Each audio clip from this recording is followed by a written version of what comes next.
Okay, so it did start. There we go. What up? What's popping? What's happening? What's going on? How you feel? What's the deal?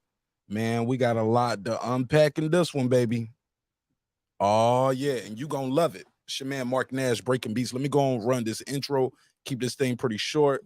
I'm gonna go through these members-only shout-outs, and I'm gonna jump right into it because we got a lot of content to unpack, got to break down, and yeah, man, this Canelo Crawford thing is actually picking up a lot of steam. Shoot, I hear more people talking about that actually than talking about Canelo versus Charlo.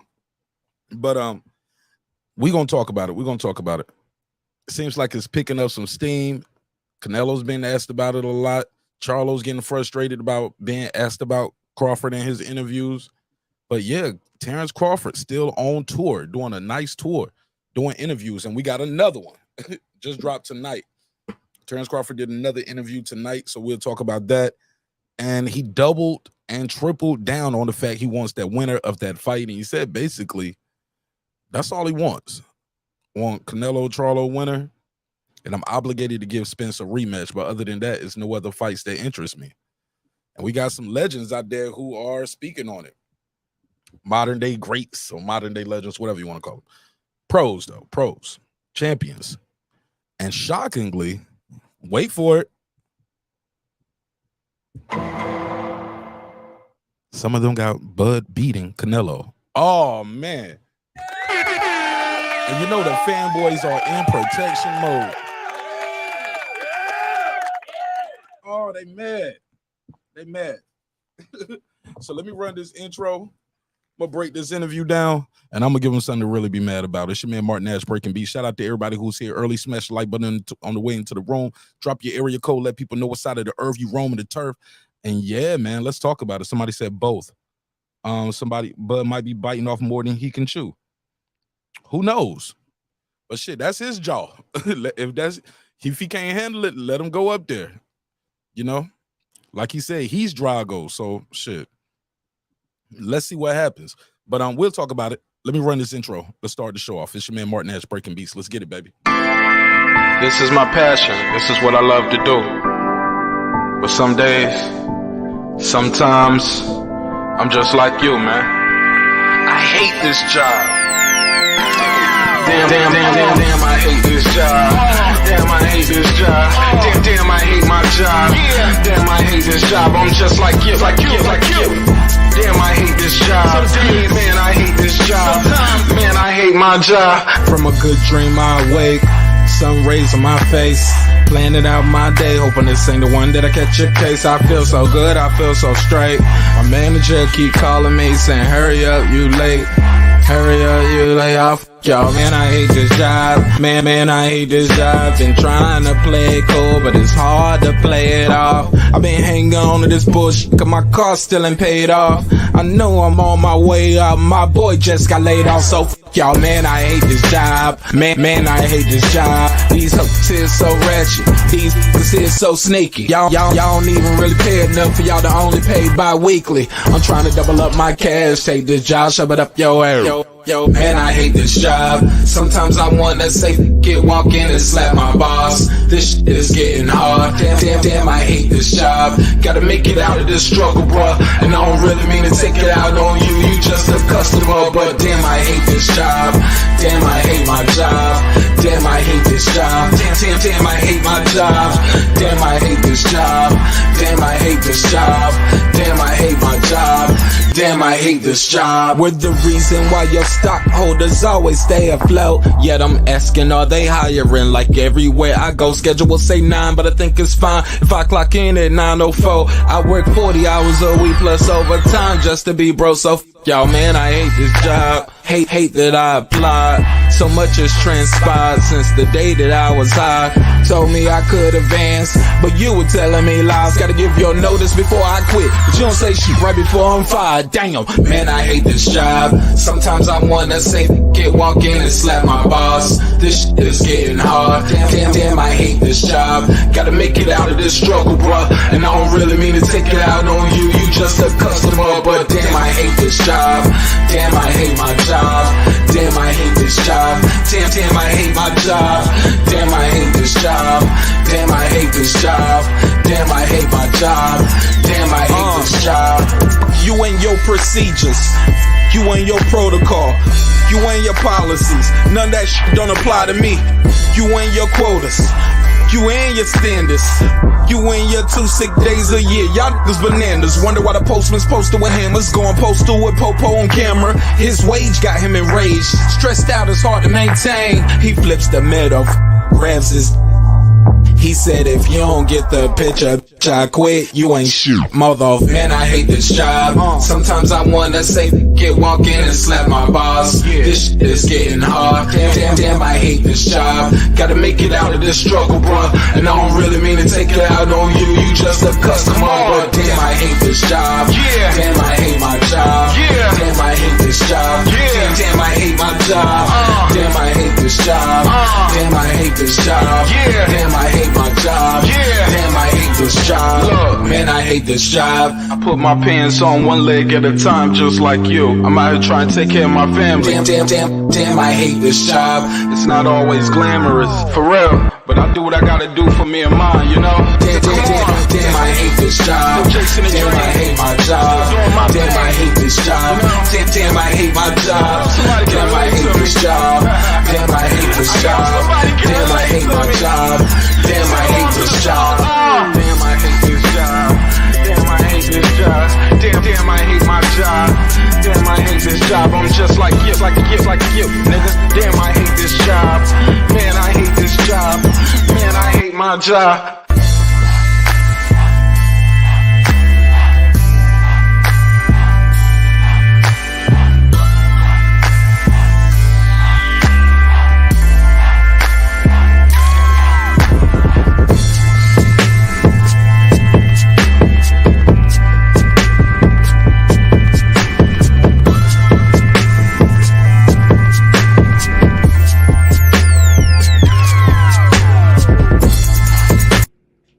The views and opinions expressed in this program are those of the speakers, commentators, experts, and or the hosts.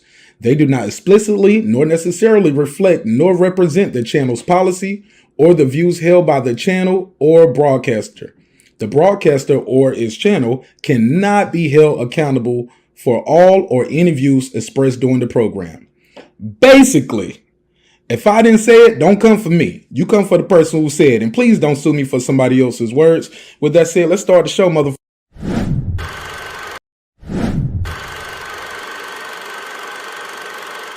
This that squad side. This is madness.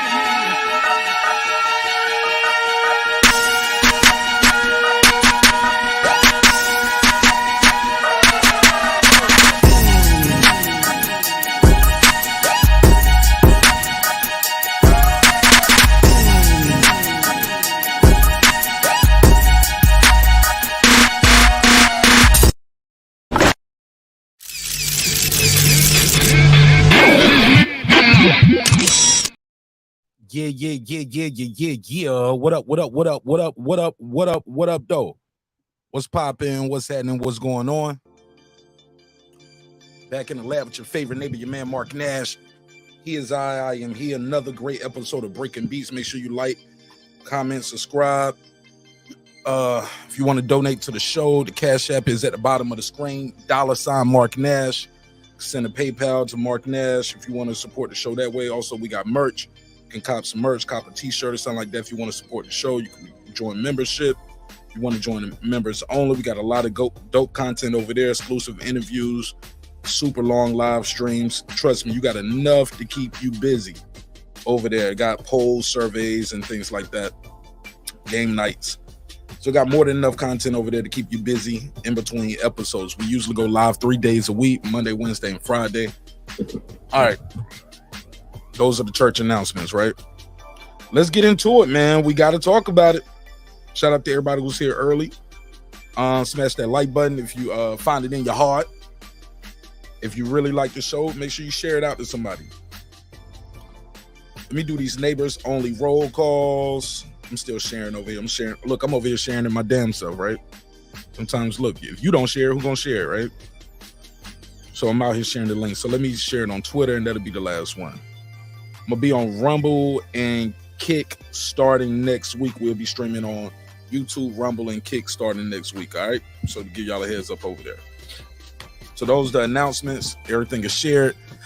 Yeah, man. Let's get into it. Let me do this neighbors only roll call because we got to do a roll call. We got a lot of interviews I got to unpack and break down. And you gonna love it. All right. And if not, you can click the thumbs down button and you can go about your way. That's cool too. No harm, no foul. So let's go over here and give a shout out to the people who help keep the lights on. People that support the show. What up? Let's take it from the top. Stone Tangerine. Shout out to my guy Stone Tangerine. He stay mean. Big Hova, I thought I told you. Kansas City Mac, where you at? I am _Cam Edwards. DJ, you don't play. Megazar, what up? Megazar got a dope album out called Diamonds Amongst Men. Y'all check them out on all streaming platforms. What up, gangsta? Ace Retro, let's go. What up? My boy Cam. What up? That's Cam from Cali, not Cam from Omar. What up? Lay low. What up? Titus the Titan. What up? Mr. Pads, my lad. What up? Shout out to Adam Kelly all the way in Australia. Shout out to Australia. I got a fight coming up out there. Brian Mendoza versus Tim Tszyu. As you remember, Mendoza slept Fedora and took that WBC. I believe he had the WBC interim. Might have had the WBC interim versus the WBO interim. So it's the battle of the interims. But if you look at that banner, it says WBC champion versus WBO champion. I was like, that's not true, in the words of Pittsburgh T. What up? But shout out to Australia. What up? Ill Status Boxing, my boy Ill. What's the deal? What up? Patricia Shelton. What up? That guy clips 330 early. What up? The boxing scholar. What up? From my view. What up? Scance Rants. What up? Seen and unseen boxing. What's popping? What up? Deuce Times. What up? Stephen Bateman all the way. Stephen Bateman all the way in Australia. What up, fam? What up? I know boxing. What up? Tell Toya. What up? Tank the Sweet Science Examiner. What up? Ricardo Johnson. What up? Rockman. What up? Wanda Villa the Rilla, aka Epoxy Magic. What's poppin', my G? What up, gangsta? AJ, he don't play. Electro Jazz, stay getting his bread. My boy TY, stay fly. Miguel Ramos. What up? On the mic with Terrence Bailey Sr. The XO Factory. Dub Right Side. Mr. Golden State Holding, aka the Back End King. What up, gangsta? Raheem the Dream Soto. My boy like that, and he just like that. What up? Shout out to my sister girl behind the mic, aka Memory. Shout out to Memory. What up, gangsta? John Nori came to tell his story. Major Key Boxing, what's poppin'? Lady Shan done them seeds of my UK girl all the way in London town. What up, gangsta? Cooking with the champ, aka Champion Heart. On the floor with Shelton Moore, SLG, Sam F, Pound for Pound Sports Entertainment. That's my guy F Merritt, Kendall, D-Lo 404 Boxing, Karma Serene with the Serene Saturdays, Nick Rich in this bitch. Shout out to my sister Nikki in Central Florida. What up, gangsta? Aaron Parker, the Big Talker. Taylor Bell with TabTech, unlocksim.com. Unlock your next device today. What up? Transcendent Sports Channel, my Filipino brother from another, all the way in Canada. What up, gangsta?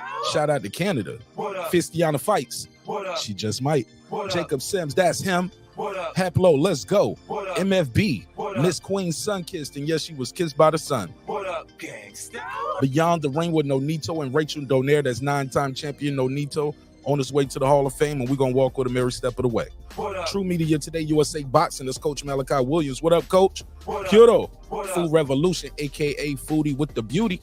What up, gangsta? KP from KC5, Matt Wade, Beyond Above Media, Pittsburgh T, SF City Slicker, It's Mex, Rider of the Storm, Here to There, Maddie Yoel, Cliff Bailey, Con Shawnery, Lisa Bell, she never fails. What up, gangsta?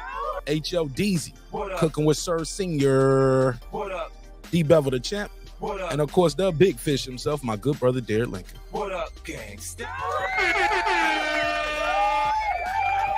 I had to get me a new bank card, so if I was a member to your channel and you look up and see I'm not a member to your channel, it's not like I got nothing personal with you or I don't like your membership. I just got to go through and sign back up to all my memberships. I had to get a new bank card. Got it on Monday. All right, let's get right into it, man. Let me plug this device up. I'm gonna have the phone lines open. Y'all know how we do. I gotta talk about it. Gotta recap it. Shout out to everybody who's in the building. Hey, look, it's been a week.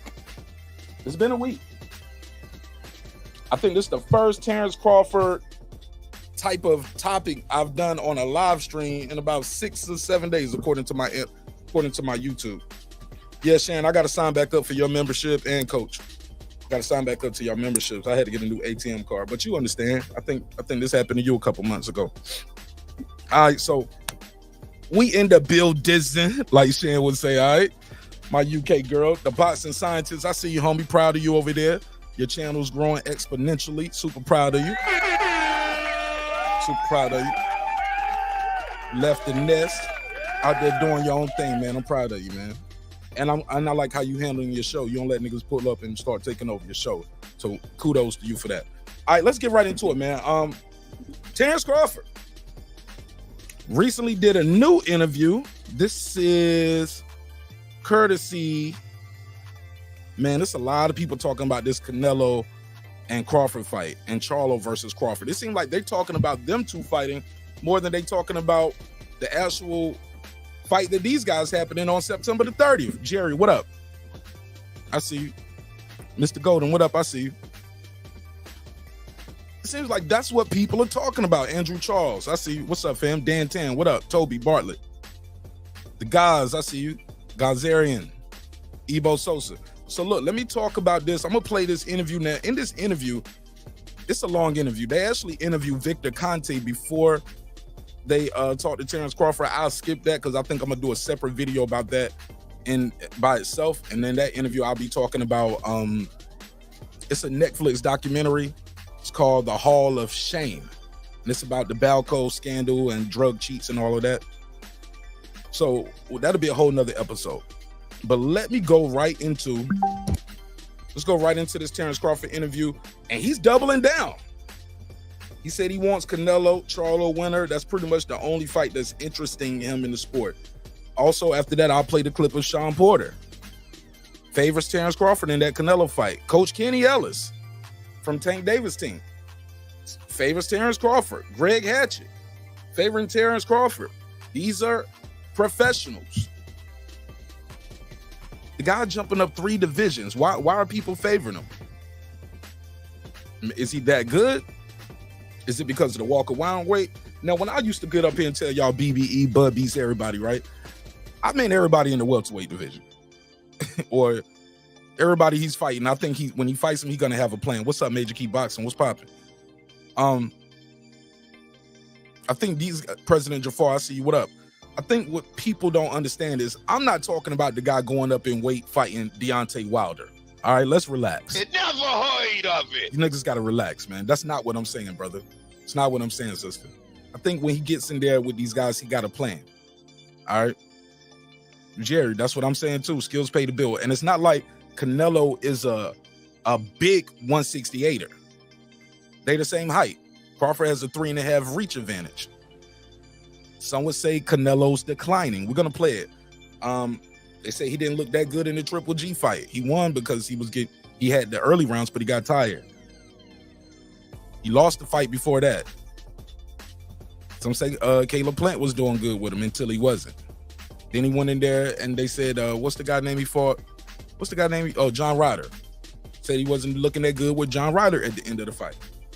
So people are saying this and they picking Terence Crawford to do the impossible 3 times, not because they black, not because or Canelo's Mexican. That's not why people are saying that.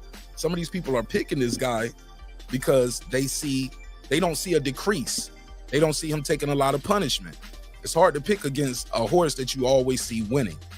But I'll digress and I'll play this audio and we'll go back in with some commentary. Let me make sure I got the phone number on the screen. So if you want to call into the show, you don't have to wait. You can call in at any time and I'll take your call. Let's play it. Now, the ball. They got an ad. Now they asked him about that fight and he was the Spence fight and he was like, yeah, the ball is in my court. I am in charge. Let's play this. You finally get your flowers, as the kids say, and the opportunity to do before.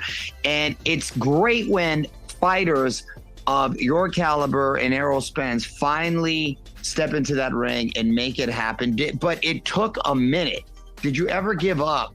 Cam, what up? On facing Errol Spence in years past? Like you said, this shit's just taking too long. Yeah, I gave up a little bit, but I circled back. He spun the block. Once I left Top Rank and see if we could get a fight between me and Errol Spence align with each other. The talks started off good, but then it went bad once we started talking about the terms and stuff like that. It's always the term deals. But shout out to Errol Spence, like Bud said, and like Errol said, he made that fight happen. He could have went another way. They wanted him to go another way. According to Mayweather, I never wanted those guys to fight. That's what Mayweather said. Transparency. Tyree, what up? And at that point in time, I decided to take the Avenesian fight. And after that fight, I just was like, okay, let me circle back and see, if this fight really can be made or not. Terence, I remember last October of 2022, a press release came out at about 8 o'clock at night, which never happens. It says, Terence Crawford, David Avenesian. I said, oh, okay. And it says BLAK Prime. And I was like, wait, what? BLK. Okay, right. And I remember you did a live stream that night kind of explaining your position. Right. In your view, what were the chances or the percentages of the Spence fight happening next? I mean, were you encouraged or were you kind of skeptical that this fight would ever happen at that point with you and Errol? Well, I had to talk about it. Look, it's been a week. I gave y'all about a week. Talked about a lot of other stuff. Hey, look, but somebody was like, man, you talk about this stuff too much. I was like, I talk about other stuff. You missed those episodes. You pull up for this. I was kind of, having mixed emotions because I already said, certain things I wasn't going to bend on, and I know certain things they wasn't going to bend on. And at that time, I was like, well, maybe the fight's not going to happen. But once me and Errol Spence got on the phone and we both explained to each other how much we wanted to fight each other and make history, then that's when I got the confidence that the fight will happen next. Him and Errol Spence got on the phone. You didn't say him and Al Heyman got on the phone. Oh, I know some people gonna get mad when I say that. Him talking to Al wasn't getting it done. I remember when he did that live stream, he was like, well, how about me and Errol, you and my lawyer, we get together and make the fight. According to Terence, Al Heyman told him that ain't how fights are made. That's never been how a fight was made. That's how this fight got made. Bud and Errol sat down and they decided what was gonna go on. Well, the build up, the heated pre-fight press conference, Derek James disrespecting your trainer Bomac. I'm sure you're. You see what happened though, right? Pardon me? You see what happened though, right? That's exactly pre-fight press conference. Hey, look, Bud talking his shit a little bit too in his interview. Did you hear what he said? Listen to what James, Bud said. Disrespecting your trainer Bomac. I'm sure you're. You see what happened though, right? Pardon me? Yeah, that's what it is, Haplo. I love it though. It comes with the territory, man. You can't please everybody. As long as you can look in the mirror and make sure that person is happy, you're doing damn good. That's what my mama used to tell me. You see what happened though, right? That's exactly it. Derek James, he did a lot of disrespect to my coach. He said Derek James, he said, yeah, it was a lot of trash talk between Derek James and your coach. Bud saying, you see what happened though, right? And Bud's gonna talk about the strategy. I love this part too, because he didn't just trash talk. He actually said, hey, look, that was bad coaching advice from Derek James. I'm not gonna say he's a bad coach, but he gave Spence bad advice. Listen to this. I'm sure you're. You see what happened though, right? Pardon me? You see what happened though, right? That's exactly it. Derek James, he did a lot of disrespect to my coach. The media was disrespecting my coach. The fans, they was disrespecting my coach. But, he showed high-level coaching the night of the fight, and I don't think Derek James was on his level when it's all done. When you compare the two. Said Derek James went on Bomac's level. I believe that they didn't have a backup plan. I believe, him telling his fighter to step around, and that's all he was telling them. That was bad coaching for that night. Not to say that Derrick James is a bad coach at all, because I wouldn't disrespect him by saying that, because he's a great coach. He's done great things in the sport of boxing, but that night he got out coached. That's a classy way to put it. And speaking of that, wow, do y'all agree with that? Y'all agree Derrick James gave good advice that night? I'm on record as saying Derrick James gave terrible advice. It was at one point where he said, "Don't box him, fight him." I'm like, what? You don't want to get in no fight with Terence Crawford. You already losing the fight. Another bad advice he said, he tells Errol, he said, I think it was in between rounds 3 and 4, if I'm not mistaken. He said, when he's like this and he's, he put his hands up simulating a high guard, he said, throw the wide shots, go around and wide. Yeah, when he tight like this, go wide. I was like, that's terrible advice. You telling your guy to throw wide shots against a sharpshooter like Terence Crawford, and that's what Errol Spence did. He threw them looping wide shots going around, and Bud was cleaning them up in the middle of them short shots. Cleaning them up. What's up, Certified Player? AJ, what up? All right, Bud, did the fight play out how you envisioned? Watch this. No, not at all. I thought it was going to be a harder fight. I thought. Yo. Yeah. He said, did it play out how you thought? He was like, not at all. I thought it was going to be a harder fight. He said, I didn't know I was going to dog walk him like that. But, oh well, get the leash, motherfucker. I'll train for the fight to be a tough one. Not saying that it was easy. Oh yeah, it looked easy, bro. I think all the fights is won in the gym. When you get to this high level. But you made it look easy, dog. Everything is about inches, and once you get to this level, no fights is easy. But I thought the fight was going to be more difficult. Probably because he trained so hard too. When you train that hard too for some shit, it does become a little easier. I know some people out there probably did. I think Major Key was did a spelling bee champion or some shit like that. I think Guillermo, what up? And he was telling me how easy it is for him to spell a big word because of the preparation. And he was like, knowing this part is the prefix, this part means this, like blah blah blah. It helps you understand. Okay, if somebody says this word, these words always start with P, or this word always ends with ITS. Yeah, man, preparation, man, prevents piss poor performance. But once I got in there and I see what Errol Spence was bringing to the table, I knew in my heart that, I had it in the bag. Terence, I want to talk about a couple of days. He said, when I saw what he was bringing to the table, I knew I had it in the bag. Ladies and gentlemen, he didn't bring too much to that table, man. I don't watch that fight. The fight was July 29th, bro. I probably watched that fight 29 times since then. I ain't even gonna hold you. I watched that fight 29 times, fam. I probably watched it once every 2 days. And I'm just breaking it down, seeing little nuances. Man, Errol was Errol, man. He wasn't himself. Man, he was him, bro. It's just, y'all just never seen how good Terence Crawford really was. Because y'all spend too much time criticizing opponents, saying, well, he beat them because they wasn't nothing. So he beat this guy who's something, and he ain't never fought nobody, right? So what does that say about him? For the fight, I thought throughout the whole week, you were the alpha. I mean, you set a tone, and I remember watching the press conference where you basically told everyone on both sides, hey, let's calm down. This is about me and two guys. Let's not act up here. But then someone got on your nerve on Spence's side, and you basically said, hey, don't do it. Don't do this. You got kind of heated at the guy, and I think everyone was like, oh, you mean business. Did you feel? I love what he about to say right here, because he's going to talk about how these fanagers and the fans out there was doing too much, doing the most. In your own mind, it was getting almost 2 tenths on both sides from people that had nothing to do with the fight on that particular day. Well, it's been that way.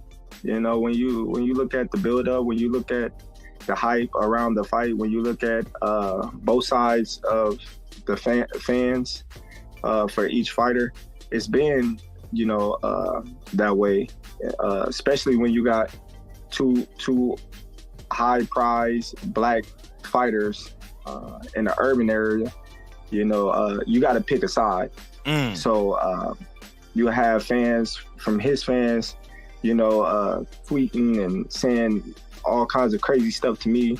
You got people from my fans tweeting and saying crazy stuff about him. Oh yeah, it was up. It was up. They made it more personal with. Yes, man. I've got in-depth threats behind this shit, man.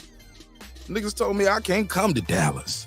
You never heard of it. Right. Hey, fuck, nigga. When that fight get made, you better not come to the fight. Nigga, I was there and I was on the floor. I was at the weigh-in, very visible to everybody. You never heard of it. Brand new, not a scratch on me, dog. You know what I'm saying? So, them niggas didn't even come to the fight. And we ain't seen some of them dudes since the guy lost.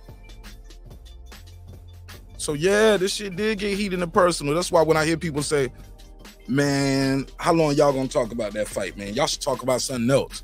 Like, why? Because your pick, it didn't work out in your favor? You didn't get the results you wanted, right? Because I remember that Ugas fight was set, what's that, April of 2022? Y'all called that man the eye collector. Y'all didn't let that Ugas win go. Look how he broke him down. He break people. Y'all talked about that Ugas win all the way until the July 29th. Matter of fact, until July 30th, because y'all was still talking about it that morning and that day.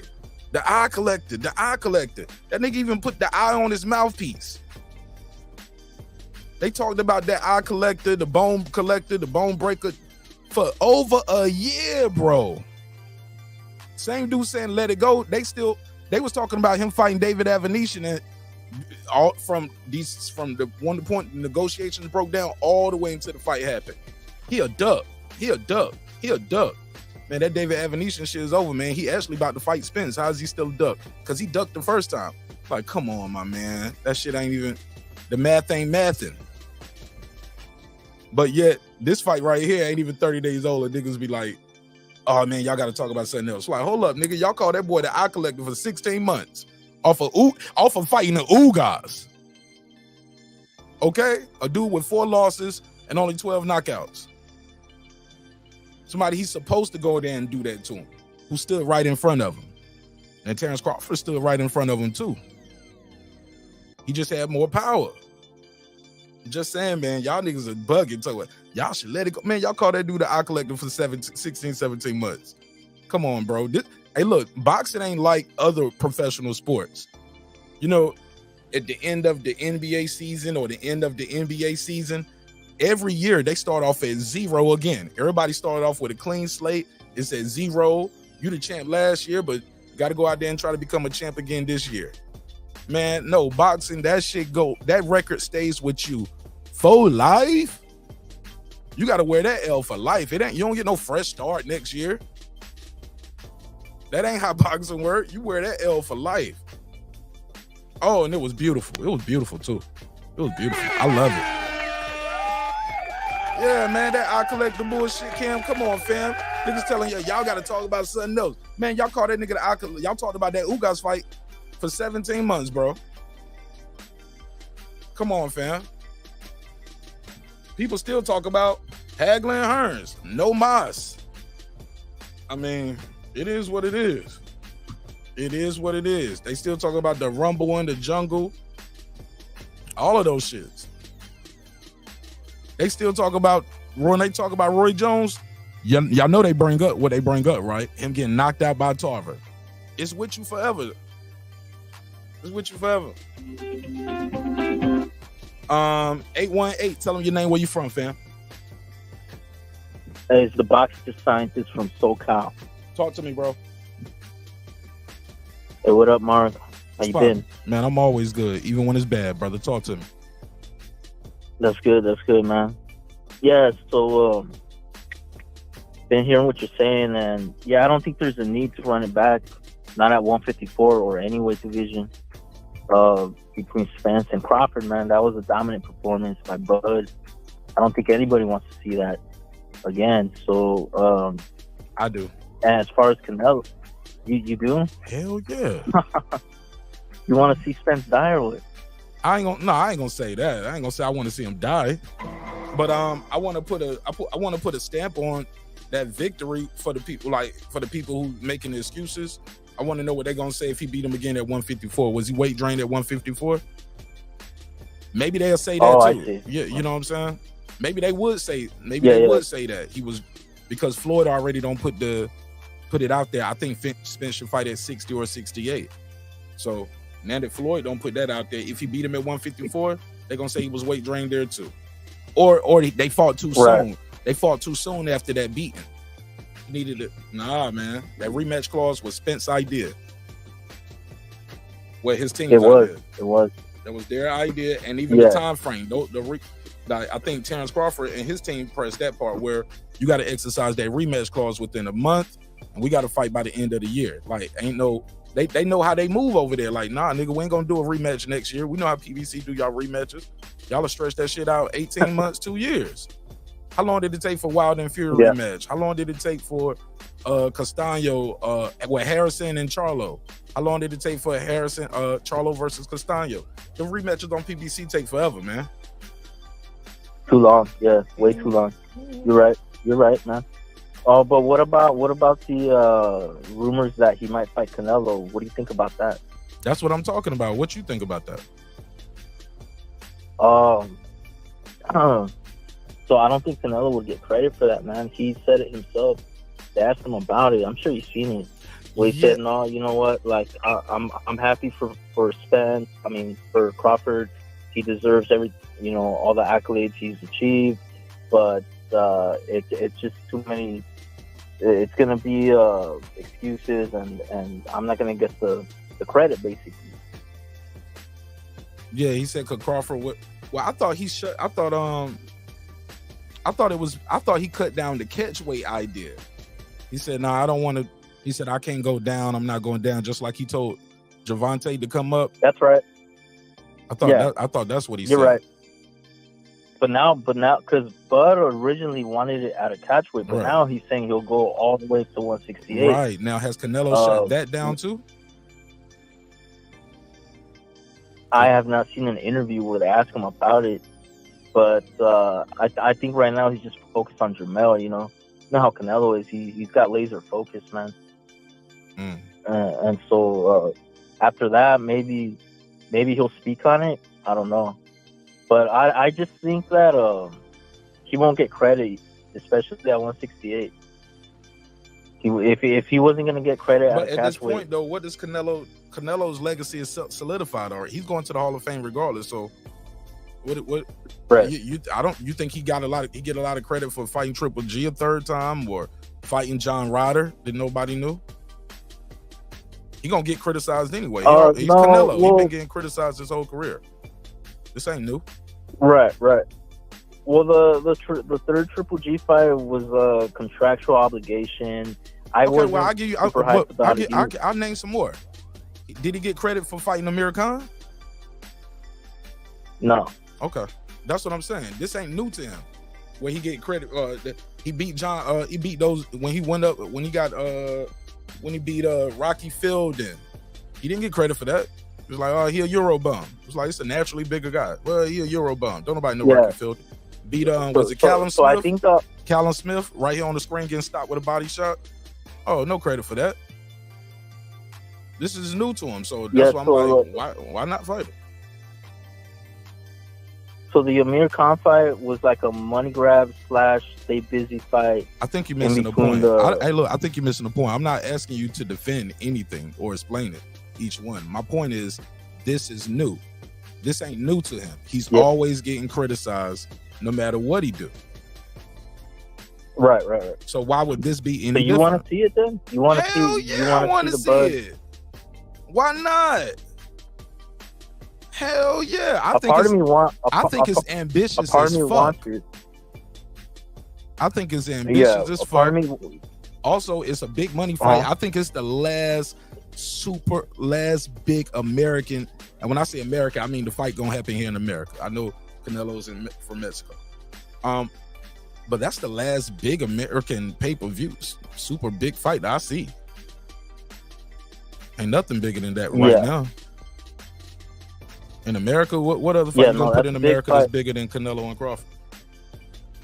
Yeah, you got the face of boxing, Canelo versus the hottest boxer right now.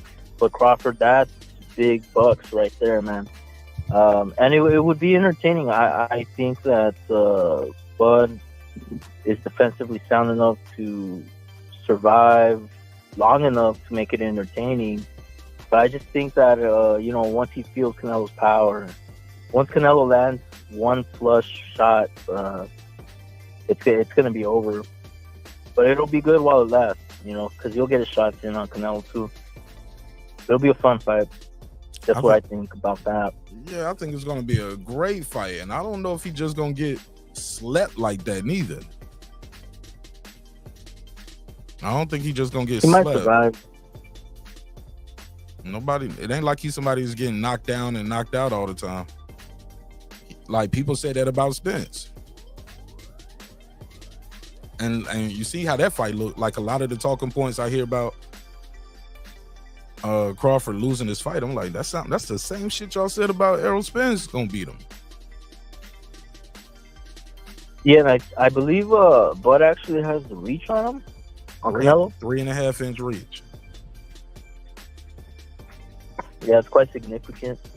70 to 70. Yeah, I mean, I don't mind. Yeah. I don't mind seeing it.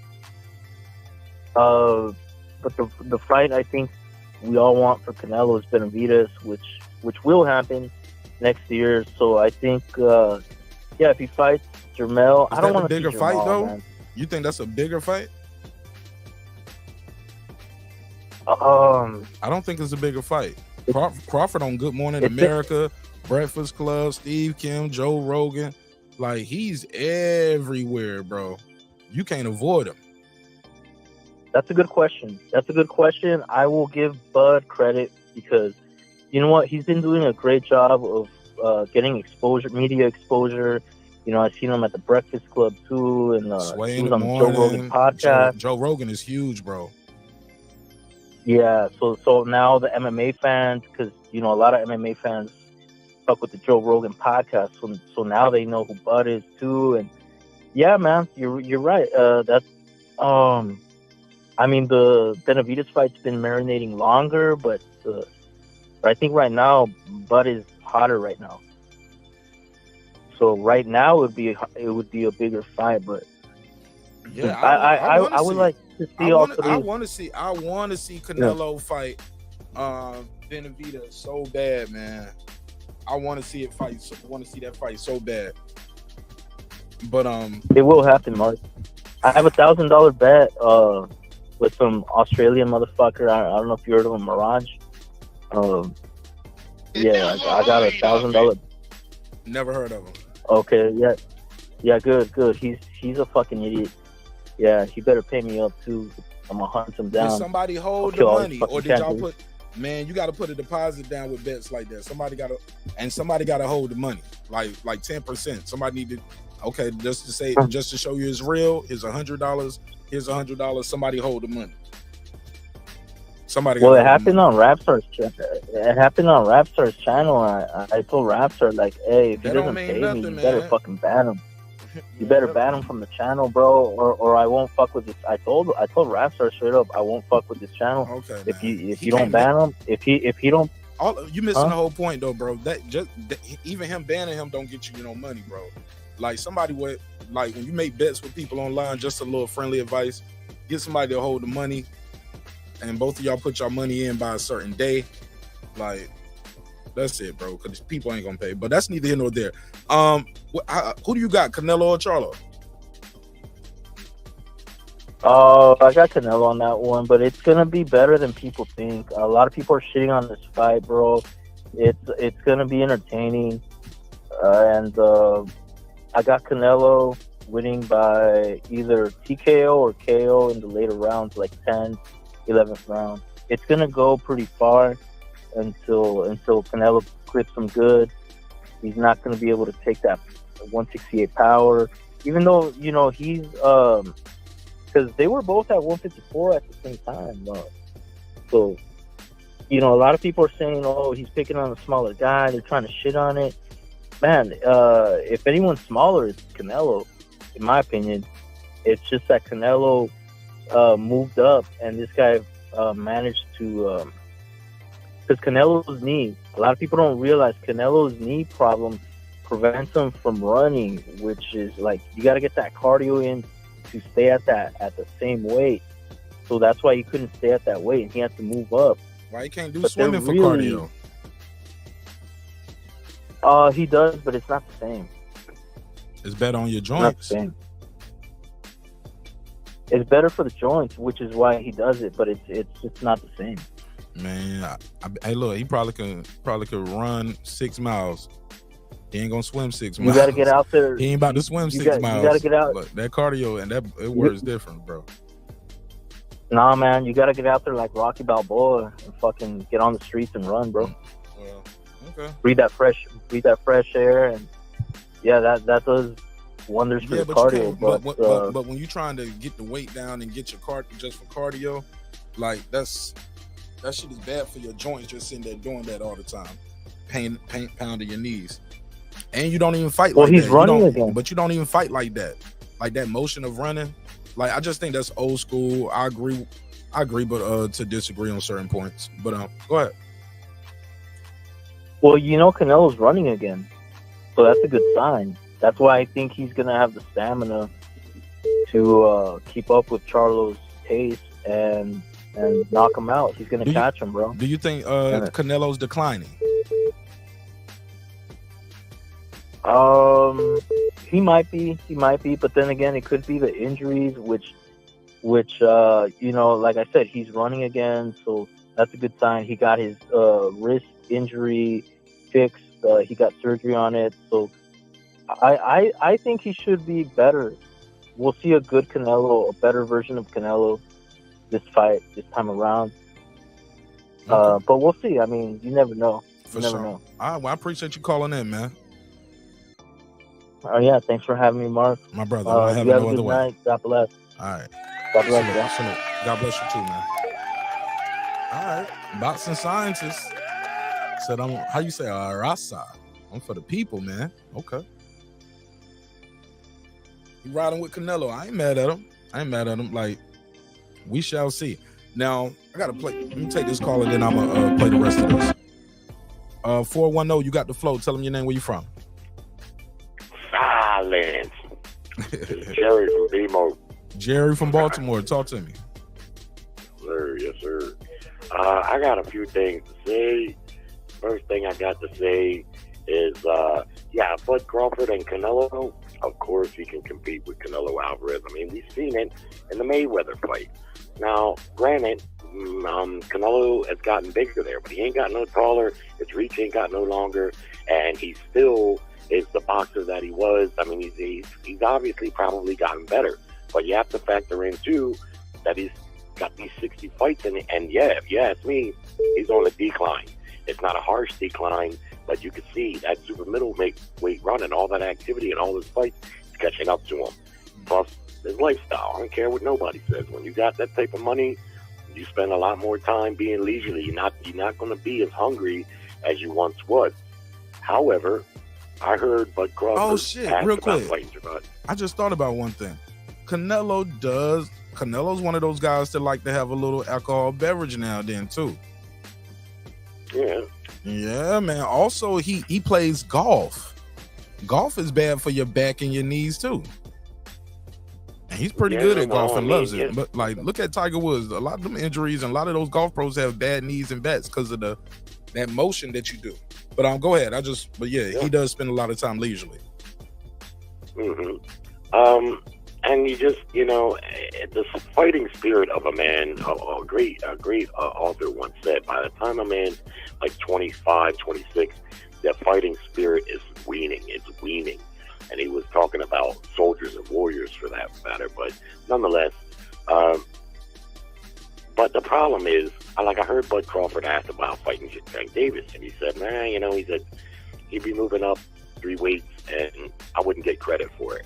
I heard Canelo asked about fighting Bud Crawford. He said the same thing. He said if I beat him, I wouldn't get credit for it. I thought that was hold up, but that was when they was talking about the catch weight.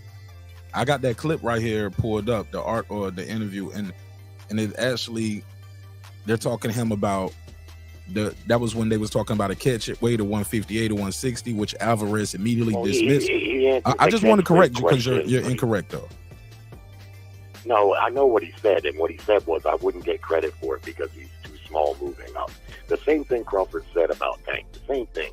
But it's not so much that he wouldn't get credit for it. In my estimation, it's more, imagine if he gets beat by a guy moving up 3 weights. I mean, Canelo Alvarez is like any fighter. He's a proud guy. I mean, and what complicates matters more is this guy's been getting $40, $50, $60 million a fight for several fights now. It's not like he's desperate or, the money, it would have to be probably double, in my estimation, what he typically would get for him to entertain it, because I've heard Canelo talk about Bud Crawford, and he's very complimentary of him. He sees what everyone else sees. He sees how tricky he is. The size, that I mean, the bottom line is, and I've known for years, size only plays into a degree, especially when he's talking about the weight, the height, and the reach. That's the important things. But the weight, I mean, you got guys that weigh more than Crawford can't punch nearly as hard as Bud Crawford. Right. And Bud Crawford said, anyone I hit, I'm going to get the respect, and I believe that. So you got to, if you think about it in a big picture kind of way, I just think it's not a good likelihood that the fight will happen. But I mean, if it did, I damn sure would buy it, and I would give Crawford an excellent chance.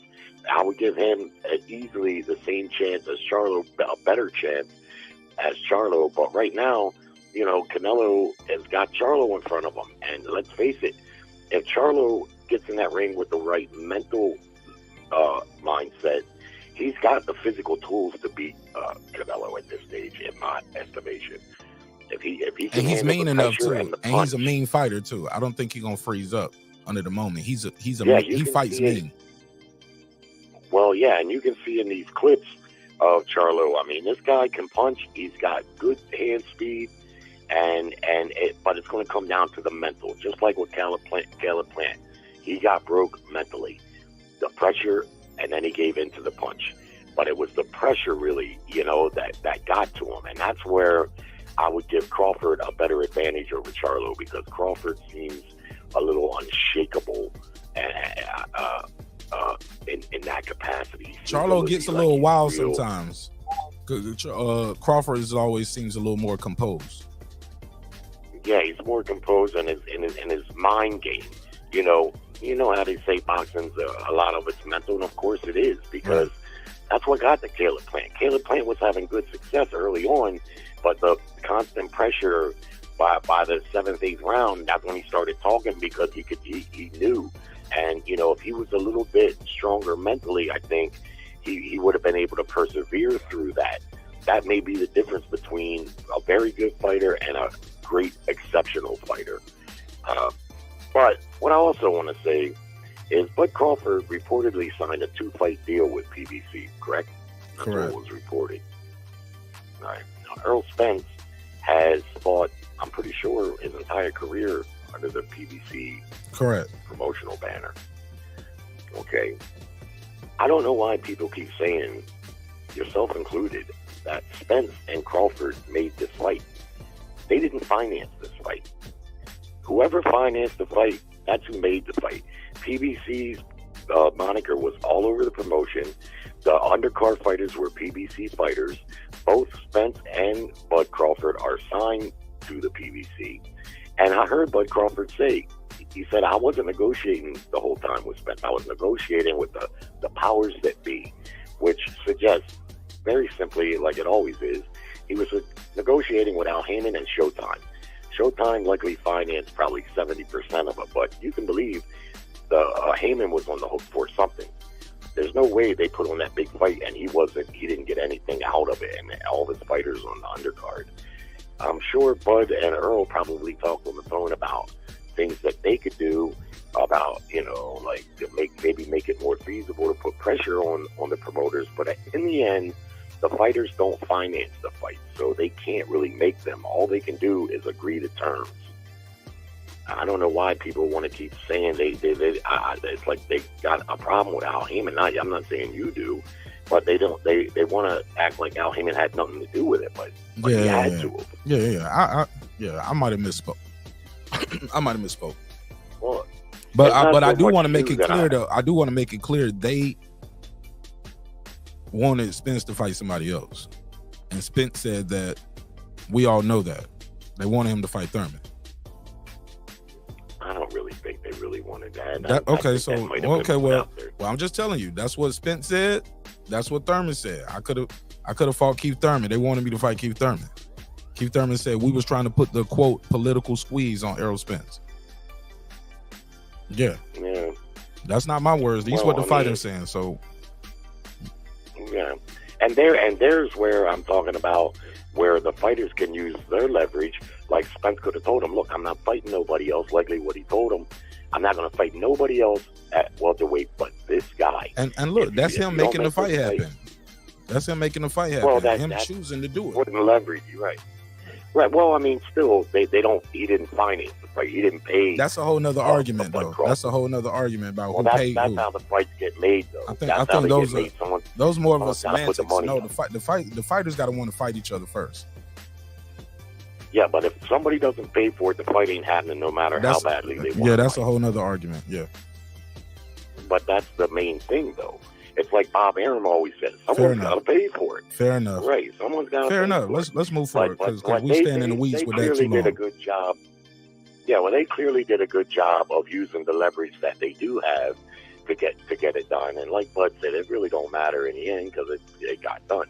However, I think the question now is, moving forward, is the rematch. I mean, if there's a rematch clause, can Crawford just walk away from it?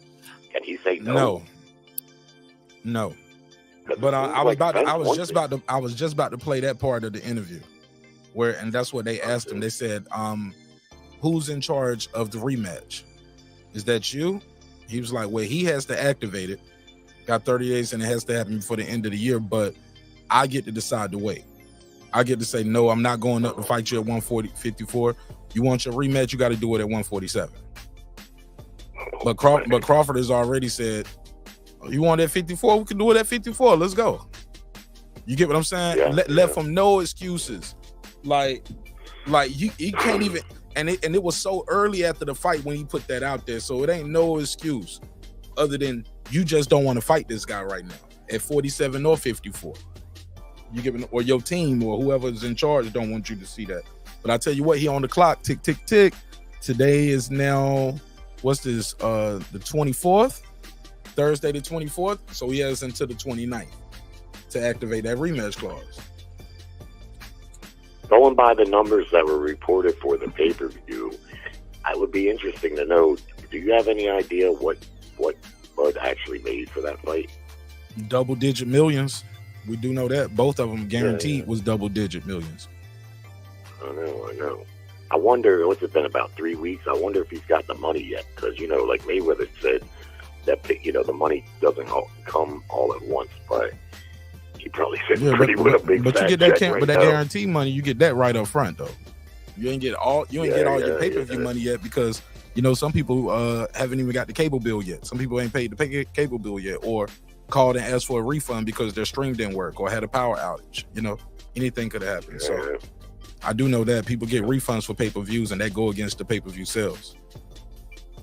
Something happened with the right. So it's a lot of semantics in it. International rights, because somebody paid for them international rights. I know that shit was showed to armed services, so somebody paid that shit somewhere. I got homies in Korea that was watching the fight. Yeah, there's lots of revenue streams on big pay-per-views like that, more than people realize. Hey, look, especially if there's that bar. Hey, look, that bar in the building, the hot dogs that were sold, the nachos, T-shirts from the merch stand, gloves, posters, fight programs, all of that shit. Count it up. Earl Spence may decide. He may decide. You know what? I made. But they left money with a check that night, though. Double-digit millions. They left with a check that night, both of them. No. Yeah, the guaranteed money. But you know, when you saw the pay-per-view over 500,000, that's probably going to mean pretty good back-end money, maybe even more back-end money. Yeah. You know, so good for him that he got that major payday, and if he can position himself for that Canelo fight, shit. Yep. And if he could beat Canelo and become a 3-weight undisputed champion, I mean, skip 3 divisions to get it done. Like the guy wants that legacy. He got money. Had money for a while now. It's hard not to root. Yeah, it's hard not to root for him with those type of goals. I'm a Canelo fan. I follow him my whole career. I like Canelo. I think he's a hell of a good fighter. But it's hard to, I couldn't root against Bud Crawford doing something like that. That's just, let the best man win. But that's some courageous, legendary shit. And I truly believe, man, he's going to have a good chance of winning that fight. And I think Canelo knows it. Yeah, that's because of that speed. He's already fast. But then he's going to be so much faster than Canelo. He's going to be elusive as fuck. He's strong as shit. Yeah, but I have to say, it's very safe to say it ain't going to look like the Spence fight. It ain't going to look like that. And I agree with the caller before. It might look like the Mayweather fight. It might look like the Mayweather fight, though, for Canelo. It could, but I don't see. But I don't want to get into a debate about him and Mayweather. But I think Mayweather's pure boxing skills, I don't know. I don't see quite like that. But who knows? The thing is if he can pull it off, we know what that means. But the caveat, and it has to be put out there, because I don't care who you are, he is human, and Canelo does punch hard, and he may not be taller or longer reach, but he's been fighting at that weight for a long time, and he's got KO power. And as good as Bud is, he is human. He's been buzzed before, and if he gets caught, that's the biggest thing. Canelo's been buzzed before, but Canelo's been buzzed before. Of course, and he got buzzed worse than Crawford got buzzed. And Crawford finished that guy in the same round. Canelo didn't finish his guy the same round. Right, but I say the same thing for Canelo Alvarez. Although Canelo, in all these fights, he's shown an excellent chin. That's maybe his best attribute.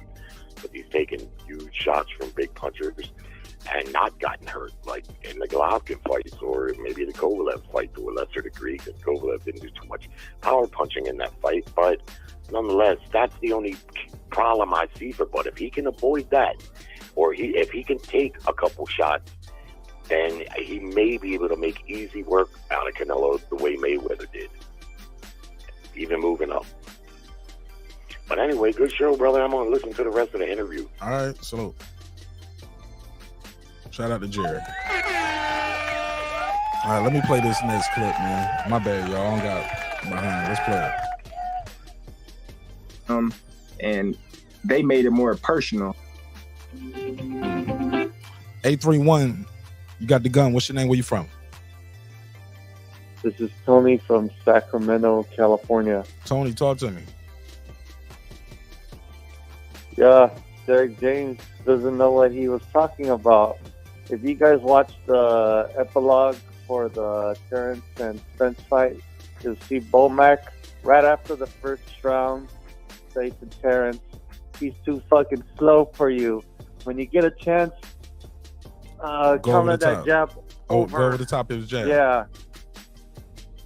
Yeah, that's what he told him. He knew right away. That's a great coach. Right off the bat, he knew what he was talking about. And he was like, he's slowing down. He getting tired at the end of the rounds. Go after him. Yeah, exactly. And he was right. All of those knockdowns and even the stop came closer to the end of the round. Spence was getting tired at the end of the round. Derek James even whispered to him one time. He was like, "Come on, man, you got to step around." And then he leaned in and tried to whisper to him. He was like, "I know your legs ain't going, are they?" I know, but what can you expect? He fights the same way. He can't tell him to do something different because he's gonna not fight like himself. So there was nothing really Derek James could tell him except, tell him to fight instead of box. Like, what was that advice? That didn't make sense to me. Yeah. Right. And he said, don't box him, fight him. Like, come on, bro. You supposed to be the guy with the fundamentals. Yeah. But you want to go into a fight? Yeah, you're supposed to tell him how to counter that punch. He didn't tell him how to do it specifically. No details or no nothing. Trainer of the year. Yeah, trainer of the year. Trainer of the year. Yep. All right. Who you got, Canelo or Charlo? Canelo or Charlo? Okay, I want you to remember this quote. And this is me talking about Canelo. If it happens once, it was an accident. Twice, it's a coincidence.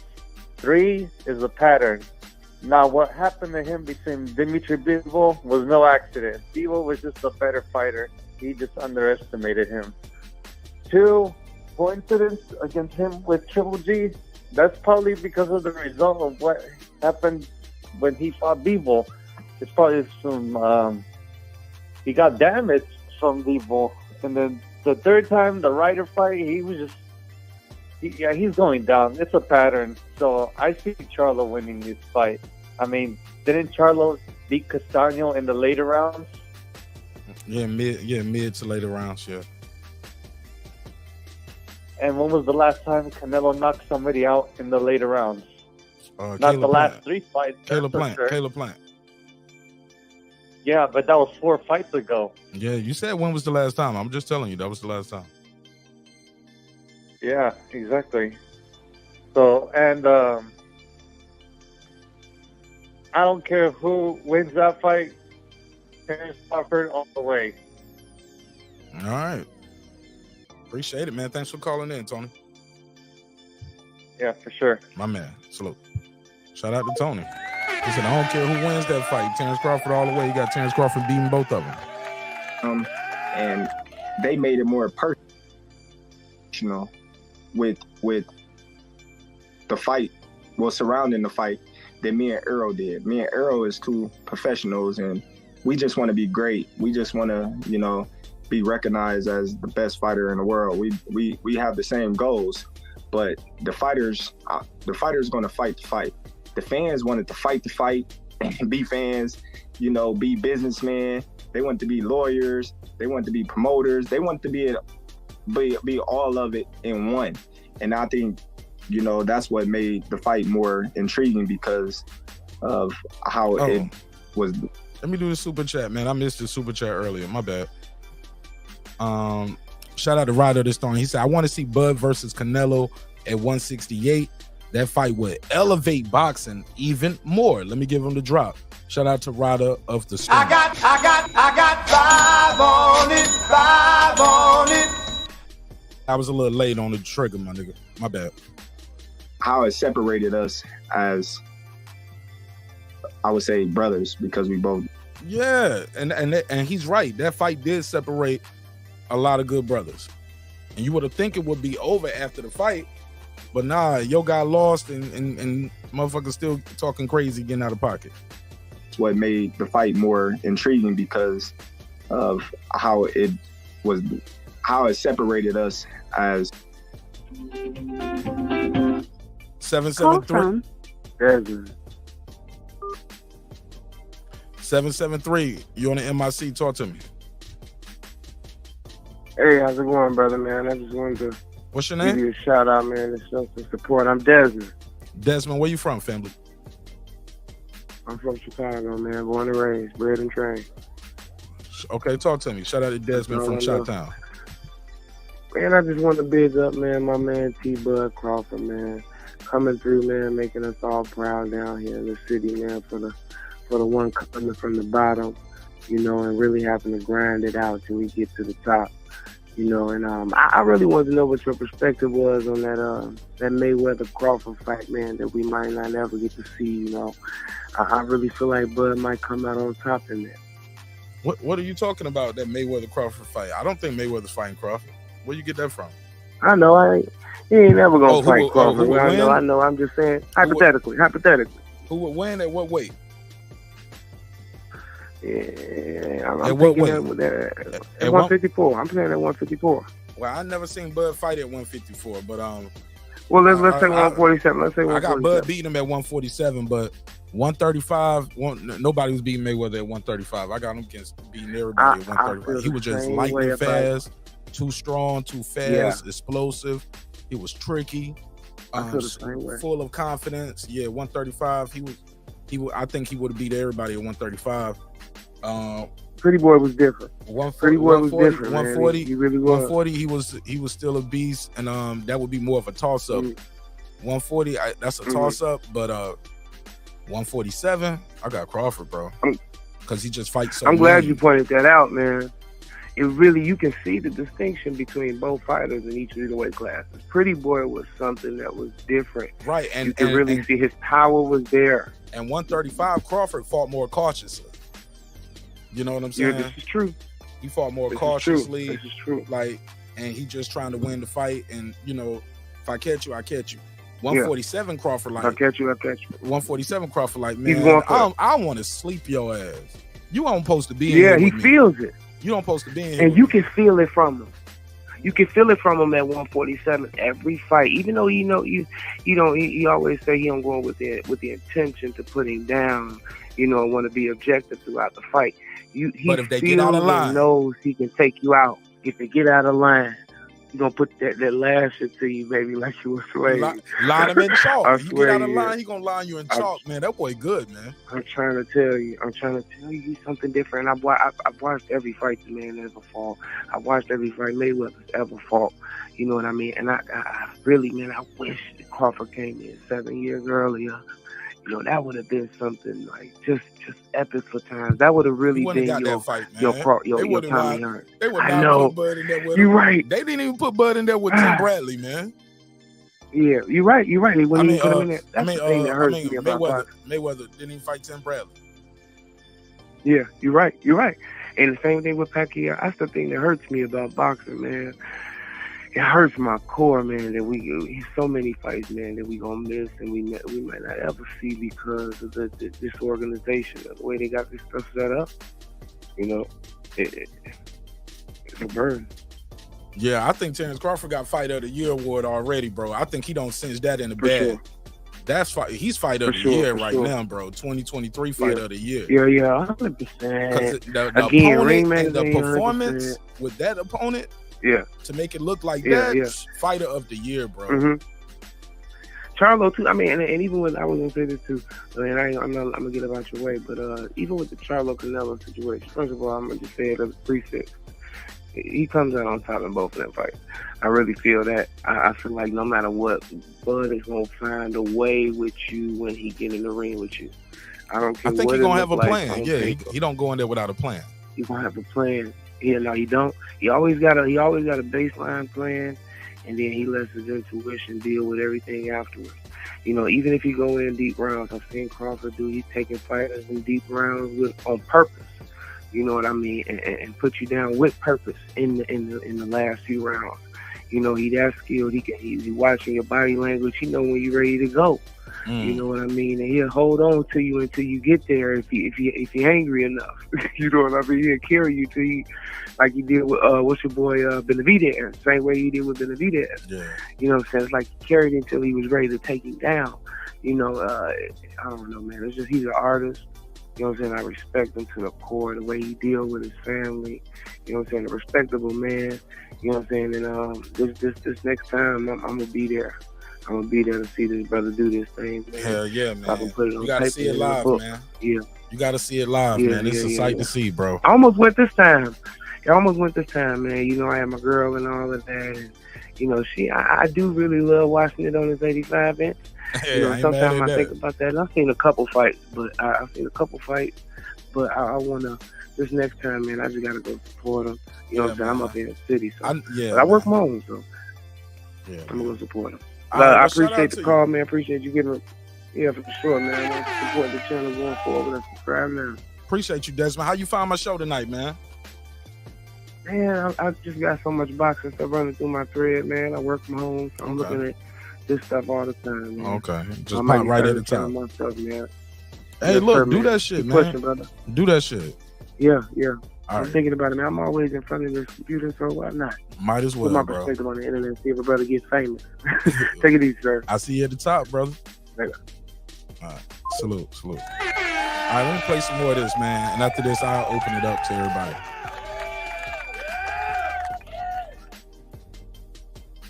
Where the clip at? There we go. How it separated us as, I would say, brothers, because we both black. Yeah, you know, Terence, what's interesting is I know you're on Twitter, but you don't tweet a lot. And I still recall your sister TT, she's come back. She doesn't back me. See of that? My whole career, damn near, you know, so that's nothing that surprised me, you know. It's just that, you know, when I fought Avanesian, that was my time to tell my side of the story, because normally I just let fans and the naysayers say what they want because it don't affect me. So I just let them talk. But it comes a point in time where you got to stand up for yourself, and you got to say, look, this is not true. This is not true. This is what was really going on, and this is what happened, and this is why the fight didn't fall through. And at that point in time, you know, people still saying I was lying, I was ducking, I was asking for too much, I was this, I was that. And I just said, okay, cool. I said what I said. I made my peace. Now there's nothing for me else, nothing left for me to say. You know, at that time, you got to just say to yourself, it doesn't matter what you do. They're going to believe what they want. They're going to take it how they're going to take it. And that's just how it's going to be. You're right. And I feel like you're the type of man, too, that doesn't get flustered too easily or intimidated. So you're going to do what you're going to do. Will the rematch clause be enforced, Bud? And here you go, Jerry. What's the latest on all that? I don't know. You know, again, this is as of today. They asked Bud, will the rematch clause be activated? He said, I don't know. Something that Errol got to discuss with his team. And they the one that got to make the decision whether, you know, or not to go into a rematch by the end of this year or not. And he made sure he made that clear, by the end of this year or not. Because if not, the rematch clause is off the table. Now I come back and I can do what I want to do. But right now, Errol Spence is holding up Terence Crawford's career. I'm joking. But look, that's what they would be saying on the other side, right? But seriously though, it's up to Errol Spence to decide if he's gonna want this fight, and it has to happen this year. And Bud, my understanding is, since you were the winner, if Errol says, okay, we're doing the rematch, you get the decision on the weight class. Tell me if that's correct, and would you have a problem with the second fight being at 154? Y'all heard that right. The winner decides the rematch. Yeah, that is correct. You know, I'm in charge now. You know, the ball's... Did you hear him flex? He said, I'm in charge now. in my court. You know, I'm the point guard, so I'm able to... he said, I'm the point guard. I can call the plays. Do whatever I want to do at this point in time, at whatever weight.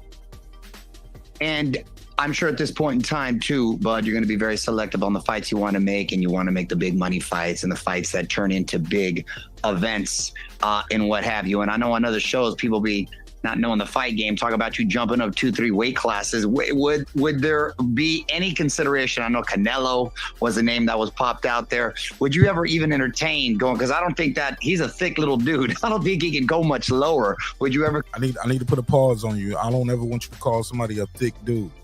You never heard of it. The hell is wrong with you? Don't say that. Consider going up to 68, or is that just kind of ridiculous? As I say it out loud, it sounds ridiculous. Why is it ridiculous? I meant what I said. Shout out to Bud Crawford. He said, why is that ridiculous? I meant what I said. He said, I meant what I said. Listen to him. Thick little dude. I don't think he can go much lower. Would you ever consider going up to 68, or is that just kind of ridiculous? As I say it out loud, it sounds ridiculous. Why is it ridiculous? I meant what I said. That's 20 pounds. Listen.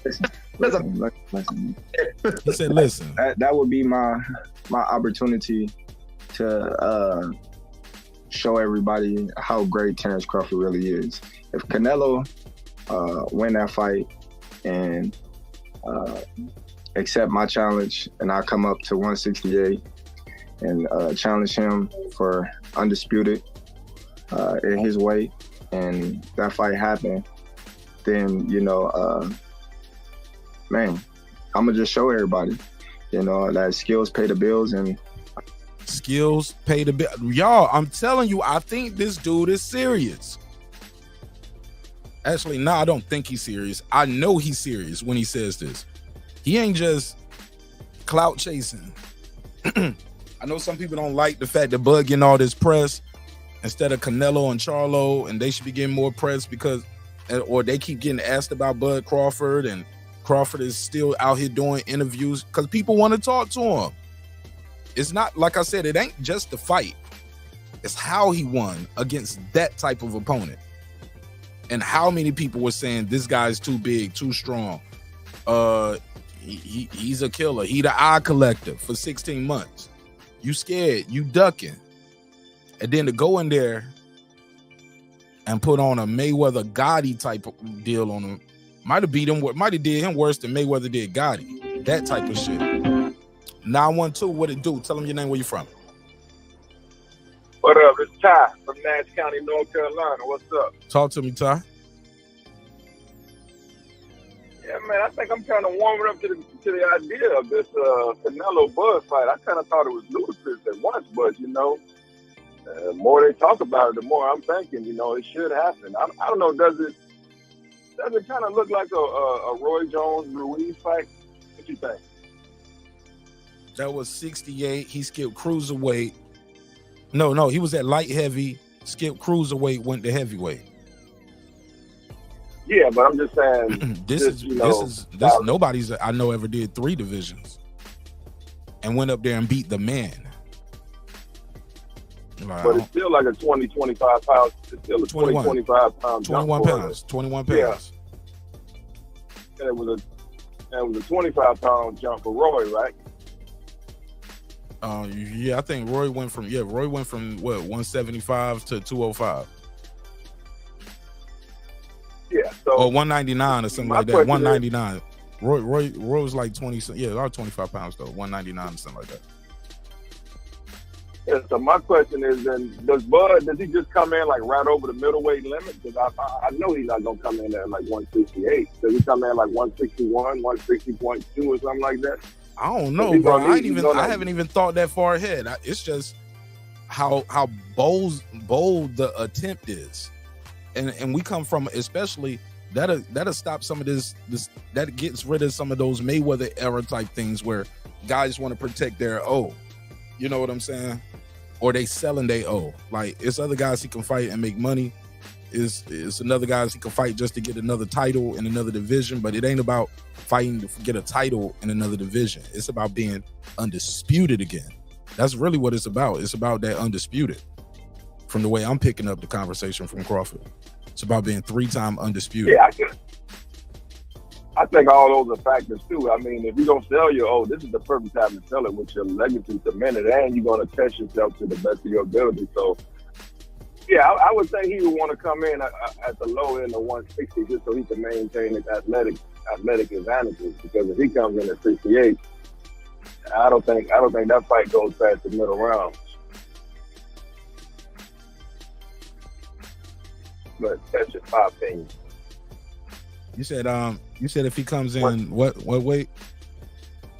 Because he walk around already in the 60s, high 60s, maybe a little higher than that. Yeah, but I'm just saying, I think he needs to come in the low 60s, just like I think Charlo needs to come in the low 60s for the speed advantage. Yes. Yeah. Yeah.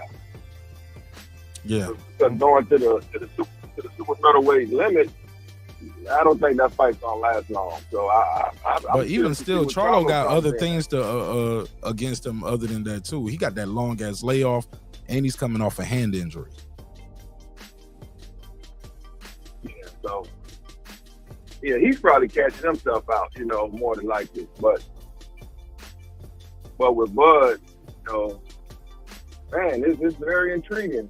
See if he can go up there and just he can go up there and be competitive, and if he take him to the cards, man, I think guys will give him a moral victory. But I don't think that's what he wants. But it's very intriguing fight. Look, with the athletic. There's some pros out here that's already picking Crawford. His pros already saying, look, Canelo is declining. Porter. Not just Shawn Porter. Coach Kenny has picked him. Greg Hatchett has picked him. There's other guys out there that's picked him. They said because of Canelo slowing down, the reach, the skill, the speed. Crawford got a lot of things going for him. It's not like Canelo's a tall, big guy. Like they're the same height. Crawford got the reach, the speed advantage. Might have more, and many believe he has more skill than Canelo. The way he turns his punches versus slapping. Sometimes Canelo slaps with his punches. Oh, he definitely got more skills. I mean, he can fight from both stances at all three ranges. Skill for skill. He's the top guy out there, no doubt. So what we got about 4 or 5 days before Errol Spence had to make up his mind on the fight? The 29th. What we got? About 5 days. By this time next week, we'll know what he's going to do. Yeah, I want to see it again, I see these jokers online making excuses talking about Victor Conte and Errol was trained. And I want to erase all doubt. I want him to get slapped again, and I want to see it. Yeah, all right. Yeah, me too. I'm on record saying I won't mind seeing it again. So it'll be definitive. Also, it'll be gradually, you get a training camp and a weight at a higher weight in before you try to go up and challenge one of these dudes. Yeah, so it won't be the excuse of inactivity. So, all right. Man, I just wonder, is the fight gonna be in December, or are they gonna try to extend it to maybe to the fall? To the spring of next year. Or now that's part of the contract. They can't do that. I just played that clip. They got to fight this year. Spence and Crawford. Oh, okay. Spence and Crawford. If they're gonna do a rematch, it got to happen this year. Man. That's gonna be another match. Yeah, man. Yeah. It might be like December the 30th. Who knows? I'll watch it. So hey man, I haven't listened to the show in a minute, but where all the Ben Israels and the Derek Lankins and all the Brandon Washingtons, are them jokers still alive? Oh yeah, they're around. Still around? They're around. Oh, okay. They're around. They're alive and well. Cool. Oh, that's what's up, man. I'm out here on the road, man. I just wanted to call in. I'm gonna keep listening. My man, salute.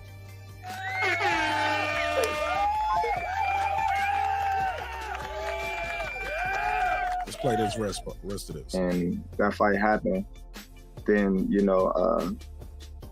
man, I'm gonna just show everybody, that skills pay the bills, and I got the skills to do it all in that ring. Mario, I'm gonna tell you right now. My man said it's not ridiculous. I got the skills.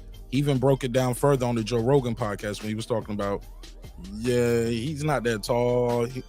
I got the reach. I think I'm faster, blah, blah, blah. I got the skills. We're going to see. I walk around the 160s anyway. Well, he was like, I walk around heavier than that. And challenge him for undisputed. But that walk around weight ain't the same as fighting weight. His weight. And that fight happened, then, man, I'm going to just show everybody, that skills pay the bills, and I got the skills to do it all in that ring. Mario, I'm going to tell you right now. What about that life? No, if Bud beats Canelo, you better move someone off your Mount Rushmore. Oh, You better get a new You already know how I know that's right. If Terence Crawford goes up there and beats either Canelo or Charlo for the 168 title, top 5, dead or alive, top 3. It's hard to crack that top 5. Bro, do that. That's some crazy. Come on, fam. Feel about Bud, for years, man, I've been a big fan. Aside from your skill set. I love the way you carry yourself and with your family. I can't say the same for Steve. You know, Steve used to be a big hater. No. You know what's funny, Terrence? I actually have probably stuck up for you more than anybody. But Terrence, you know what's funny? God knows I've been a big fan for a long time. Definitely. Work ethic. Never see you out of shape. Play basketball today with my nephew. Let's skip through. I'm still getting a workout in. You just basically did you? talking about And I know working your out. boys wrestled, which Talking about wrestling. Boxing, I still had that anger problem, so I Fast can't forward. do in other sports. You know, wrestling and gymnastics, I think. Yeah, basically we was talking about how important wrestling is good for your base. I think that's it on this. I'm gonna go to this next clip. Let me see. saw that, and it was very, very impressive. And it's so nice to hear you say that because I thought the same thing. You can wrestle, you can do anything. She still wrestles. Remember that? In Charlo lock eyes, you know. And Okay, they're asking him about Charlo. Here we go. You know, I was coming up the ropes. I jumped in the ring. I always look around to see where my family is sitting. So as I come in the ring, me and Charlo lock eyes, you know, and I just turn like, man, I'm not worried about him, you know, and I locked eyes with my family. And you just see him like over there like this with his head tilted. You know, the first knockdown, I didn't say nothing to him, but as the fight keep going and, you know, emotions start flaring up and I'm getting more confidence. Once I knocked Spence down again, I was just letting Charlo know, like just telling him about himself. Did you ever get along with them? Because there always seemed to be a little tension with you and the Charlos. Was that all Spence? No, we used to be cool. You know, I had their number. They had my number. They used to, we heard this story before. They used to call and chop it up. He's over here. We Texas boys. He gonna get knocked out. Man, fuck that. Fuck Crawford, this and that. And then, like, I'm like, damn. You know what I mean? I'm like, dude. I'm like, you know what I mean? Like, dude, you're a whole groupie. So, and made the best man win. But for you to put in your extra inputs and we Texas boy, we fucking you up and this and that, Errol Spence gonna stop you. Now you disrespecting me, you know what I mean? So now I feel like, you know what I mean, you was a fake friend.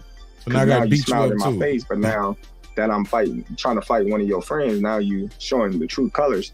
And Jamal, he never was really out there like that, you know what I mean? Bad mouthing me and saying crazy stuff about my name until I'll start, you know what I mean, talking about his brother. And you know, he got to take his brother's side because that's his twin. And he just, that's my, But having a parade in your honor that I've never been a part All right, of. so yeah, they talking about a parade. Boom, boom, boom. Let's skip ahead. For us, coming from where we came from.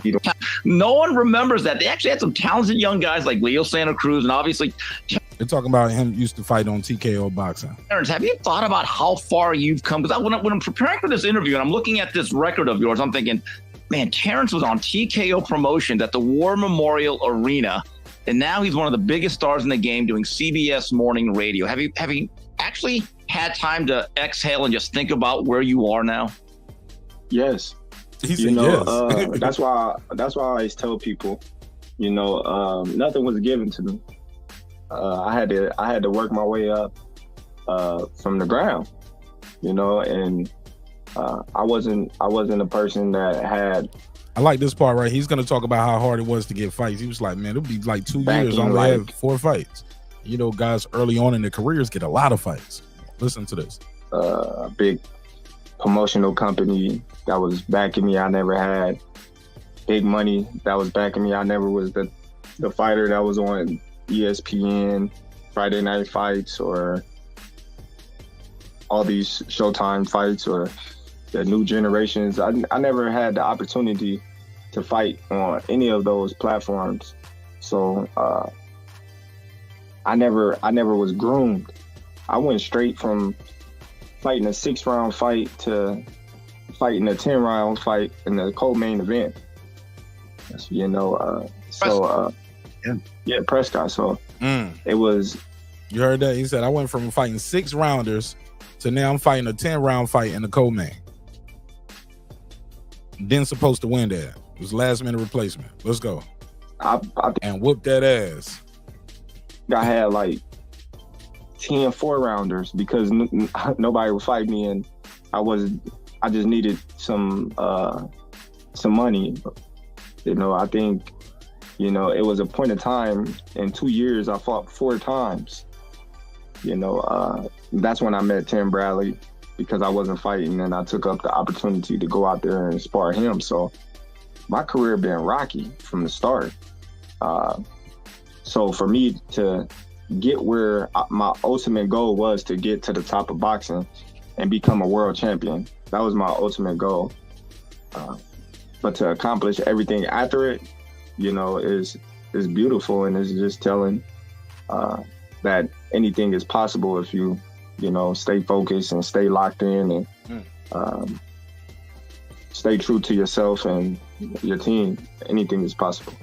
Absolutely. Last question for me, my man. Obviously, you've been doing this most of your life now, in your 30s, mid-30s, and you've always kept yourself in great shape and haven't suffered too much wear and tear. At least you don't appear to be. I know you've always said you don't want boxing to retire. You want to retire from boxing. How much longer would you like to stay in the game and be competitive? Not much longer at all. You know, I don't know. Right now, I'm still wishy-washy. I don't know where my career is going. You know, I for sure want the Canelo fight. You know, he's tripling down. This dude is doubling and tripling down. He wants this. I think he's starting to see it. Like how Todd said, the more he hear about it, the more he starts saying, man, that fight is intriguing. I think the more Bud is asked about this, I think he's already seeing it in his mind. Like, he needs Canelo to win, for one, because if Canelo loses, I'm sure it's a rematch clause for Canelo. But if he loses, I mean, if he wins, like, the door is open. Well, you know, I don't know. Right now, I'm still wishy-washy. I don't know where my career is going. He's not fighting boots, though. I for sure want the Canelo fight. You know, I for sure want the Charlo fight. See what I'm saying? Those are two guys. So regardless, that's 154, 168. You know, he want the Charlo fight. He want the Canelo fight. He want the winner. But I got obligations with the Spence fight as well. That's another fight that's intriguing. But outside of those three opponents, you know, there's nothing for me to do in the sport of boxing anymore. Wow. We at the end of the road, man. We at the end of the road. It's been a hell of a ride. Win, lose, or draw. I wouldn't mind seeing him step in the ring with the winner of this fight.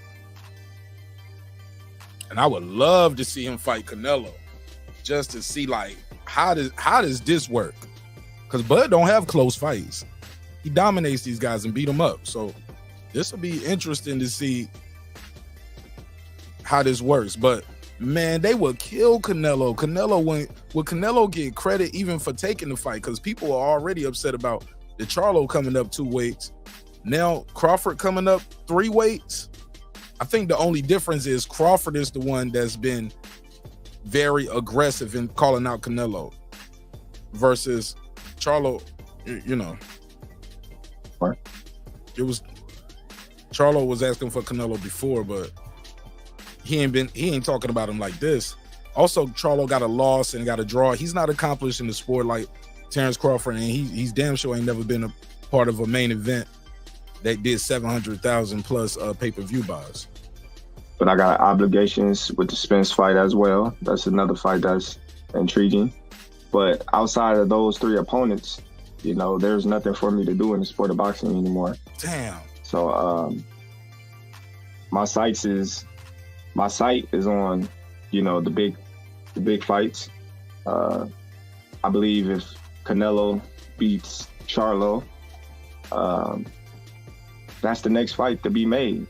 If me and Spence not the next one, I think that's the next fight to be made. And that means, so if Spence sits out, let's say Spence sits out and say, hey, look, I'm doing a rebuilding fight, blah, blah, blah. Well, I'm not going to be ready to fight by the end of the year.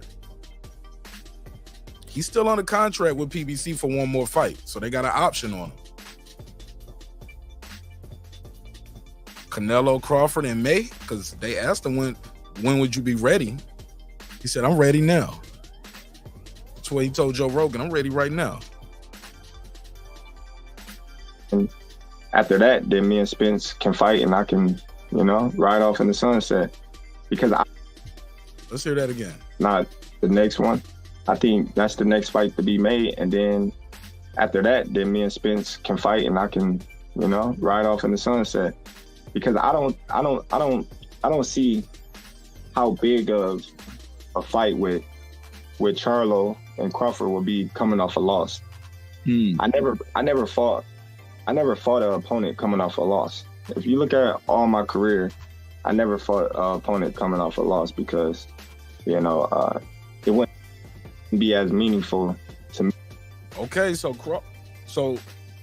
that lets bad news for the Charlo fans. Bad news for Charlo fans. He ain't coming. He make it seem like, yo, after the Canelo fight, I'm gonna come back down and I'm gonna fight Terence Crawford. Not if you lose. Terence Crawford basically saying, I'm not fighting you if you lose. I want the winner. You ain't about to get no payday off of me just to fight because it's a big payday. Talking about I just want big fight, because that's what he said. I want big fights. So that'll be the fight everybody want to see. Crawford is saying, if he lose, it ain't interesting. I want the winner. Or my career to be somebody that just lost.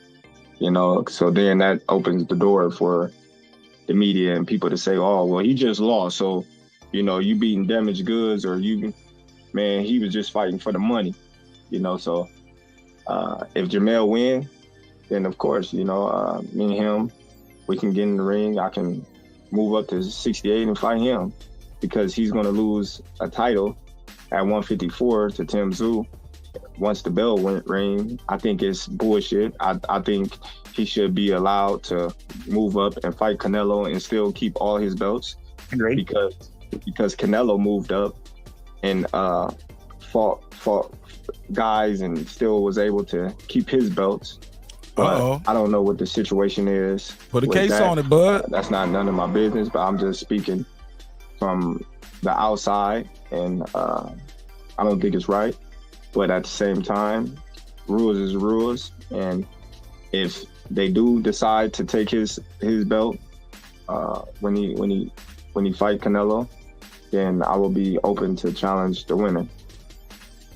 All right, well, there you have it, Terence Crawford. Terence, first of all, congratulations on all your success. Oh, wow. Yeah, man. It's a good one. It's a good one. Let me play this next clip. I'm queued up, man.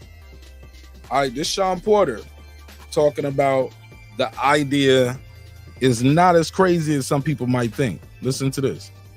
Get NFL Sunday. My bad.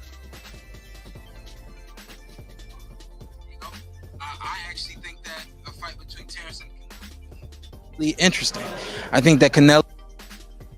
Here you go. Check this out. This Shawn Porter talking about the idea. Is the other side your good side? I got two good sides. It's up to you. You want to switch? Hey, look, Karate Body, I feel you on that. That's why I asked, would Canelo even get credit for it? But here's the thing. Canelo always getting criticized anyway. That didn't stop him from fighting Amir Khan. Amir Khan ain't no Terence Crawford. He brought him up. That ain't stopping him from fighting Jamel Charlo coming up in 2 weeks. He's going to get criticized anyway. He got criticized. John Ryder, people didn't ask to see that fight. John Ryder was the mandatory. How did he get there though? Still fought him and didn't look overly impressive all the way through that fight neither. So that third Triple G fight, people didn't want to see him fight 40-year-old Triple G. Criticism is nothing new to Canelo. He's already going into the Hall of Fame. What is he fighting for? By that logic, he can stop fighting tomorrow. You feel me, bro? That's all I'm saying. I think the dude is going to the Hall of Fame regardless what he doing. Somebody said, true. I just think at this point, he probably just wants to shut the PBC guys up. Well, maybe they just got the bag for him. They had the money to offer him. He liked the deal. I'm looking out for you. Yeah. How's it going, Marcos Villegas? Fight Up TV, powered by Station Run VIP. Being joined with Shawn Porter here in Long Beach. What's up, Shawn? Man, I'm good, man. You know that. I know. Hey, as always, man, great to talk to you. Just to face Canelo. You were in the ring with Crawford. You felt his strength. Do you feel that he can be competitive against a guy like Canelo or Jermell if he were to win at 168 pounds? Yeah, I mean, I think if anything, you just have to get your mind out of the space of who's stronger. Boxing ain't just about strength. You know, who's smarter? Who's Talk about it, Shawn. Shawn making a good point. Let's go. more athletic, who's faster, who's got more stamina, who's got more experience, and the list goes on. You know what I mean? So you add all that up, and you would actually think, whoa, man, a lot is actually on Terence's side. You know, I actually think that a fight between Terence and Canelo would be really interesting. I think that Canelo is not who he was 3 or 4 years ago. And I really wouldn't say he's declining, definitely not fast, but I mean, his career is definitely not doing this. And it hasn't done this in 2 or 3 years, you know? When that first diss is on a rise, and the second he said, and it hasn't done this, like just even stayed level for the last 2 or 3 years. He's basically saying he's declining. He ain't going up, and he ain't even staying level. He's slipping a little bit. He was 3 or 4 years ago. And I really wouldn't say he's declining, definitely not fast, but I mean, his career is definitely not doing this. And it hasn't done this in 2 or 3 years, you know what I mean? So obviously it ain't a fast decline, but Canelo's certainly just not who he used to be. I mean, he has been in a lot of fights, 3 wars with Triple G, and saying all that to say, yeah, I think that a fight between Terence Crawford and Triple G would be interesting and definitely would be competitive. Are we being You mean Canelo? He said Triple G. unfair to Canelo based on one performance, or is this something that you've kind of noticed from like the last 2-3 fights? This I saw this before the Ryder fight with the fight before Bivol. Yeah. You know, when you look at the fight, Plant. okay, so you look at the fight between Caleb Plant and Canelo Alvarez, and you say, well, Canelo did everything he did, what he always does, and eventually, eventually, he caught up to Caleb Plant and knocked out Caleb Plant. That eventually never came with Bivol. So when you see that eventually never comes, you see that in the fight with Bivol that Canelo came to the ring with the same game plan that he had been using fight after fight. The only difference is eventually never came. So if eventually never comes, then what does he do? You fast forward, and you got the same fight against Triple G. He just is younger, fresher than Triple G, and he beat Triple G. But he fought the same fight that he fought 3 times against the same person. You didn't do anything different 3 times. And then you see again, eventually came with Ryder. But the fight with Ryder, I'm all for a good competitive fight. I'm all for that. But when you are Canelo, you're supposed to separate yourself and show why you are Canelo Alvarez. Eventually came against John Ryder, but eventually, you know what I mean? If it doesn't, then what? You know? So now we're looking at a faster, fresher, great legs, great stamina, great game planning, and Terence Crawford. And then why are we talking about Terence Crawford and Canelo, and not Canelo and Charlo? You know what I mean? So look at the Charlo fight. I think that Charlo. That's what I'm saying. More people are talking about Canelo fighting Crawford than the man in front of him. That ain't just me on this show. I'm playing interview after interview. People asking other pros about what did they think about Crawford versus Canelo. They asking Canelo about Crawford. They asking Charlo about fighting Crawford. Or what do you think about Charlo fighting Canelo fighting Crawford? Like, they asking these people about it. Interesting. He's gonna need movement. Let's talk about the facts. You need movement against Canelo. You need a fast work rate against Canelo, and you need a great jab against Canelo. And you got to get to Canelo's body, and then you got to keep Canelo off of you. You know what I mean? So I think that the fight with Canelo and Charlo, I think it's interesting. I do think that Canelo wins that fight, but it remains to be seen. Yeah, you know, it's a weird thing because of the weight. And Canelo's fought bigger guys that punch harder. Yeah. And if same with Jermell and Terence, them moving up, that's kind of like the question mark there. Like, how are they going to handle one, getting a punch from a guy that's bigger, but also, you know, Canelo's going to maybe take their punches and be like, okay, I've felt stronger, bigger punch. He felt stronger, bigger punches than Mayweather. He didn't beat Mayweather. Mayweather didn't drop him and beat him up into submission. He just outclassed him, schooled him. I'm going to hit you, you can't hit me. I'm gonna get you tired, and then I'm gonna just work this jab on you. Tap, tap. How Floyd Senior said, I need you to bop, bop, bing, bop. touch him, stiff arm, then drop the right hand.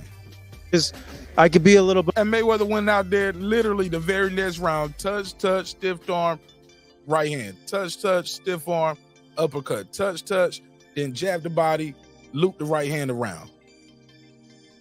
It was beautiful. Canelo was just sitting there on the ropes getting schooled. Didn't know what to do.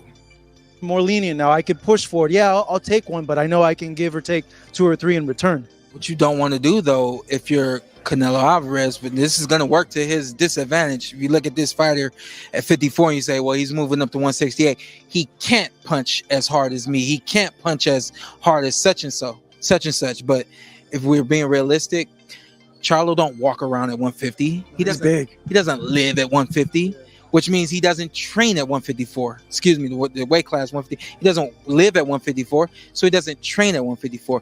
He probably trains at 168-ish, which means that's his body won't be foreign to performing at that weight class, which means he's going to be strong at that weight class, This is more than likely a strong 168 cutting down on 54. It's like they're more or less like the same size. It's exactly. What I'm saying is it evens itself out. Finally, though, then how big of a factor then is it for Terence? Is it the case that we've seen, recently in history, the smaller guy, because he's quicker, more skillful, just completely because he's so much faster and skillful, surprises the bigger guy? Like, would we see that play out hypothetically in a fight with Canelo and Terence? Yeah, again, like when you look at Terence Crawford, you imagine he's probably training at 160. He's probably training around 160, 155, 160, which means his body is not foreign to being as high as 165, even 168.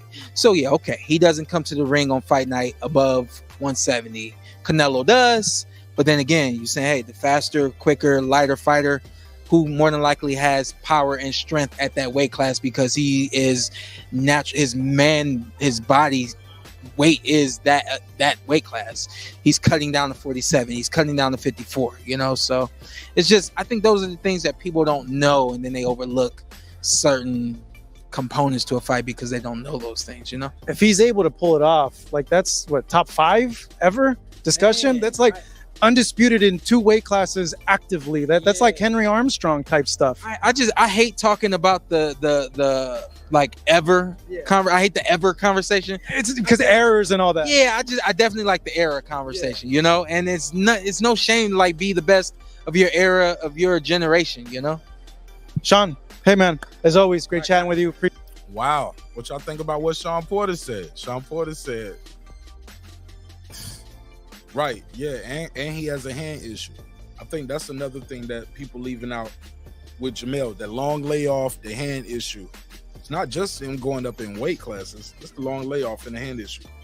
All right, let's keep it moving. I got another one, man. I'm gonna play this clip. So Tank Davis Coach Kenny, he's reacting to the news of Crawford facing the winner. And he sounds like he might be edging Crawford out. This shit is not so unbelievable to some of these guys. Let's hear it. Subjects with you. Obviously, Terence Crawford is trending tremendously. He recently went on the Joe Rogan show and mentioned, he would like the winner of Jamel Charlo and Canelo Alvarez. And he's a welterweight, so he'll be jumping up 3 weight divisions. What do you think about that? This is Coach Kenny Ellis from Tank Davis' team. Listen to this, man. Crawford can get pretty heavy when he's not in a camp, If he can condition himself at that weight, I think it'll be a good fight. I think he technically he got enough tricks. He got enough tricks to hold his own against Canelo. I think he'll be all right.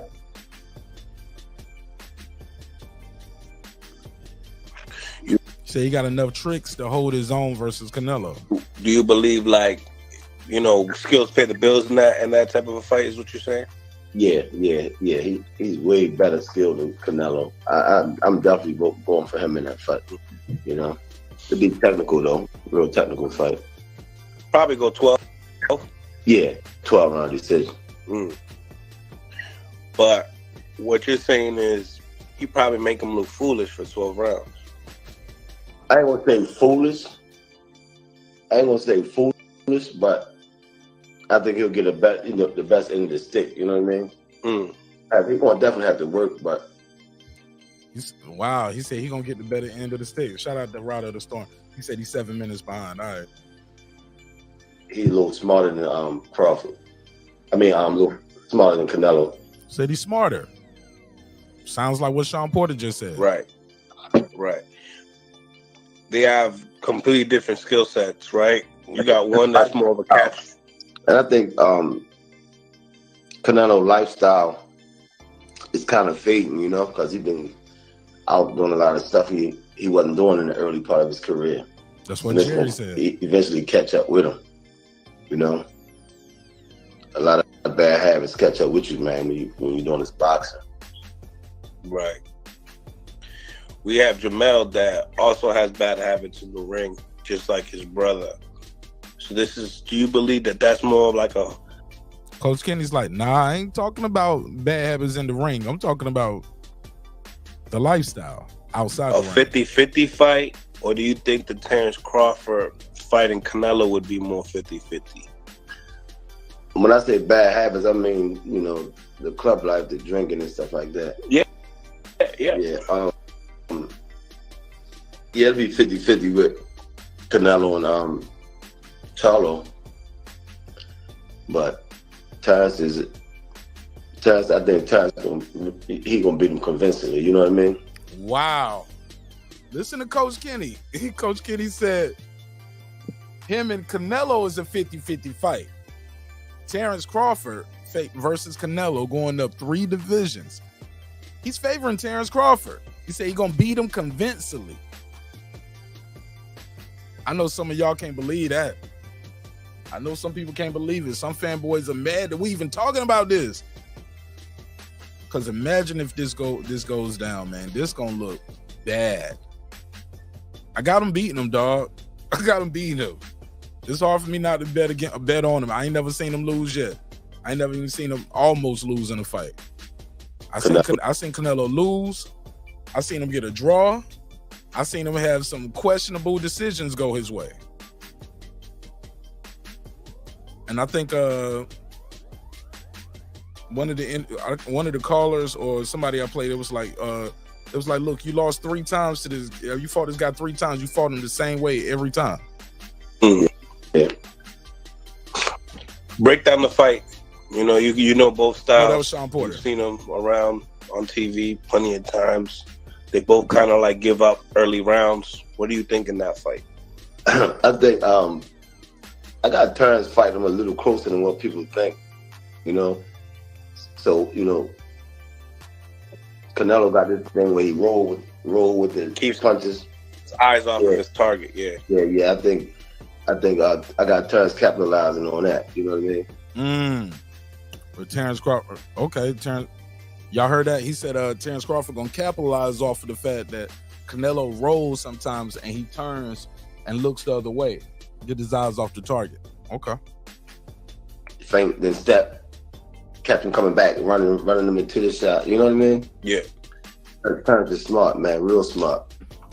And Ricardo, you behind, brother. He said he all I've been playing is him talking about him going up to 168. I got a whole video about it. I did a short about it. He was on Joe Rogan. He's like, I've switched gears now.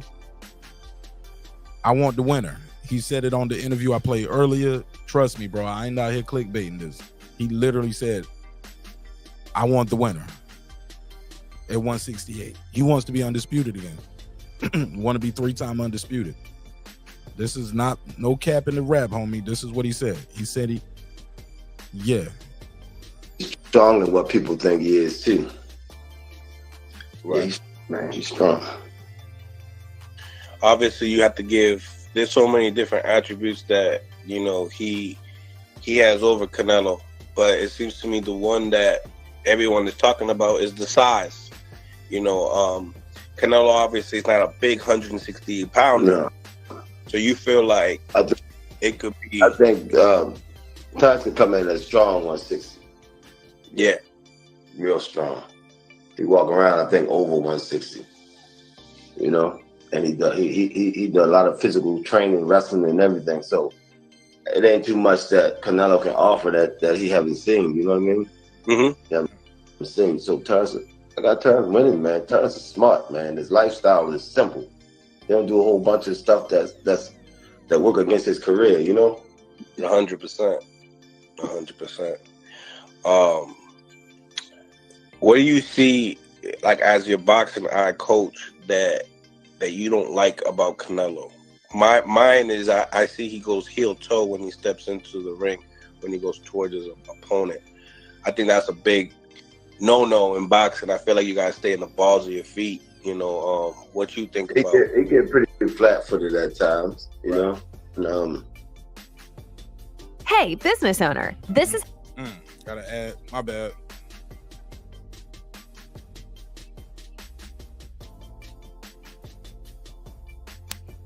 For sometimes he give up a lot of real estate for no reason, you know? He said Canelo gives up real estate for no reason.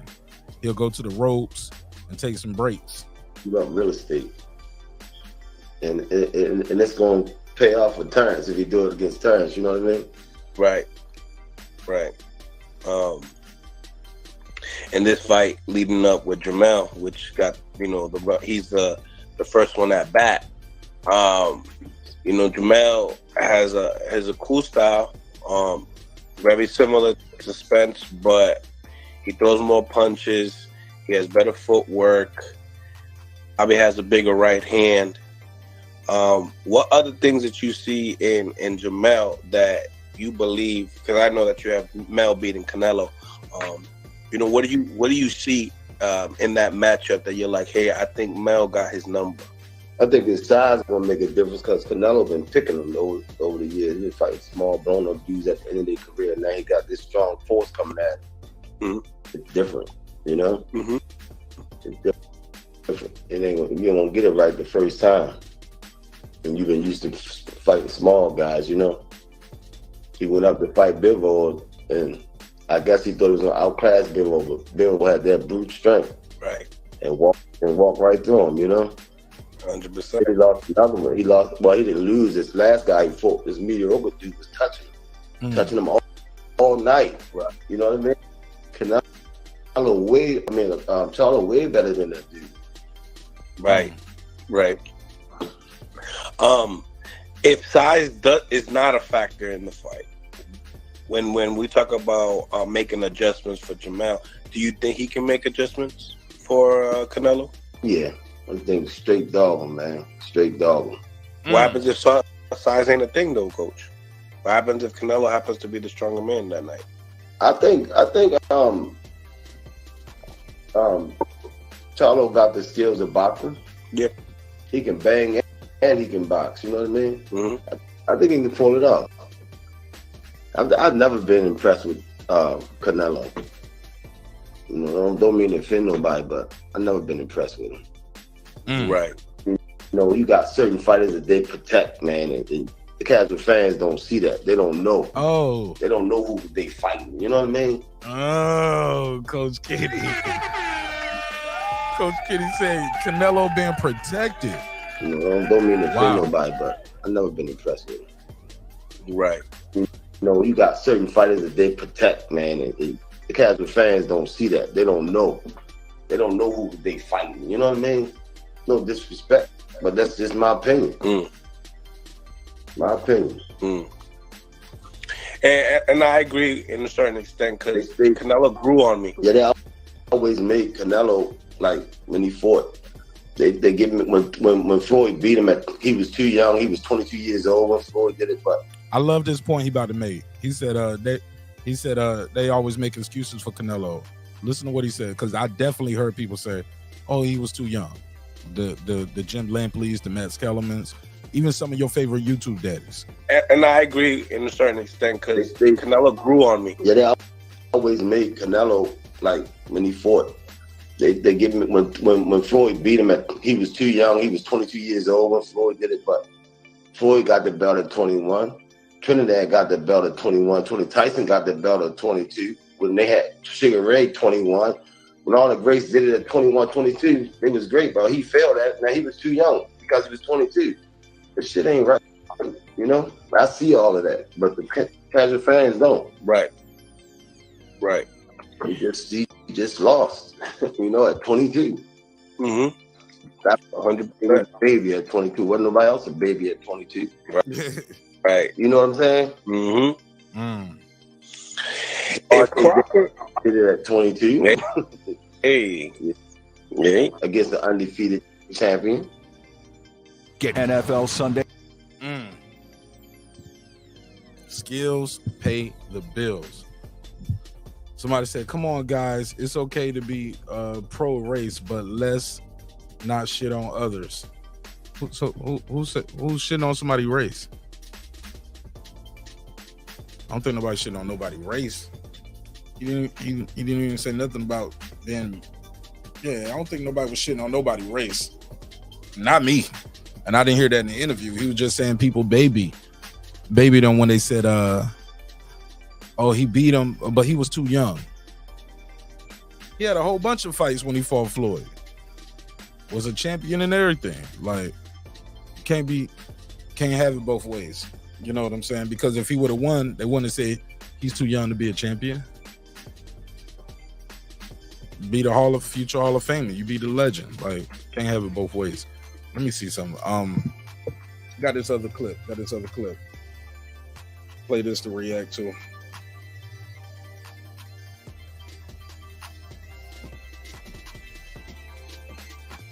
Bear with me. Let me find where it's at. Where is it at? Dun, dun, dun. All right, Greg Hatchett.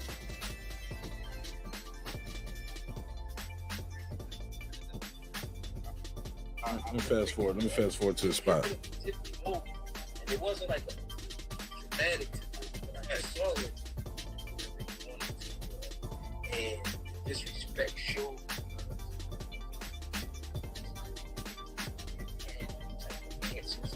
Oh yeah, he talking about how Spence got beat up by Bud. Let's hear it. So he threw a left hand and Derrick James threw a right hook back, like for him to catch it. He's talking about the media workout that Spence did. And it hit him, but when it hit him, it tipped him over. And it wasn't like a dramatic tip over, but I just saw it. And I was like, yo, his balance don't look good. You know what I mean? I noticed, and now let me preface this by saying I don't think this had anything to do with Bud winning. I think Bud was just a better fighter. But I did notice that he looked a little glazed over, Spence, to me, the night of the fight, and his speech was a little slower.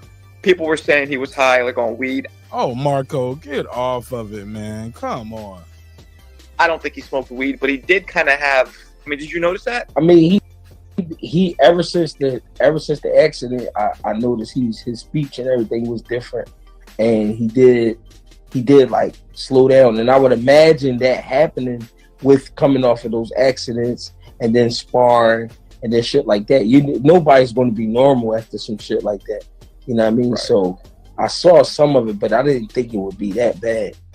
Yeah, it was it was weird, and like you said, that there was a balance thing. He did look a little, but right. I don't know how much of that was also Bud just touching him, and he could have just, his equilibrium could have been off. I mean, who knows in the ring? He didn't have any type of game plans. It wasn't like a B, C, D type of thing. Right, he fought the same way. No game plan. We just game plan A, and if that don't work, we don't have shit else. And it was like he just ain't have he didn't have any adjustments. Yeah, it was just like I think even Derek said this at one point, but he's like, just keep chopping away. He thought he could just keep chopping away. Yeah, but right, showed that was the game plan. Just keep throwing punches. Just throw a lot of punches. Volume. Work behind the jab. Volume. Step around. Hey man, you standing in front of him. Step around. Huh? That's all you telling them? The step. Don't box them. Fight them. Come on, that's coach of the year. but it was going to take more than that. Yeah, man. I mean, at what point in that fight to you did you see proof that, like, okay, this is going to be over? I think it was like the 5th round. I think the 5th round was like, bro, this shit, like, he get ready to stop it, because it was just, at that point he had ended probably like 4 or 5 jabs that was like power jabs and knocked him off balance. Then he started the countering. You know, once a guy start getting countered, you know what I mean, too easy, you start to really see it unfold. Like, all right, it's nothing he can do. Right. Ain't nothing And he can do. A lot of people talk. Ain't nothing he can do. On saying that Spence might have a weakness towards fighting fellow southpaws. Yeah. Do you think? I don't think. See, what people don't get is people think southpaw is a style. It's not a style. It's a stance. Right. You know what I'm saying? So because if you talk about southpaws, you could say like a great southpaw like Sweet Pea Whitaker, and then a great southpaw like Pacquiao. They don't fight the same. Right. You know what I mean? It's just the stance. Right. So I don't think that he got problem with southpaws. I think he just had a problem with Bud Crawford's southpaw stance. Like, you know what I mean? It was very sturdy. You know what I mean? It was paced out. He wasn't in there moving too fast, but he wasn't moving too slow. He was moving at like a perfect speed. You know what I mean? He wasn't doing too much, but he was doing just enough. And he was catching Errol Spence in between shots, and that shit just was bothering him. Yeah. You know what I mean? Bud's jab, which, you know, I think he's a natural right hand. The same thing though. I saw Bud setting a lot of traps. Yeah. He definitely set that trap up with that uppercut. When he go to the ropes, put that high guard up, let Spence come in, throw that shot, and he shot that short uppercut. Make Errol engage, and then he would counter him. Yeah. Made him engage. Put that high guard up. Errol Spence threw that shot. That's how he got the other one too. He caught the shot with the right glove, and then threw 2 right hooks with the same hand. Caught Spence with both of them. A short one, and before he went out of range, and as he was falling, got hit with another one on the temple. Down goes Spence for the 2nd time. And that was the 3rd time, I believe. Yeah, that was the 3rd time. At the end of the round. And to be honest, in the past, a lot of people wasn't comfortable with letting Errol rip to their body and shit like that. They didn't really have a game plan for that.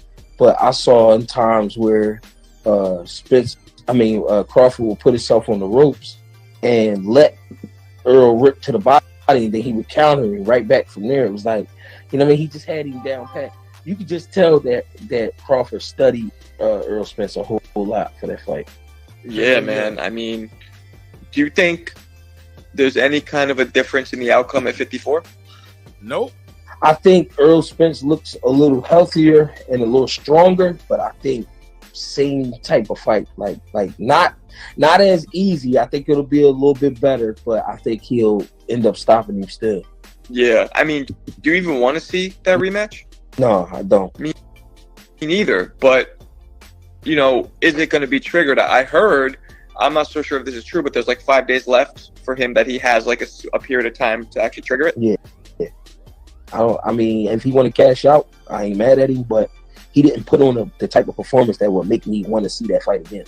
Right. You know, he kind of just took an ass whooping, and that was it. Yeah, man. I mean, it was the build up was massive, but it was like the fight wasn't like that.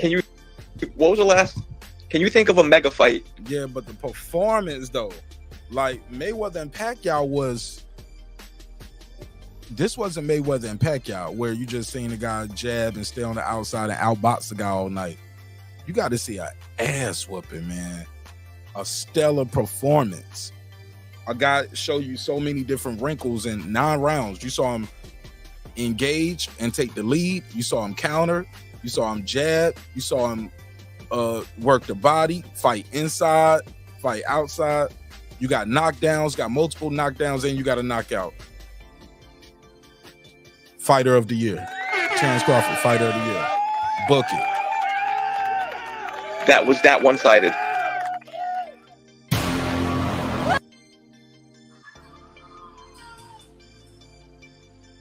Let me see. Let me get to this Canelo part, and then I'll open it up to everybody else. Yeah, De La Hoya maybe, but he beat the shit out of him. And De La Hoya was favored, which I didn't even realize. But it was insane. And then he did that gangster shit, where he goes in the corner as Spence is being counted, and he looks over at Jamel Charlo, grabs his nuts, and is like, "You next." Yeah, that's some gangster shit right there. Yeah, I mean, he was on the high, but you got to remember, Derrick James had made a statement about his mom not needing dancing shoes. Nope. You know what I mean? It was her birthday. It was a lot that went into that fight. You know what I mean? You can't lose on your mom's birthday, and then if you do, you can't get beat up. So Bud, I knew Bud was just bringing a lot to the table. Yeah. He was just bringing a lot to the table. He sure was, man. It was, to me, the most impressive part, as I said, was the counter punching, and the strength he had. Like a couple people talk about. Yeah, that was the second round. That was the second round. To me, what did it was the third round. If you remember, he drops him in the second, and the second the bell rings in the third, Spence throws an overhand left really hard that lands flush, but it did nothing. Yeah, I was like, ooh, that's not good. Yeah, I mean, just proper preparation. I felt like Crawford really trained for that fight. He really was prepared. He really studied. He really understood what he would have to go through. You know what I mean? He didn't, and he wasn't moved by anything. He was very composed. He was locked in. You know what I'm saying? He was just in that space where you would like your fighter to be. You know what I mean? On a night like that, for sure. Yeah. I mean, shit. He even won the ring entrance. Right. Shit. Right. The ring walk. He even won that. Damn. That's my bar right there. I was like, he wanted the coin toss, the ring walk. He had the better uniform, better game plan, better performance. Yeah. Took that shit. I mean, so Canelo and Charlo fight, and I want to ask you about that. But first, I want to continue on this Bud topic. Does Bud beat either the winner, either Canelo or Charlo? Because that's probably who he's going to fight next. I mean, I can't really say. But the thing is, I appreciate a guy like Bud because he's making boxing interesting. You know what I mean? By even taking these type of guys on, even talking about fighting. He could have easily just stayed at 47 or went to 54 and picked his way through the division. You know what I mean? But he's going at the Sharks. He won all the Sharks, all the big guys. And come on, man. That's what I'm talking about. That shit should be commended. That's a bold move. That's a bold ass move. And I don't think he's just going to cash out. I think he really is going in there to try to win this shit and be 3-time undisputed. He said he only got 3 fighters that he wanted to fight next. He wanted to fight Jamel, Charlo winner, Canelo winner. After that, Spence want to get a rematch after that because it made it seem like I got a feeling he knows or got an inclination that Spence rematch ain't happening this year, and he probably just gonna sit out. He ain't gonna fight somebody else before the year over. Okay, well, Spence ain't trying to fight. I'm gonna see what's gonna happen with this Canelo Charlo fight. See if I can get the winner in May.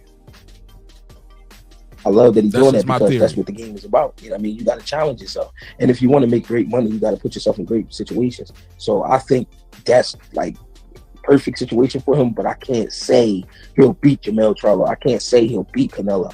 You know what I mean? Those would be the next 2 biggest fights of his career, so I don't know. Because, we're in a weird point of time with this whole thing because you got these guys jumping weight, going down in weight, and you don't even know, like, Charlo is 154, but his brother fights at 60. He's about 6 feet. I mean, so, like, is he really going that far out of his comfort zone to fight Canelo in terms of weight? You know what I mean? Like, because Bud, if you remember, initially was like, I wouldn't fight Canelo unless it's like 158, 160. But just like a couple of days ago on Joe Rogan, he was like, I thought about it, and he's like, I want this challenge. I'd fight him at 68. I want to be three division under. He wants the challenge, man. Disputed. Yeah. So is that too much for somebody like Bud, you think? Stepping up 3 weight? I mean, listen, if you think back in the day, you know what I mean?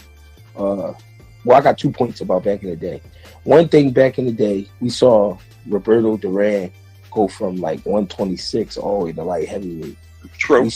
We saw James Toney go from 154, 160 all the way to heavyweight. We saw Tommy Hearns go from 47 all the way to light heavyweight.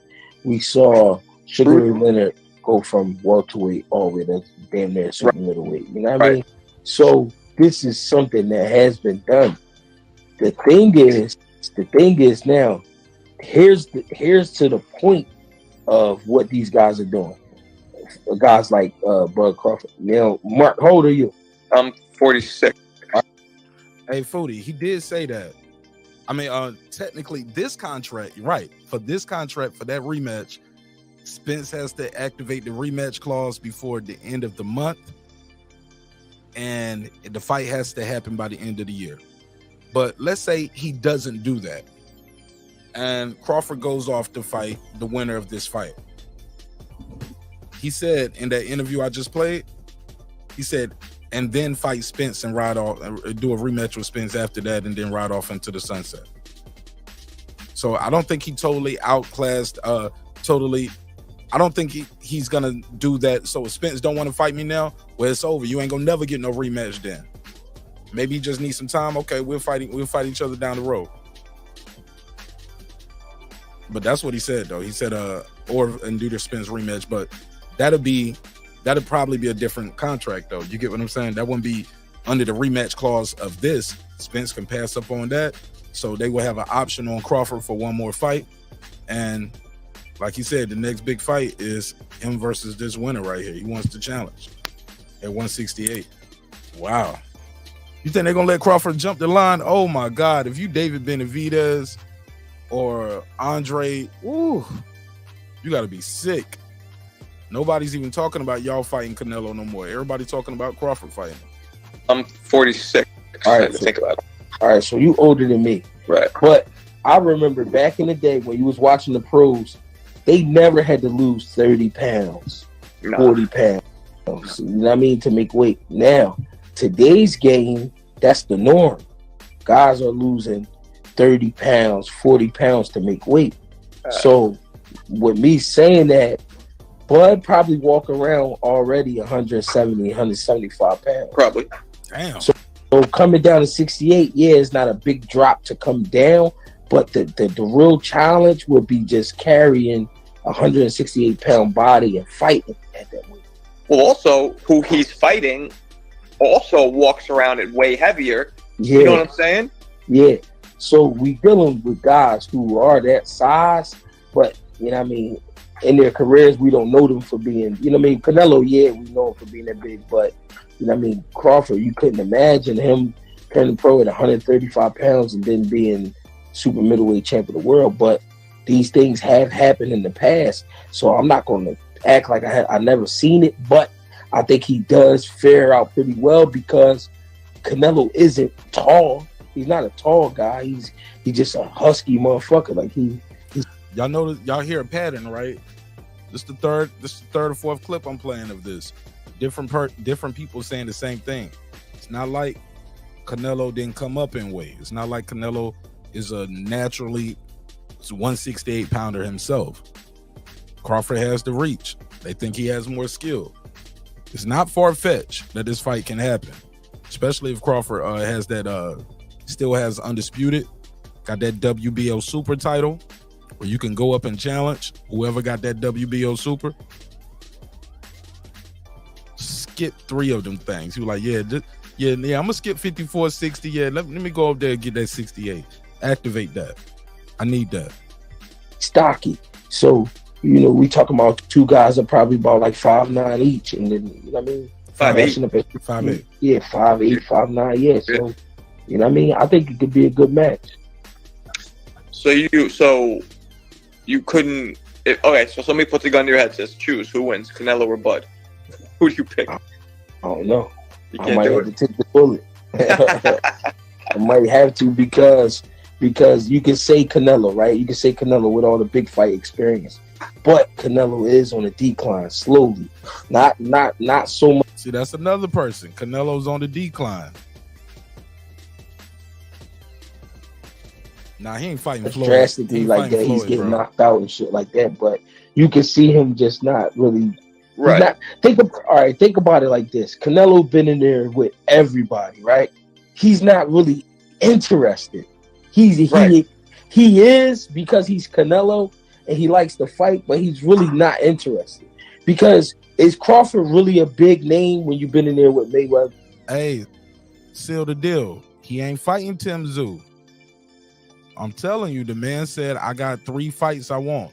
Charlo, Canelo, Spence. Those the big fights. Those are big money fights. Those are big legacy fights. He ain't fighting Tim Tszyu, bro. Just telling you, that's what he said. He's been very consistent. It's like the third, fourth interview. He's talking about Canelo. At one point, they was talking about Lomachenko and the Haney fight, and he accidentally called Lomachenko Canelo. He was like, yeah, it's on my mind now. He wants this Canelo fight, bro. And you said because fighting Charlo off a loss doesn't bring nothing for him. He wants 3-time undisputed. I don't think it's about just getting a title at 154. And that ain't me saying that. That's what I think. That's what the fighter just said, you know? Definitely though.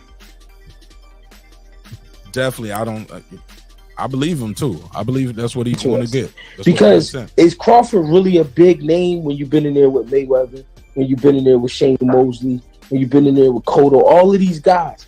Is Crawford really? And I'm not trying to disrespect. I get it, but I'm just saying, like, are you really seeing this as a big fight? Right. You know what I mean? Or is it like, you know what? Fuck it, it's another payday. Right. It's kind of a lose-lose for Canelo to take it because of what you just said. Yeah. You win, you beat a smaller guy. Right. Well, he's over there at PBC, and I don't think all three of them dudes gonna. I don't think all three of them gonna say no. I don't think all three gonna say no. But it's possible though. You're right. We don't always get what we want. You're right, Seal the Deal.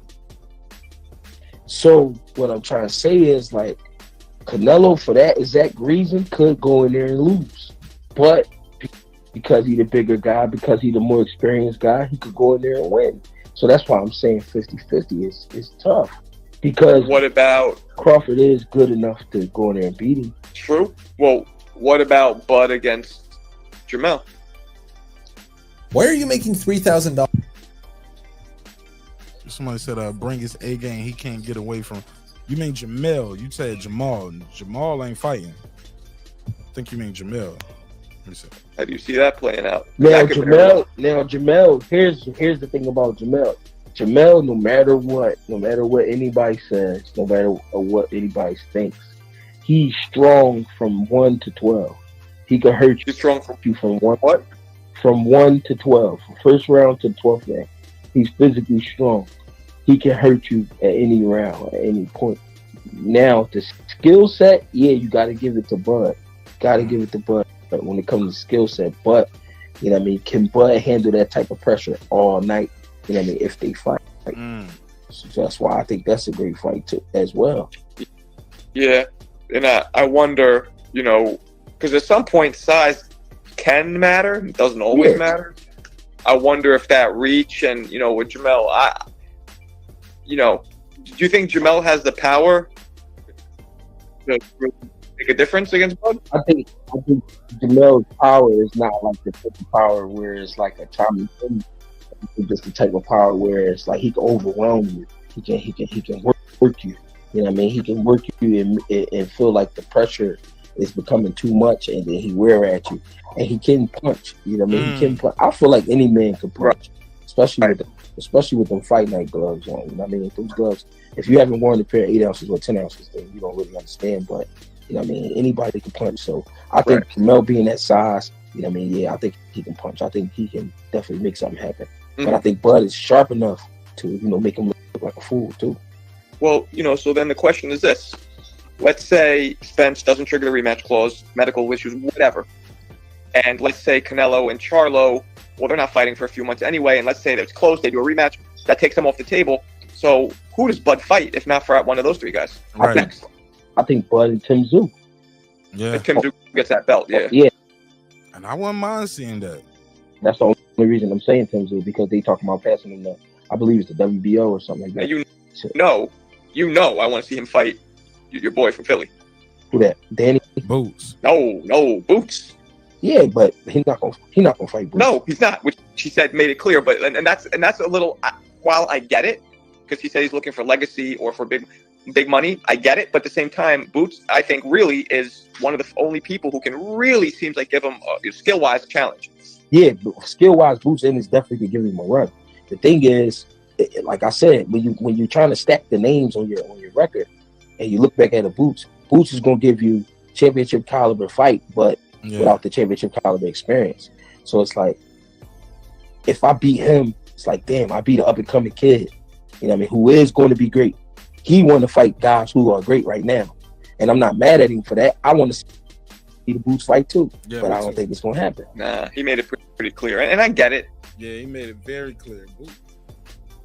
Boots high risk, low reward, but not even just high risk, low reward. I think Crawford been making it very clear. He was like, well, I mean, he run his mouth too much. I'll go down there and I'll come back and get him.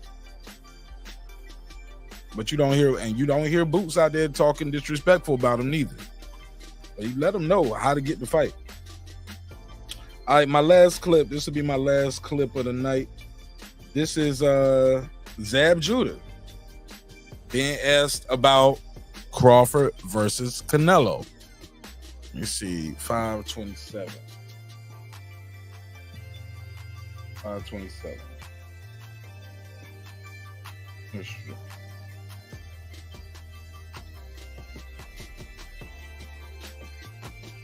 Bear with me, trying to find the time.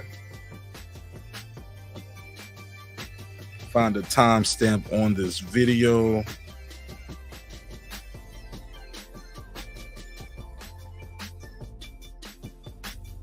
Here we go, 527.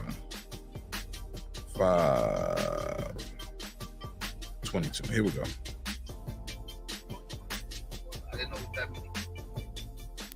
Yeah, that mean fights, bro. Yeah, I want to see it now. Hell yeah. He was talking about Boots versus Terence Crawford said he wants the winner of Jamel Charlo and Canelo Alvarez at 168 pounds.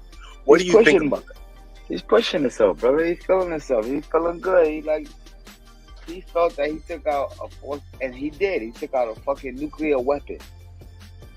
Let's put this in military talk now, guys. He took out a nuclear base with a power plant that could take out a country. Earl Spence wasn't. That's why I said you got to put some respect on Earl's name, y'all. Earl ain't no punk. He took out a fucking nuclear power plant, a whole damn near country. So that's the reason why I'm giving him super high accolades in this game right now. So let's talk about the stylistic matchups when it comes down to some of these fights. Well, because Tim Tszyu about to fight right now. I don't think they'll be fighting. I don't think he'll fight him this year, even then. I don't think he'll fight him this year, bro. Because he will want to wait, because you will need to wait to see the outcome first. And that's what, September the 30th. So that'll be, now we'll be in October, right? When would you fight him? December? Canelo, when the last time you seen Canelo fight in December? You know what I'm saying? He wouldn't fight Canelo this year anyway. That negotiation, Canelo will be on vacation. The money for this fourth quarter budget is probably already spent. Like, it's not that easy. That fight will be bigger. They have to build it up. It won't be this year. It will be next year anyway if he fights Canelo or one of those other guys. Because most of these companies, their budget going to be spent up by the end of the year. That's fourth quarter right there. Plus, you don't know who's going to win the fight. And then you got to go through negotiations. Then go through a training camp or press tour, then a training camp. It won't be this year anyway.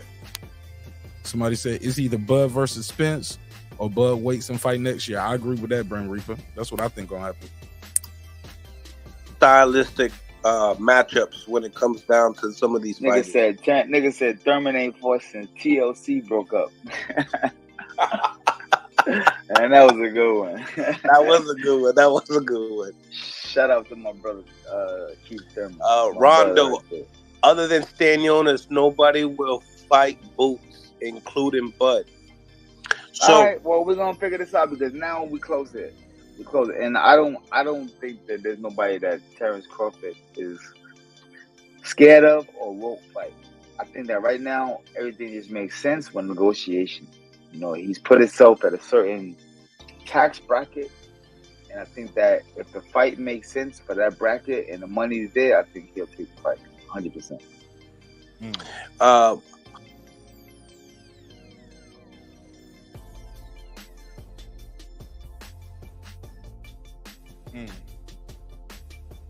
All right, well, that's it. That'll be the last one. I play all that. been a hell of a ride. Hell of a ride. Was it the last one?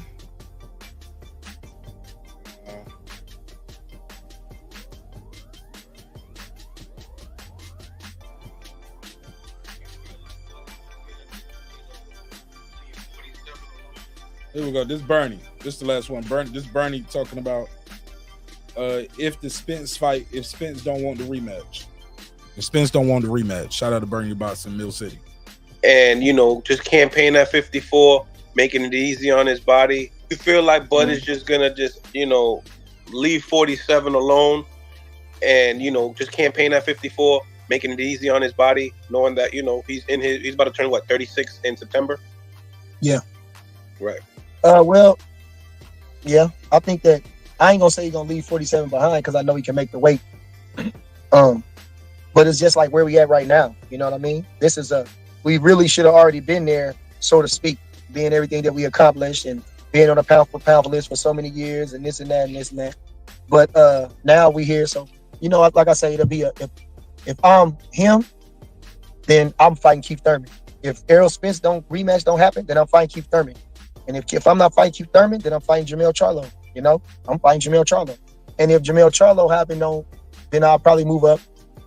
And but see, like I say, fight for the vacant title or something, then I will make me officially a world champion. But being that Charlo is still gonna be the champion,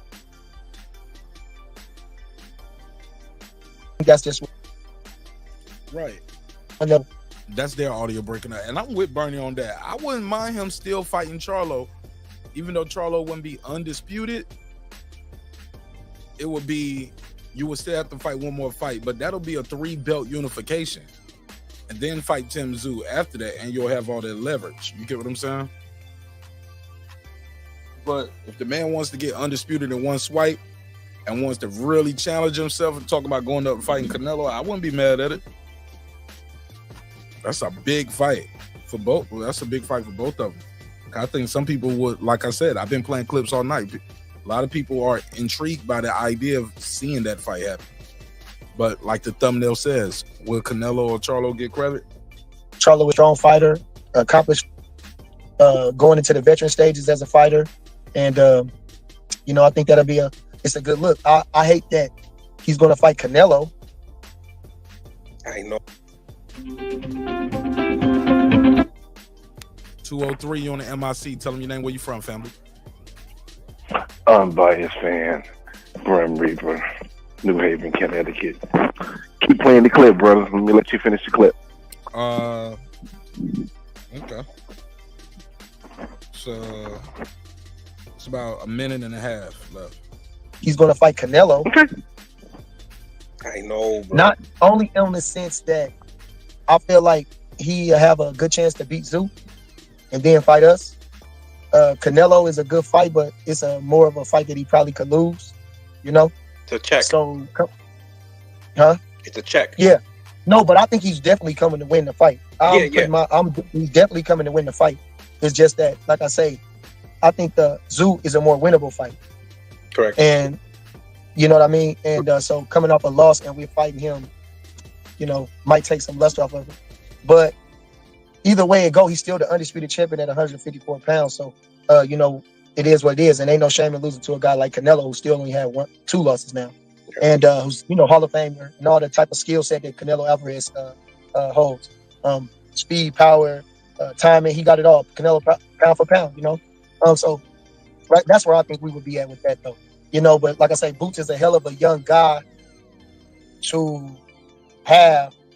And it's a good thing for Bud, too, because a guy like Boots will keep you motivated, you know, and keep you hungry, you know, to protect your throne, you know, still know that you can't get comfortable, you know what I mean? So either way, it's good for Bud, you know, I'm happy for him. Like I say, Tank, Boots, Keith Thurman, you know, even though Keith Thurman out, but Bud is a ticket seller. Bud is a highlight guy, so I think Keith Thurman can sell the fight. He won't be a favorite, but I think he'll sell the fight.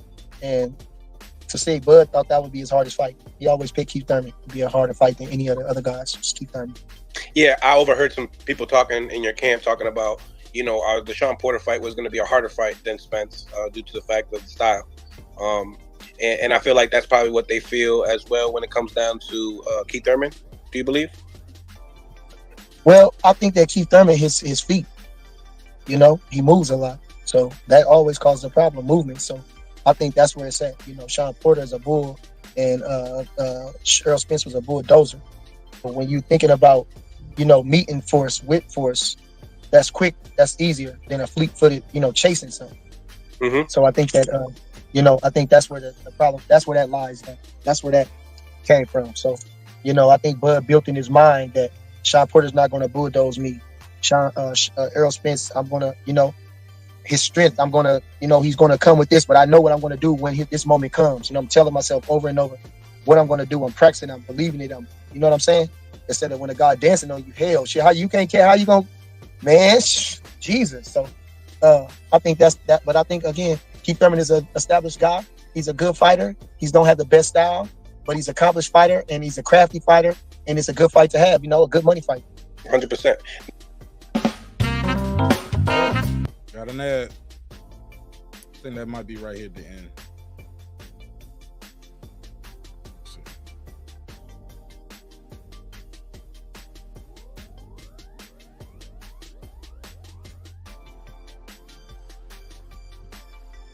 My bad. I had a double ad up here. Okay. But that's it though. That's it for the most part. Got Unboxed fan Burn Reap on the phone. Talk to me, bro. How you doing, good man? I'm good, sir. How are you? I'm all right, man. You know, just another day in the office. Trying to get out of here early, but you know, I'm pretty much almost 100% agreement with you in regards to the aspect of what's going down. You know, certain dominoes has got to fall first. I don't know if Spence is gonna react to this rematch clause. They might circle the wagon, you know, and maybe fight again in 154, and we'll see what happens in regards to that. But I do personally believe that what Terence Crawford is doing is actually helping the Charlo and Canelo fight. It's actually going to help the numbers for that fight. Do you disagree with that? Do you agree with that? How exactly?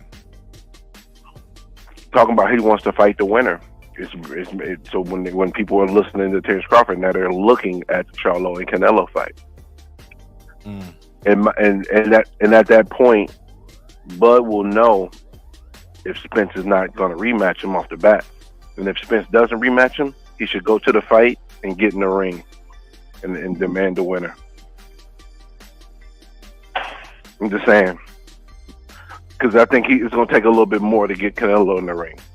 May not take as much to get Charlo, but the problem is we know if Charlo wins, there's a rematch. So he's going to be on the back burner off the bat anyway. But if Canelo wins, I think he's going to have to do something a little bit extra to try to garner that fight. And I think being at the fight and basically saying, I want you next, man. Let's get it in. I'll come to your weight class, 168. Let's do it. It's going to make people talk, and it's going to put Canelo in a position where he might have to take the fight because it'd be too big not to. That's what I think. But do you think it's bigger than Canelo versus the Mexican Monster?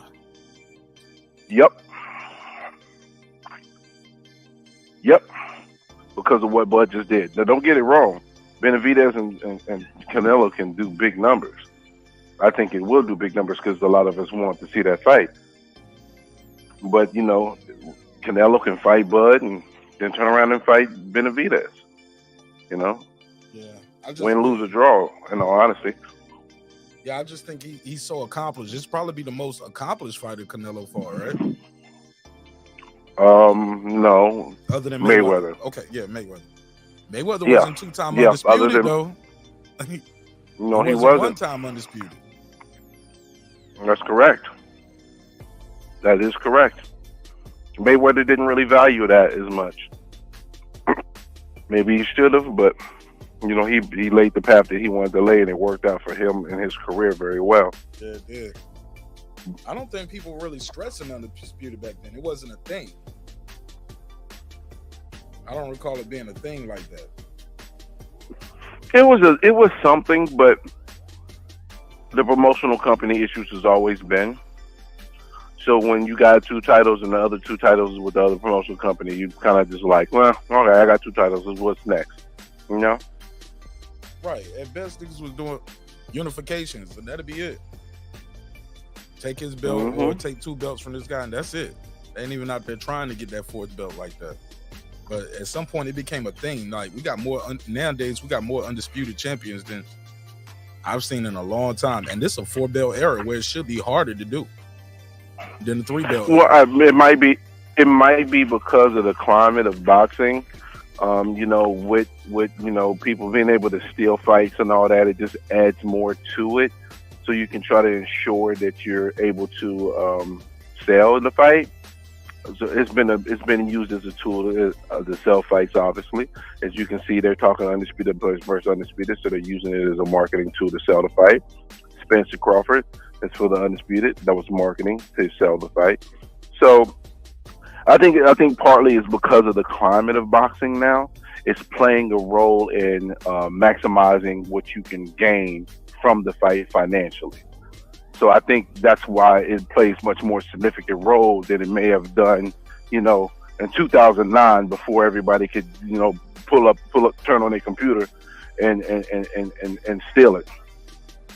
You know, so I think that plays a big role. Again, I could be wrong, but I'm just saying. But you think that plays a role? You think that plays a role in why we see so many people being undisputed now? Yeah, I think it does play a role because because it's one of the marketing tools.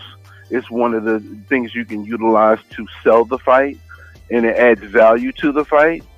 And you have to add value more than ever in this climate now to get people to purchase pay-per-views, because it's easy to get pay-per-views at no cost. So that is, I feel like that is one not the end all be all, but it's just one important part and an ingredient to add value to the fight for consumers like us to purchase it. Does it make a difference to you? If Spence and Bud fought, but it was just for 2 belts, would it have been as big of a fight as it was for all the gusto, for all the belts? For me, yeah. Yeah, I think for me too, but I think to see the fight a long time ago. Exactly, but I think when you get past us, you know, because we're core, you know, we're paying attention to details of boxing that most people don't. When you get to the next level, the fan who likes boxing but doesn't keep up with day-to-day activities of boxing, that is the demographic that moves the needle. That's the demographic that creates, you know, pay-per-views going from 350,000 to 900,000. It's that demographic. And then you got the casuals who don't really know too much about boxing other than big names. But I think it's the boxing fans who like the sport but only pay attention to the biggest fights is the ones that move the needle. And I think those type of things, undisputed, is catchphrases that will get the attention of the higher end casual fan. Just my thoughts. Might be wrong, but you know, just looking at the climate and looking at what's been selling outside of undisputed, unless you have a gigantic profile or the fight has a deeper history, it's not going to move. I mean, look how Haney and Loma was an excellent fight, right? And you couldn't even get 200,000 on that. But everybody talked about it. So they was watching it somewhere. Well, so yeah, but again, some people are not going to pay for it unless it moves the needle. The fight itself was a great fight, but was there anything about that fight that moved the needle? Yes, it was undisputed, but was there anything that moved the needle on that fight? And that kind of is a little bit of an indictment on Top Rank's ability to market top-end fights. Top Rank, when it comes down to grooming and creating a star, phenomenal. But once that fighter reaches that level, we have a long history of fighters having to break free of Top Rank to go to that next level, from the De La Hoyas to the Mayweathers. They all had, at some point, had to leave Top Rank, because Top Rank is a factory. It's a machine. It operates in a certain way, and when you get outside of that apple cart and outside of that machine, you become bigger than the machine itself, and the machine ain't going to change. So then you have to make that change so you can get to the next level that you need to get to, which is superstardom. It's right here at the end too. It's just crazy. But I'm glad he getting his flowers now, as they would say, right? He's definitely going around making his flowers. He definitely deserves it. He definitely deserves it. I wish we could get more than 2 to 3 fights out of him at this level for himself. But I mean, think about it. If we was boxing since 15 years old, and the wear and tear, the amount of time and 7. Yeah. Okay, so for 30, 7. so for 26 years, 27 years, he's been punching people in the face and getting punched in the face. And getting punched in the face. At some point, you're going to want to stop that shit. You know? You can love it, but at the end of the day, you're thinking about what the rest of your life looks like. You know? There's not too many people like Roy Jones. That's my guy, but he's nuts. He just wouldn't stop. He just won't stop. He just won't stop fighting, you know? And I won't stop. And some people are wired that way. And he thinks he ain't never gonna retire. Right. Remember he said that in a rap lyric, and he's still fighting. That's a fact. Nigga, I'm a king of boxing. There is no higher. I'm gonna fight till I retire. He got his Run DMC on with that bar. Didn't he though? Yes, he did. Yes, he did.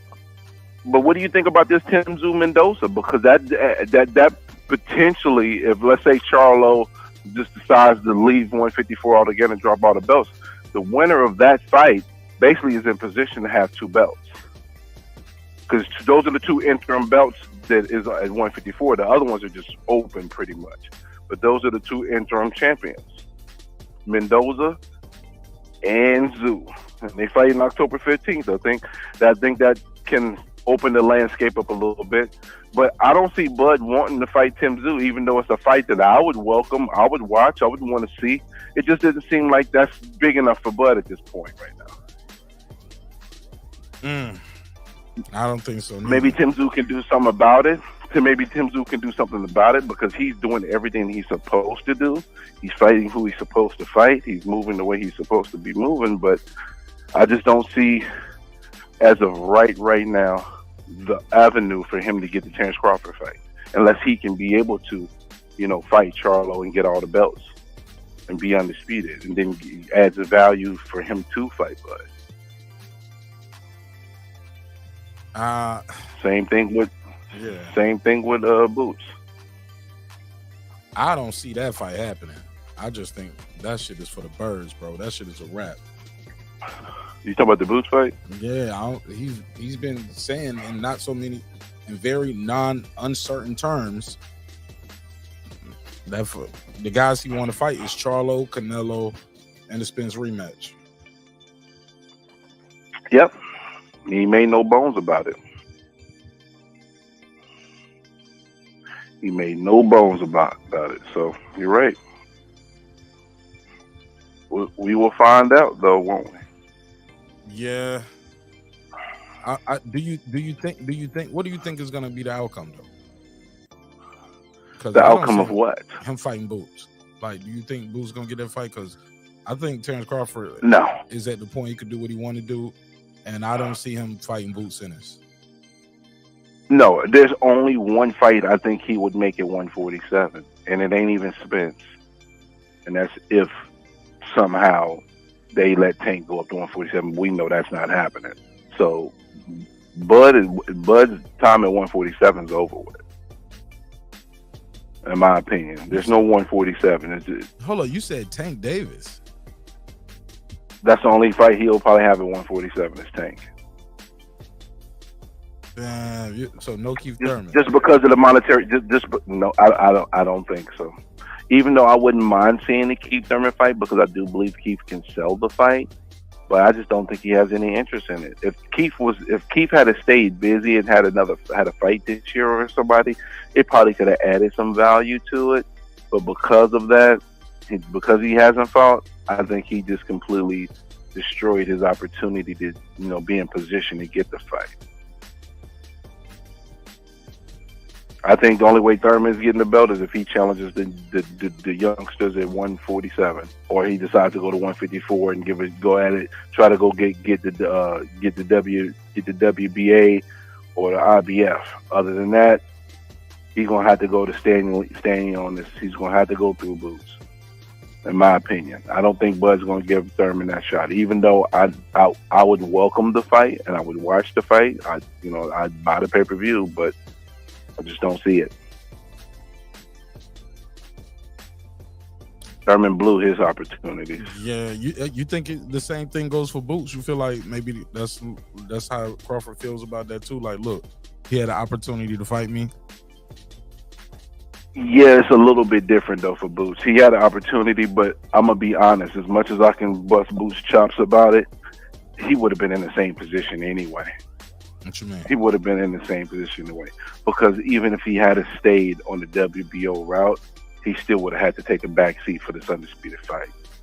And that's just me being honest. I'm not gonna. I mean, I do think that they was capping a little bit in regards to wanting the Bud fight. You know, that's just posturing to get their name recognition up to add value to their guy. But I mean, he's not. I don't think he's afraid to fight anybody at all. But the handlers are going to handle the way they're going to handle. But I think if he had stayed WBO, it wouldn't have made a difference for Boots. Could have fought him instead of David Avenesian. Instead of David, it would have been Boots. He had an opportunity. Right? Yeah, it was a small window. You had an opportunity. That's true. Said no, it's like we don't want to. It seemed like he was. Remember what his dad said in the interview? It seemed like Blue was trying to do some behind the scenes, or Crawford was trying to do some behind the scenes, some cricket stuff, and we was trying to be loyal. But hold on one second. But that conversation happened. That conversation happened after the Avenesian fight. After the Avenesian fight, he went back to talk.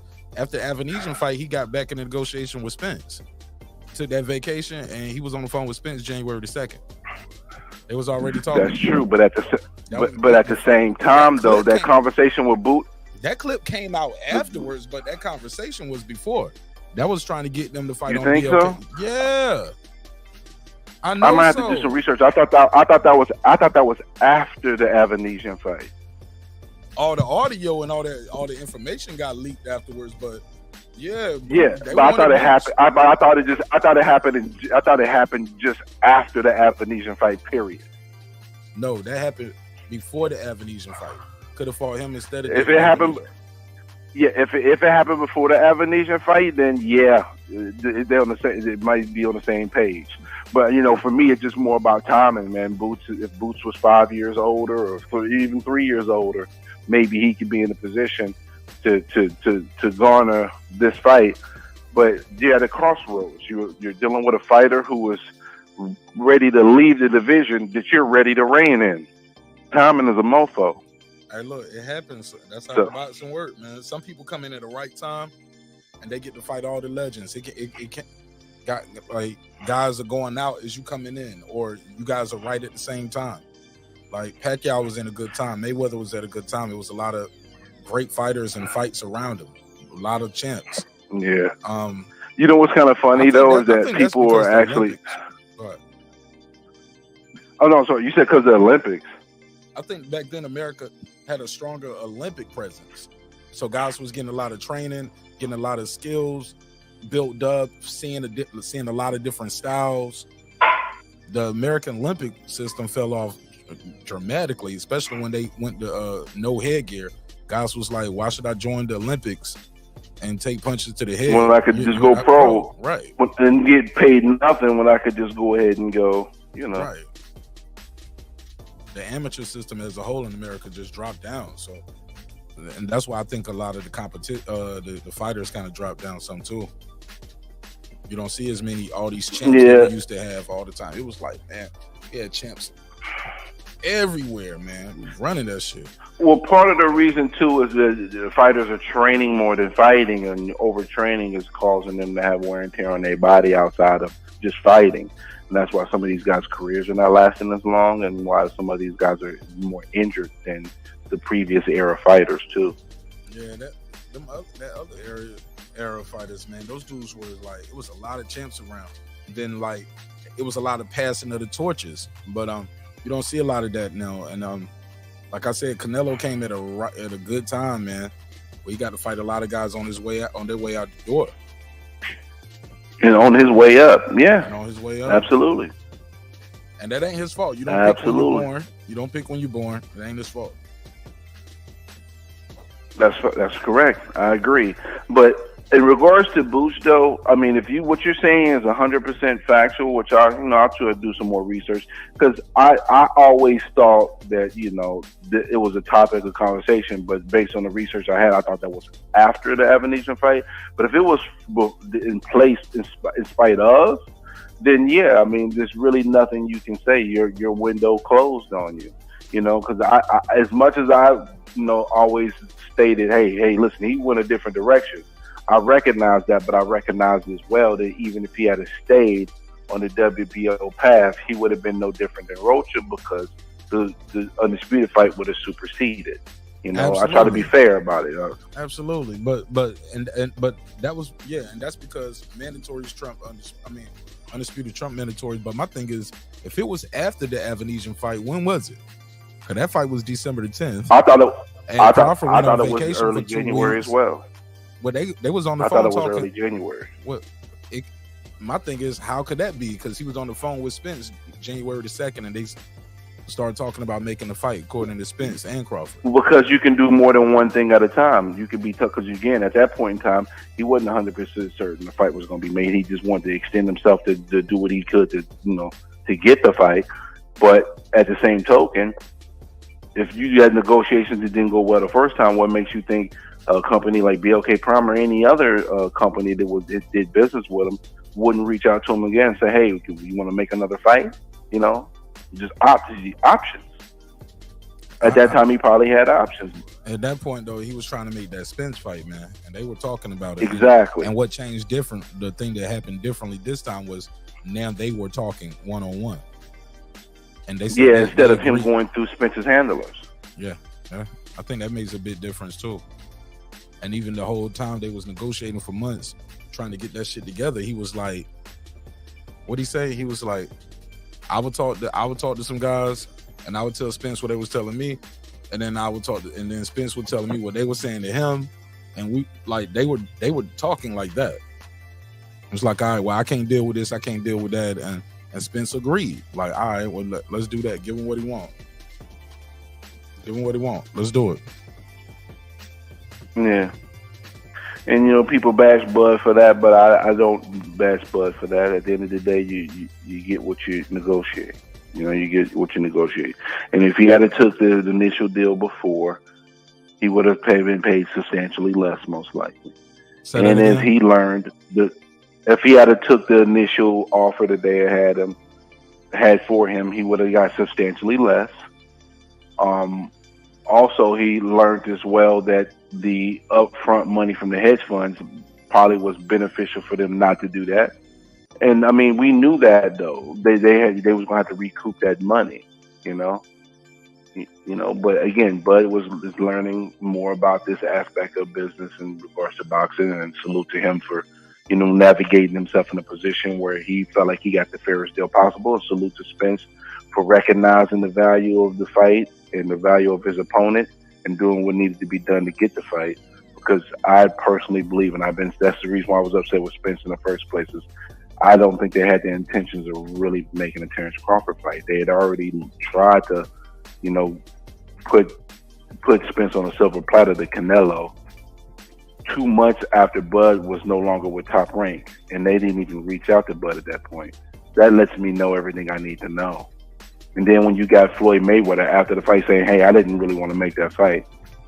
I mean, how much more evidence do we need to know that they wouldn't, the powers that be, whether it's Al Heyman, Tom Brown, whoever the hell it is, all the people who was involved in the fight, in that aspect, on that side of the business, I don't think they was really, really looking for the Terence Crawford fight. Yeah, I was talking to somebody earlier, and they was saying they didn't know where I gathered that from. Gathered what from? That they never really wanted that fight for Spence. Well, I mean, you got to think about it. Tom Brown on January the 2nd of 2022 said hey, I don't want to insult the guy. I don't think we can make a good offer. I don't think it's going to sell. They're going to steal it. So you're devaluing the fight and saying it's not going to happen before you even step to the table to talk to Terence Crawford. Then on top of that, you offer Spence to Canelo before you ever talk to Terence Crawford. Then when you negotiate with Terence Crawford, you guys are offering zero guarantee. Why? Because at the time, Showtime didn't have the budget for their fourth quarter, hence why their fourth quarter was so lackluster. Now, fortunate for us, we had a Tank and Ryan fight to do well, and the executives at Paramount felt the need to throw capital to Showtime to make these big fights. But they have an expectation with this money that's being tossed, and that's why PBC and Showtime is performing, because they're performing under pressure. So they have to produce results. So if they are in that position and it calls them to do what they're doing right now, keep doing what you're doing, Paramount executives, because we're, as a boxing fan, we're getting fights that we want. And I'm not sitting here saying, oh, I want to see PBC win. I want to see PBC fail. I want to see Top Rank win. I don't care about that. I care about the best fights. But if any of these guys are doing something that I feel like is not beneficial for the sport of boxing overall or for individual boxers, I'm going to speak on it. I'm gonna, right, wrong, or indifferent. I'm gonna say how I feel. But I don't see how nobody cannot see that the road for Terence Crawford to get the Errol Spence fight was a very rugged road. It was a very difficult road and terrain where he had to make numerous sacrifices, had to make numerous adjustments. And we just so happened at the end have a man who was solid enough to make a couple sacrifices on his own in Errol Spence. Yeah, man. Yeah, he wanted that fight. And look, he the truth. Got to give it to him. He the truth. He said he was going to do it. Listen, I have nothing bad to say about Errol Spence. All the stuff that I do when I'm talking junk is for his fans who are insane in the membrane. You know, it's a couple of them out there that's operating like G's and taking a loss just like he did, but unfortunately, 90% of them are not.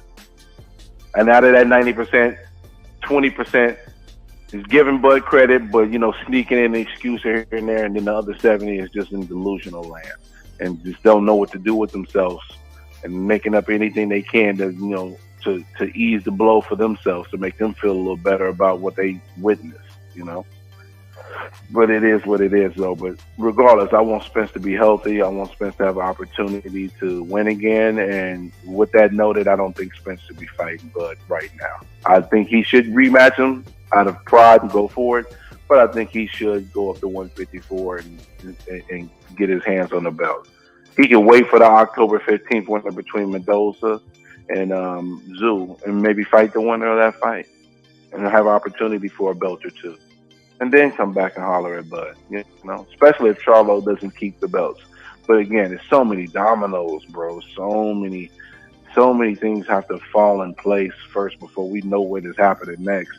All we can do is just clump out scenarios and speculate on different situations that can play out. But it's just one thing can happen and there'll be a domino effect to change everything else. So we'll see what happens in the next 4 days. He got to win.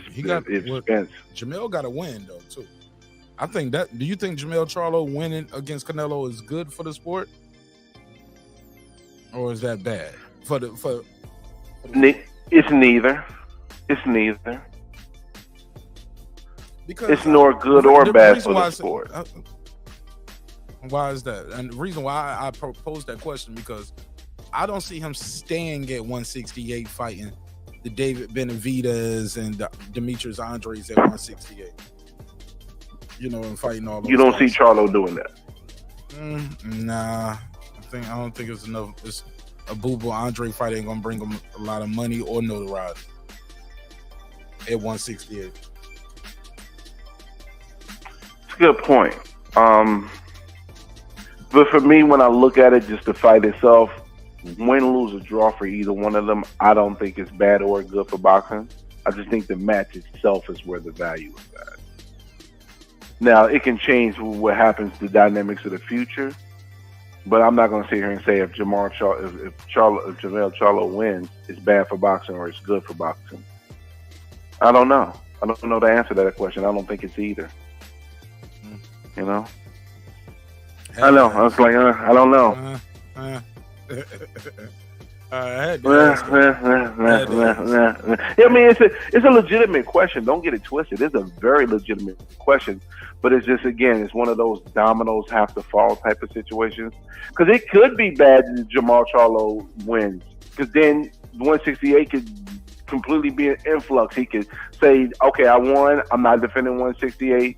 I won undisputed. Now I'm going to 160 to go get all the belts. Now what? Now it's a free fall for all the belts to 168 again. You know, you just don't know what's going to happen. So it's kind of hard to say it's bad or good until the next move is made after.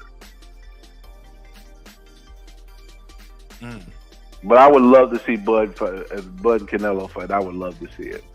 And I think Canelo doesn't want to fight because he feels like he's already got enough flack. Because you wasn't happy about this fight, bro. Do you remember that? You was complaining about, oh man, this is weak shit. Why you fighting Benavidez? Boo boo. You gonna fight the guy at 154? Hey, look, but what I supposed to do? Complain about it until the fight, forever? I complain about Spence I'm not saying. Hey, look, I complained about Spence fighting Ugas and Mikey Garcia. You know what I'm saying? But at some point, you gotta just be like, all right, shit. You move on. But what I'm saying, but I'm not saying it for you to continue complaining about. I'm saying that just because Canelo's probably looking at it from this aspect, because again, these guys do try to get a pulse of what their fan base wants, and I think, the first thing he thinks is, if I go fight Bud, oh man, people ain't gonna give me no credit because they already give me a hard time about fighting them. So but that's why I feel like Bud got to do a little bit more to get the fight. That's why I think if he knows it's Spence. Hold on. I got you, though. I got you. Check this reply. When has that stopped Canelo before? He got criticism for fighting an older Miguel Cotto. Chavez Jr. got criticism for that. Took criticism for fighting Rocky Fielding, little Mikey Garcia, Amir Khan. Like, I can keep naming more guys that he got a lot of criticism for fighting, and that didn't stop him from fighting. He didn't fight Mikey Garcia, no. He didn't fight Mikey Garcia. Not Mikey Garcia. I was thinking about Errol Spence. What you doing? Not Mikey Garcia. Amir Khan. He did fight Amir Khan. He fought. Fighting Drain Kovalev, Catchweight King, 40-year-old Triple G. I can keep naming. He gets criticism all the time for half these fights anyway. When has that stopped him before? Good point there. But now the caveat behind that is, fighting old ass James Kirkland, knocking him out, putting him on the highlight reel. What was he in there with James Kirkland for? To continue to build himself up to go to the next set of fights that he wants to accomplish. Sometimes some of these fights have for particular purposes. Amir Khan. I can't say too much about that one. Come on, defend these shits, man. I can't. Defend them shits. You had criticism before. I mean, that's true, and I mean, Bud is so much bigger and better fighter than. And Bud is more accomplished than Charlo. He sold more pay-per-views than Charlo. He's undefeated. He's 2-time undisputed. Some people think Charlo has never been on pay-per-view. No, Charlo was on pay-per-view before him and his brother was on pay-per-view together, and it flopped. Oh yeah, I forgot about that one. Wow, yeah, it flopped. Good memory, bro. Yeah. I commend what Bud is trying to do right now, because he's trying to do as much in as little time as possible. He's trying to make the biggest splash for the biggest fight to make the most impact, and then say, okay, I'm good. It's been real for the guys. I'm out of here, and I can't blame him for doing that. But I think for him to get Canelo, he's going to have to do a little bit more. I think the suggestion that him getting if he knows that the Spence is not rematching him, let's say he finds that out, he should definitely go to the fight and get in the ring and demand a winner. Got to be allowed to get in that ring. You can't just walk up there. Well, listen, can I tell you something? What's up? What makes you think PBC ain't gonna let him get in the ring for the amount of money that fight's gonna bring?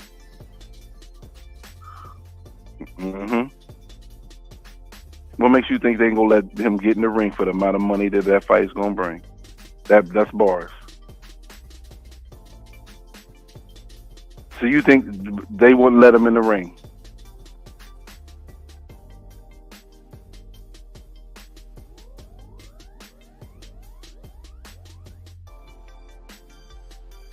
I don't think he.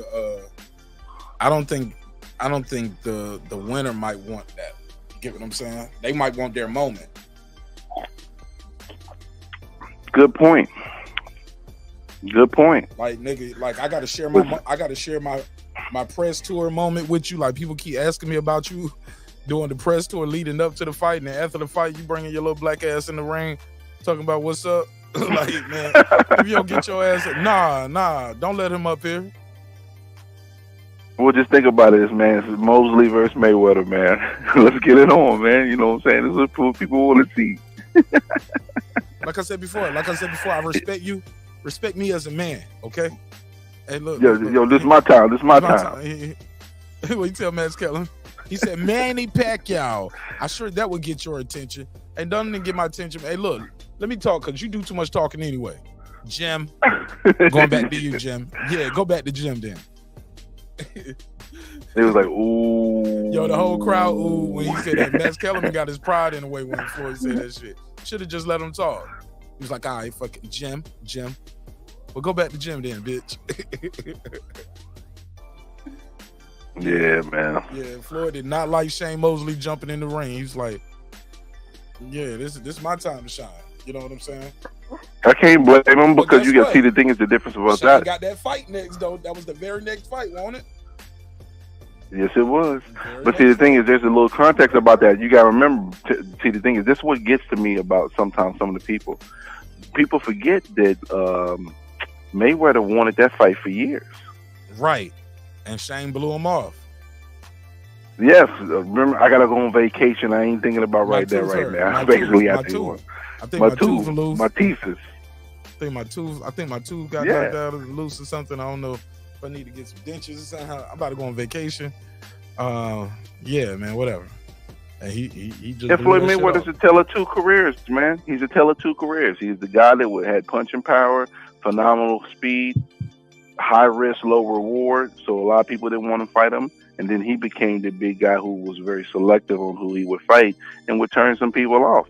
But I think if he didn't get shunned as much when he was younger, he might have not been quite as shrewd when it was his turn to run. Just a thought. You got to think about it.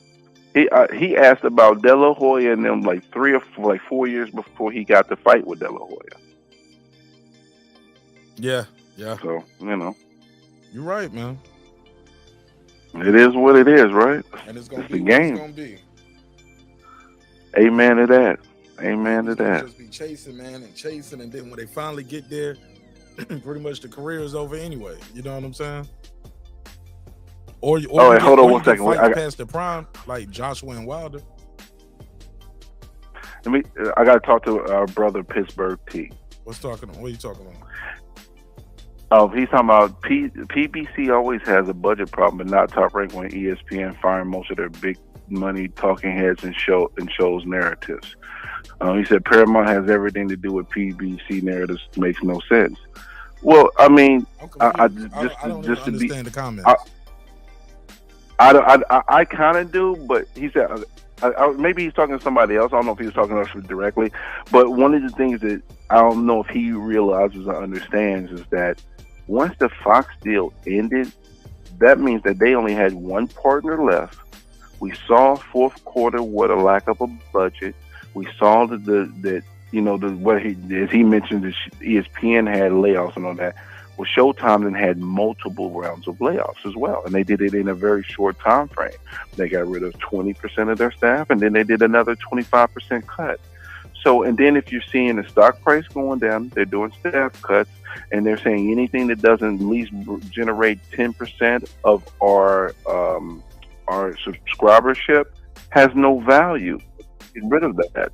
And so when that statement was made, and you're looking at boxing cards on their Showtime event doing $163,000, which is less than their reruns of certain shows, It's a legitimate question to ask. Hey, what's the future looking like for Showtime and PBC? There's nothing wrong with asking that question.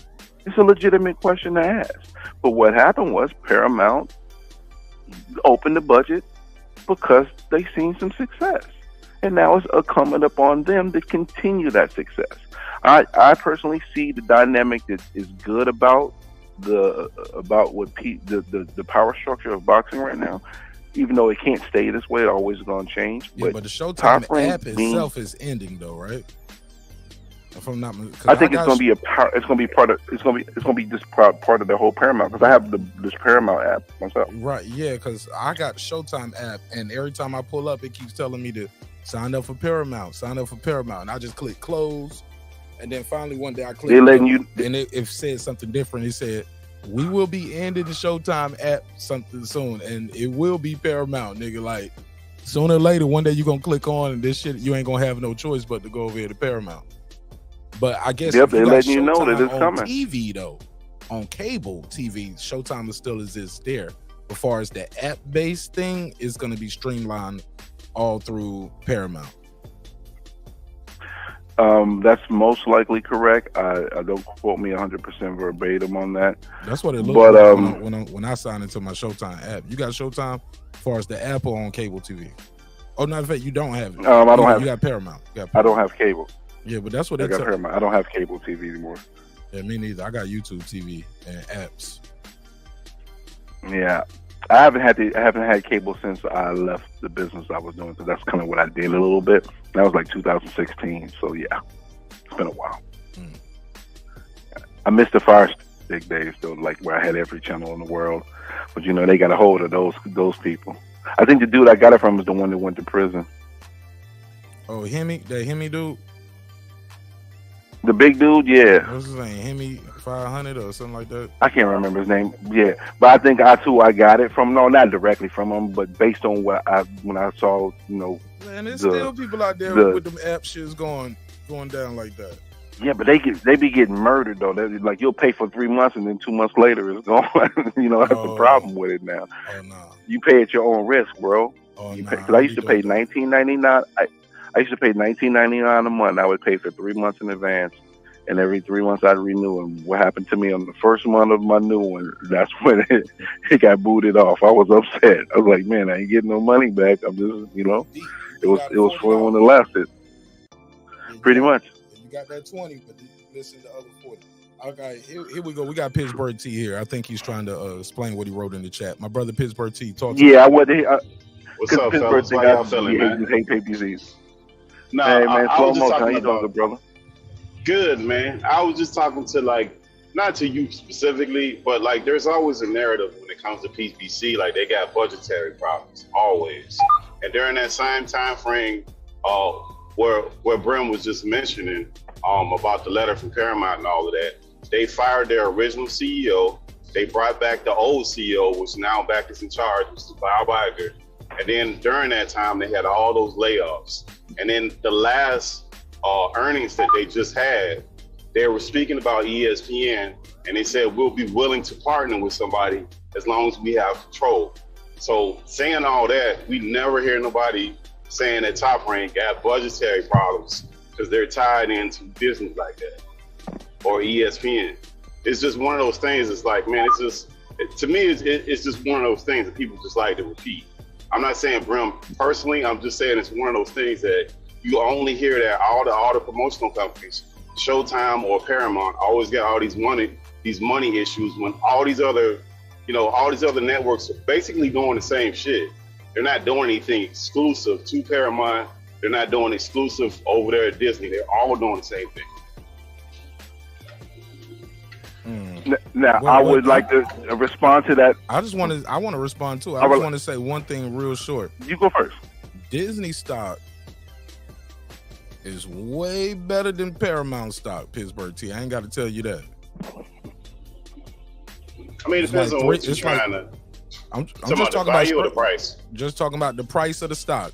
I would say the value too. Like it's 3 times, 4 times the price of Paramount stock. The price, yes, the price is better. Obviously, the price is better because Disney's $80 I think Paramount is, what is it, under $20? I don't know. Yeah, it's like 15. It's not no $80. It's like, it might be like 15 to like 85. Yeah, so and Disney stock is always, and Disney stock, is always looking good. Well, Disney stock hasn't moved over the last 4 or 5 years. It's at the same price it's been for 5 years. It's been sideways. That's It's been called sideways for a while. consistency, and you know what I'm saying. So no, it hasn't went up, Mark. It's called plateau. Usually move. It's called plateau. Yeah, I'd rather something to stay consistent than to drop though. If no, you look but up in your Paramount's the Disney, same price. That's true. You look up in your Disney price, your Disney stock don't drop to $15, my brother. You might see people jumping off buildings. No, but Paramount's price went sideways too. So even though their price is higher, it dropped, if you look though. at the chart, it's the same thing. It went down a little bit, and it's pretty much the same. It's not like that massive of a difference between over the last 5 years between Disney and Paramount as far as performance. Disney obviously have the parks; they got all other kind of stuff besides the media function of it. So it's not exactly the same thing. It is, but it ain't. Well, hold on, Pittsburgh T. There's a reason why these conversations are happening. 25% loss. I can't hear. Paramount had a 25% loss in the first quarter this year. Right. And then they had another 15% loss in the third quarter. So that's what I'm saying, Pittsburgh T. That's no. What you mean, right? That's not good. No, they both had losses. No, they both lost. That's what I'm telling you. Like they listen. They had the guy that's the CEO right now. Hold on, you just said Disney plateaued and stayed at the same. You can't say they stayed the same and had a 25% drop loss. That's not the same thing. What do you mean loss? You talking about their revenue? What are you saying? The stock revenue and their stock price. If your stock prices are dropping, but both of them went down. That means you're losing money.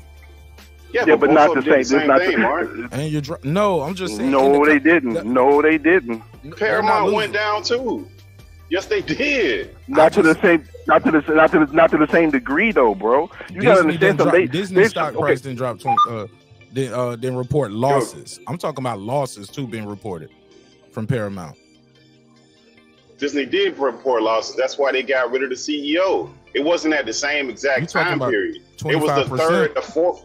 Yeah, no, listen. Paramount was the beginning of the year. Disney was the beginning of last year when they got rid of they had a completely different CEO than they have right now.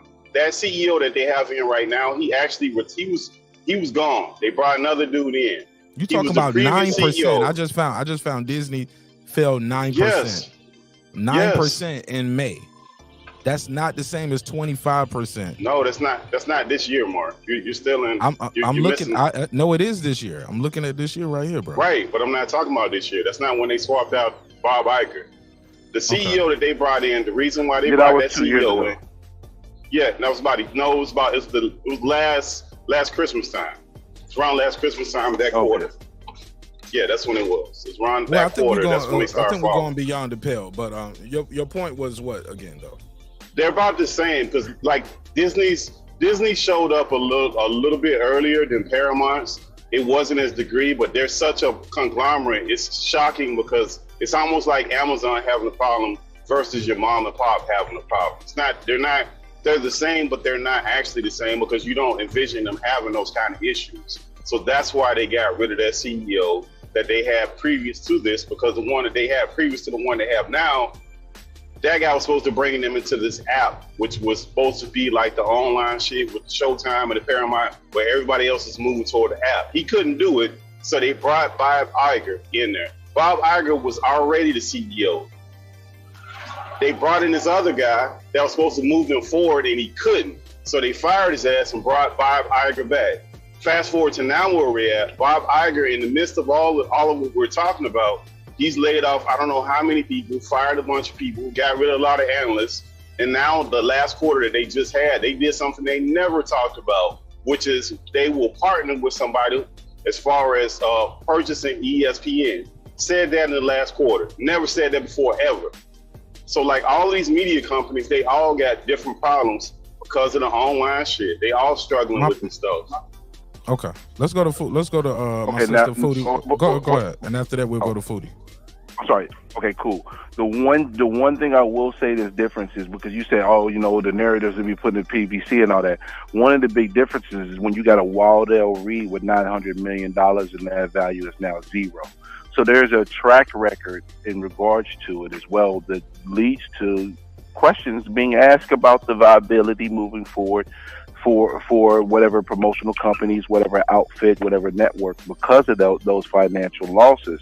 Just like how the zone is now entering that territory as well. They're entering the same territory that PBC was in 2016, 2017, where they had a large sum of money. That money was spent. It was overly spent on fighters just to get them into the fold. But now the dust has settled, and now you actually have to have a budget and operate in a different form and fashion. And now you're being scrutinized based on what money you're spending and how it's being allocated. That is happening to Matchroom and the Zone right now, and that happened to PBC. So nobody's safe. Nobody's above criticism. Nobody's above being looked at on their business practices, their future plans and all the things that they're doing. So yes, PBC has gotten a lot of heat for that, but I don't think that it was any larger than what I'm seeing just coming to Matchroom right now. They're getting it too right now. Fair enough. Let's go to Food Revolution. What's up, What Food? up, Mar? What up? How you doing, What up, sis? What's good with you? I'm good. He said exactly what I was gonna say, so he took the words right out of my mouth. So I don't even know why I'm Who? on anymore. Who did? Brim. Exactly.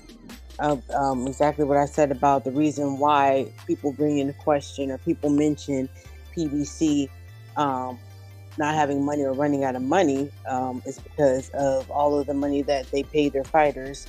In the front, their guarantees were so high, but the pay-per-view buys did not help them to recoup the money.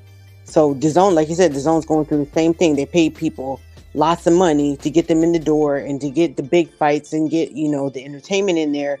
But then when it came down to it, they had a whole no pay-per-view model. That's the reason why they have to pay.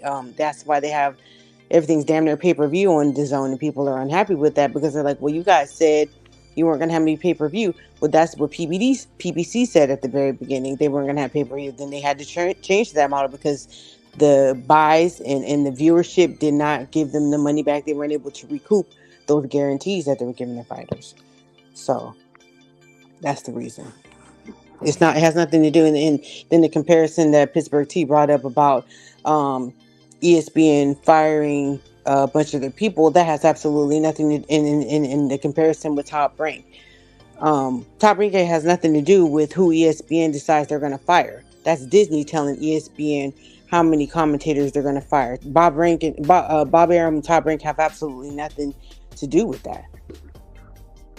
Two different companies doing two different things for two different reasons.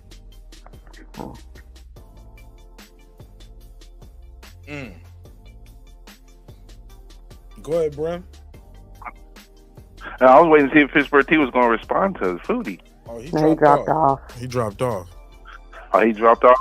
Yeah, word. I mean, listen, the game is the game, Ghost. That's all I can say, We just, as fans, we just want the good fights, man, at the end of the day. We just want to see great fights.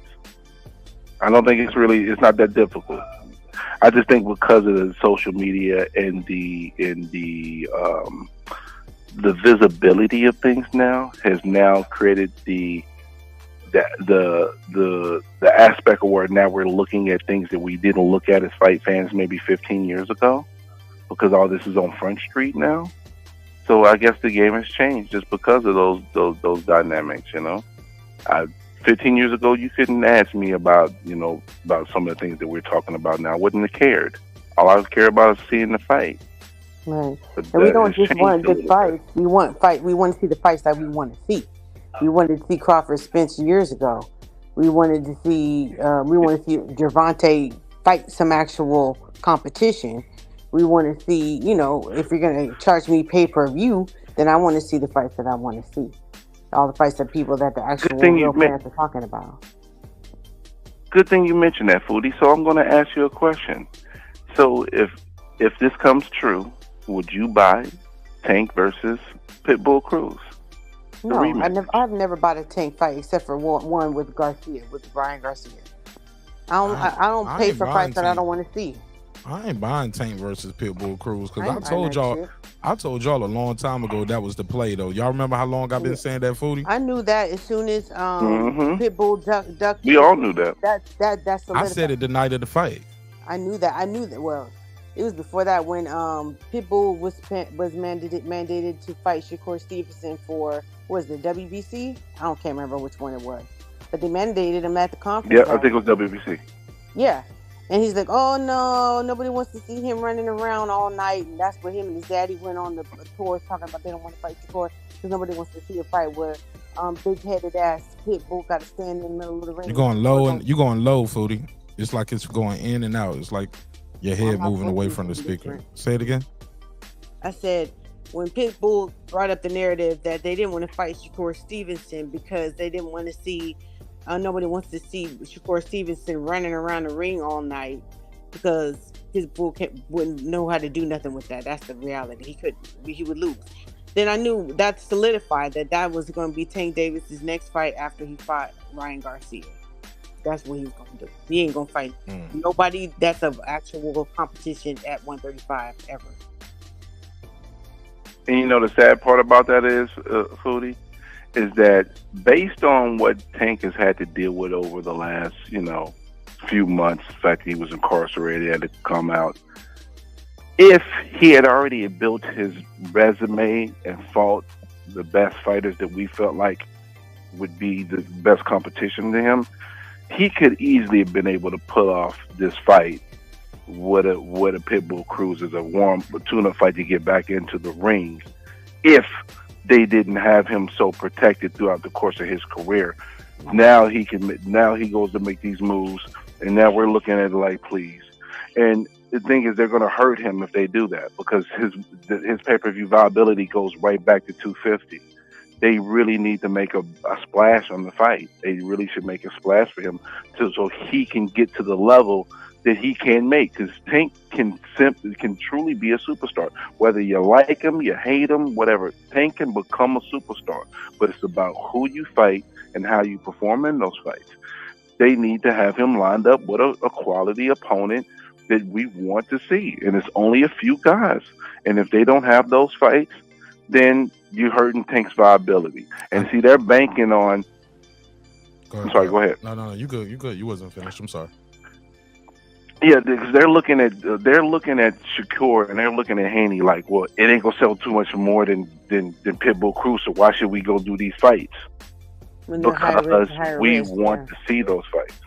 Yeah, and see, that's the... Well, that's ridiculous. That argument is stupid career. Because at least Shakur has a fan base, and at least Haney has a fan base. It may not be big, but who the fuck is Pitbull Cruz's fan base? I'm telling you, he got Mexican fans. And look, and I'm glad you asked that, Foodie. You couldn't have asked it a better time. I took a survey the night of the fight, and we was lit that night. I probably did like 250,000 views in one night. Hey, look at this survey on the screen. Almost 7,000 votes on a survey in the chat. So show you how many people was here, right? And that survey was only up for 45 minutes when I snatched that screenshot. 55% think Cruz won that fight. 32% think Tank lost. This is almost 7,000 people, man. This ain't no small survey. Out of almost 7,000 people, a resounding 55%. That's over the majority. Well, I get what you're saying, but that doesn't translate into money. No, I think you're missing the point. Yes, people want to see it again. They was calling for the rematch that night. Go back and watch that. Are they going to buy the fight, though? Well, you never know. That's what I'm saying.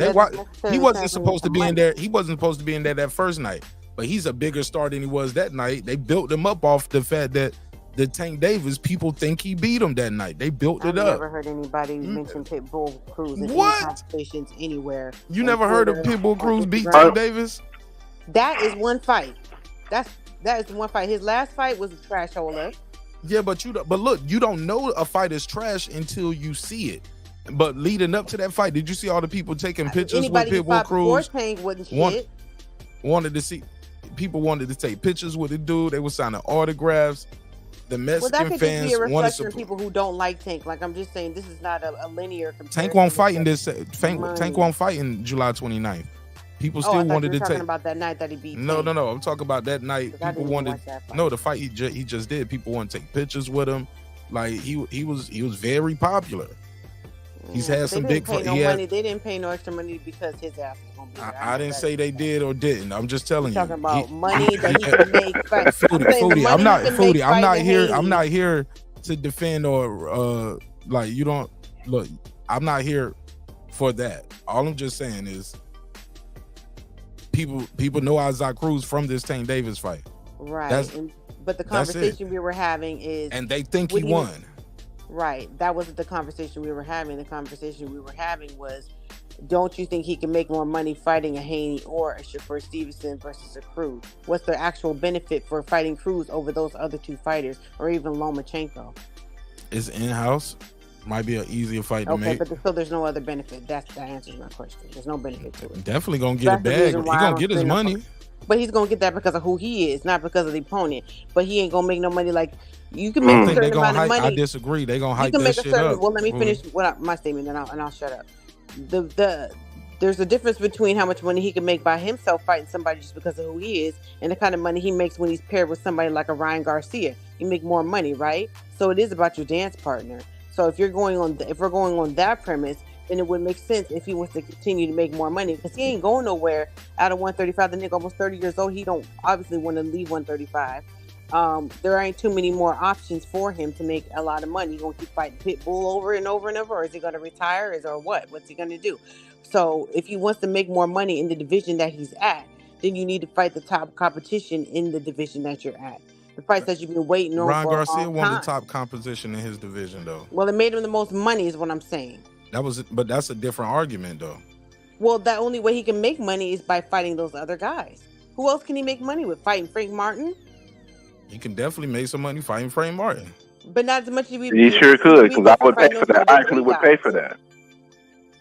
Not as much money as to be fighting if he fought Lomachenko, Haney, which is he's not even at 130 or 140. He's going up to 140, but he'll go back to 135. We already said that. Or Shakur. I just don't believe he'd make as much money. I think we might see that Here's the- Shakur and Tank fight one day. Yeah. I don't know that. I thought you were gonna say Haney and Shakur at 135. Not at See, the problem is though, Foodie. He said is- he would go the back problem down is, to Foodie, is 135 to fight Shakur. Saying Shakur and Tank a fight? You think that's a fight in the future, Mark? I don't see that. I don't see it happening, but I would love to see I don't see it. Down the line. I love to see the fight. Well, down the line, how long? He about to be 30 years old. How long you got to wait for it? I mean, Shakur just got to the 29. division hold up, Shakur just had one fight at the division, though. That's not. Well, that's because not, nobody and wants that's to fight him, though. No, That's not his that was fault. because he was at two different. He was at divisions. 130. He was at 126. Yeah, he just got and to he was at 135. 130. Like that's not Tank Davis' fault that I was fighting at 135 while you was at 126. I'm telling you, He was they're fighting gonna. at 130 when he was at 126. I'm just telling you, this is the way they're gonna sell it to y'all. And I've been saying it since that night when all those people were calling in saying Tank lost that fight. I said, oh, this reminds me of Mayweather Mike Donna. You got a built-in dance partner in the cut whenever you need him. All this dude got to keep doing is winning. But I thought it was gonna do an immediate rematch. I was like, oh, this is what y'all gonna see next. He gonna fight Pitbull Cruz because they got a story. They got a storyline built in already. What's And the it's last the- black and fighter it's- that Tank Davis fought? You gonna fight I Pitbull don't for know, real? and it's not a lot of. To be fair, a lot of the black dudes don't even be small guys like that you wanted to see There's him a fight. lot of black guys in the division right now, though. No? At 135, Yeah. name the lot that you want to see. You got I Frank mean, Martin. any of You them. got Frank Martin You and can fight Shakur. Frank Martin. You can fight And Shakur Shakur. Stevenson. That's you can it. fight Haney. Will come back down for the right price. He already said he's not vacant. He's got it. They let him hold on to his belt, right? He's undisputed till 135, right? Nah, I thought they was gonna strip him of that. I thought I have Shakur is him fighting on for Twitter. the. He said I would go back down to fight him at 135 after fighting Program. I heard him say that, but far as him still having a belt, I'm looking right here. Bob Arum says Shakur Stevenson is fighting in November for the WBC lightweight title. He's fighting who? he said the best opponent, and the options are Frank Martin, Zepeda, Edwin de Los Santos. He's very good. Los Santos, Jermaine Ortiz, Yoshino, Mortelia. Moratala, or George Kambosos. Yeah, that's who Shakur fought. Got seven options right here. But those are like, yeah, he's fighting somebody for the WBC title in November though. So that means they're gonna take that shit from Haney. Yeah, they have Haney as a champion in recess. But my thing is though, what was I about to say? Oh yeah. Also with Tank Davis, this gonna be his third fight in 1 year. Most times you don't see these guys fighting 3 times in a year, so you get 3 fights this year. You got the Hector Garcia fight, you got the Ryan Garcia fight, and you're gonna get that Cruz fight. Another Mexican fighter, yeah. Well, Foodie, I never really cared about that aspect. Oh, he's not fighting a black fighter. No, I just fight the best person in the division, whether it's black, But he's purple, not doing green, that either. blue, yellow. The best fighters are black. What's the issue? In that division. No, there's one white guy, Lomachenko. He's with him. It's not separate. One and the same. Well, then there's another one. Yeah, but he's kind of slowing down. And you could have fought Lomachenko. But he can fight a long time ago. Lomachenko. Yeah, You can fight fight. I would love to Lomachenko at see this that. point if he actually wants to. Problem with Lomachenko, we know that he maneuver how he maneuver. Like he ain't really got no pressure on making none of these fights. But he about to fight Kambosos, or is that a real fight? Have they? Well, I think Loma's a little. I think Loma's a little bit emotionally hurt right now. Still. I don't want to hear that bullshit. But You don't. That's why I said it. when you want to see the best, fight the best. Yeah, he looked kind of sad after that fight with the whole he didn't lose and the way that they was protesting it. The way that after he handled that loss, it wasn't good. You've been wrong. I don't want to hear that bullshit. You already boy was cried your crying. tears that night. Cry your tears and get over it.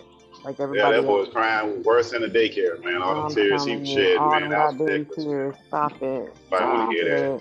I don't want to hear that shit. Fight these niggas or get on. Or go back down to 130 or whatever you gonna do. And I How you understand. gonna dog him out like that, man? Huh? He should have fought him a long time ago. He would have had. He'd have had some years to get the. Yeah, he would have had time to get the rematch. He did it to himself. Yeah. Sucker. Okay. Well, I mean, we calling him a sucker, but we talking about Loma. Lomachenko. But we talking. This the same. This Did it the to same himself. person though who was. But this is the same person for 5 years that Haney went to different. Yeah. But this is the same person for 5 straight years that Tank went a different direction though. Oh, Tank should get heat for that too. He should have got hate for that too. Yeah. Like, look, none of these dudes that be doing that kind of stuff, man. When you do that and it go wrong, hey man, you made that bed, you got to lay in that shit. You did it to yourself. Yeah. Because he literally had that franchise belt, so that he had a unique situation that none of these other fighters had. That he had a literal belt just to avoid fighting people. I think they got rid of that finally, thank God. Yeah, they did. I need to get rid of all of them. They need to get rid of Tanks right now. That fucking Reggie Get rid belt. of That's not Tank's even a baby real belt. thing. You don't even have it. You don't have a belt when It's a you're baby supposed to belt. be undisputed at the fucking weight division that you're in. That's ridiculous. I wouldn't even say that. I wouldn't even say that I had a belt if I had somebody who was an actual undisputed fighter in my division. Sound crazy? It's not a belt. It's like having a regional title. Right. Like the British, like that British title that they be having. Get the fuck out of here. No one's heard of that shit. It's like a flea market Cabbage Patch doll and a real Cabbage Patch doll. Like, come on now. Stop it. I don't get But it. on another note, I'm really hoping. I hope. I just want to say, to be fair, having those interim belts or having an NABO title or things like that, it puts you in position for just in case that you get that title shot, or if the champion vacates or is stripped for some reason. So.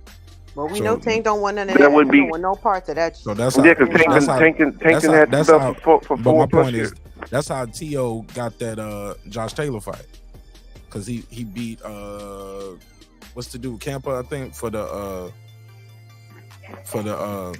Who did he fight? Conceição? No, that wasn't him. No, that was Shakur That was for the Shakur, NABO title. But so or that's why Tim Tszyu is in a good position because he kept fighting and got that interim belt. You know what I'm saying? So sometimes that's why Boots is in the position he's in because he got that IBF interim. So like you're not a world champion, but fighting and getting those titles, getting those things, yeah, it puts you in position. So I get it. But ain't nobody doing nothing. It's just if you take advantage of being in that position. That's the thing. Yeah, when no you one's get in a taking position, advantage. what you do. Well, We can't say no one because Boots is in a. Tim Tszyu is. Boots is doing what? He hasn't fought.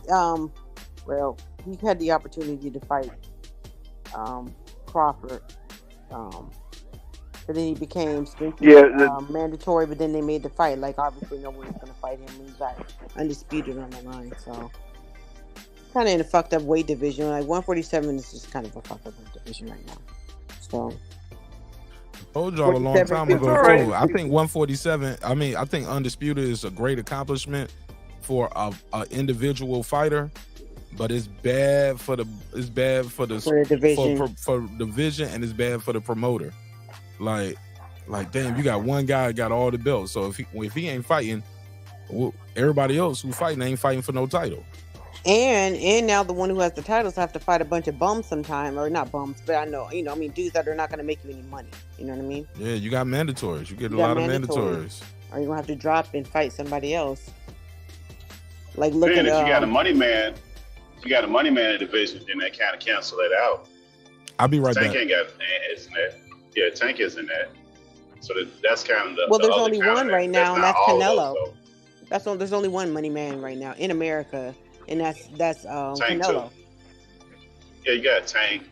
No, you just said Tank isn't, but then you said he is. No, I said he is. He cancels out not having all the belts because he is a money man. Meaning, like anybody So he fights is gonna make money. Well, he can pick who he wants to fight. People are willing to fight him. Like, it's not like people sitting on their hands waiting on to get a belt. They don't. If he offered them to fight in that weight class, people gonna accept that fight. Not because of the belts, but because they know that's gonna be the biggest payday they're gonna get in that weight class. Okay, so in the whole. But hold on 1 second, little Pittsburgh. Do you know how much Hector Garcia made to fight Tank? I have no idea. Wasn't that much? It's probably more. It's probably more than he would have made fighting anybody else, though. Yeah, but we're talking about like Canelo. If you fight Canelo, you're gonna make millions. If you fight Anthony Joshua, you're gonna make millions. If you fight Fury, you're gonna make millions. That's what I'm talking about.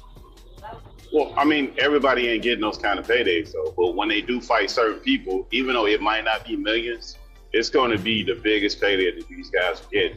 Right, but that wasn't They're the point. not getting those kind of. That wasn't the point I was making at all. My point was that if you become undisputed in a lot of these weight classes, you're going to end up fighting people that are not going to make you a lot of money. Yeah. Great accomplishment. Yeah. And so that's the reason why I understand why on that aspect that Mayweather and them are not moving Tank towards that, because you don't really make a whole bunch of money off of the belt. And then they run with that narrative, and that's kind of ruins the sport in a certain way. Because people are like, who care about the accomplishments? It's all about the money. I understand that. But at the same time, you're running out of people to fight. Tank, you need to fight. I mean, people are going to get tired as Shakur gets better. They're going to be like, why aren't you fighting this guy? Shit, I don't know what's going to happen with Loma, and I don't know what's going to happen with Tank. But I would love to see him fight Shakur, and everybody knows that's probably going to be one of his hardest fights ever. Because Tank is weird, though, because if you say that you only care about money, so then you cool with him going against some UFC guys and fighting them, because he'll make a boatload of money with those guys. Who's so like that money stuff, no, Tank? I'm just saying, like, hypothetically, if you just saying it's money only, then it just wouldn't matter who the hell you fight. Now you're accepting anybody he fights if it's all about him making the most money he can fight. Like, that's like a weird argument sometimes. It's a tricky argument. It's a slippery slope with that. It's a delicate balance between money and then putting value on the fighter that you're facing as well. It's tough, yeah. And then respecting to the art of boxing and the pugilism in general. Right.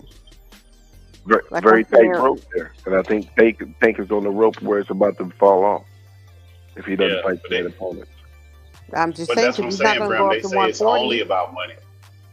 Well, he's not going to go up to 140 because there's no money up there. He's not gonna go up to 147 because he's too small. Even though they talk about the whole hypothetical with him and Crawford, that's not gonna happen. But Actually, I gotta disagree with you, Foodie. You said there's no money at 140. I guarantee you, if Tank fought Teofimo for Super Bowl weekend, Oh, that'd be that a would big make fight. a load of money. That's a big fight. Yeah, it's a big fight. There's been some rumors been put out for that because Bob Arum said he wanted to bring Tio back for a big fight for Super Bowl weekend. I guarantee you, if Tio and Tank fought on Super Bowl weekend, that's going to probably do close to the same pay-per-view numbers as it might not do as much as Ryan because Tio doesn't have the same profile, but I can see that doing 800,000 to $1 million. I'm glad you could see it because I'm Stevie Wonder to it. I just don't see it at all. I don't know. Okay, what you see it? Wait, Brim, did Tio do? Did he do pay-per-view his last fight? Was that pay-per-view? That's what I'm saying. With Josh Taylor, No, it wasn't pay-per-view. It wasn't pay-per-view. Right, and then before he had a million people. He had a million people almost watching that fight for free though. You talking about people Right. putting up money and people watching it for free and people paying their money is two different things. Right. Just like That's that. like- Yeah, Mark but brought up. Tio and Tank moves the needle, bro. Tio versus Tank moves the needle, man. Well, how much Tio's does not- Tio? It moves the and Tio needle. Tio ain't. But he's not doing big pay-per-view, bro. money. That's the problem. Because if his last fight was not pay-per-view, you can't say he's this pay-per-view star. Right. Because they would Once have you kept him go on pay-per-view, pay-per-view. they're gonna keep your ass pay-per-view. Yeah, but Yes. Ryan Garcia has 0 pay-per-views going into this fight with Tank. He But has he's no a pay-per-view. fucking mega star. He's a. Hey, now he got is. like 7, Now you think 8 he's no, going back? No, before that, he was 7-8 Right. million on TikTok and all that shit. That's where you get that from. And that No, but did I mean, do translate. you think? But do you think he's going non-pay-per-view his next fight, or he's you think got his next fight GM, he's got his next all kind fight of is going pay-per-view? Yeah, but his next fight is going pay-per-view. Well, I'm just saying Bill. what He's not going on contributed- free yeah, TV. but what contributed He's not to going that on free fight? TV. He's not going on free TV, bro. No, once you he's go going pay-per-view, pay-per-view you're the gonna next be a fight. pay-per-view star. That's what I'm Yeah. saying.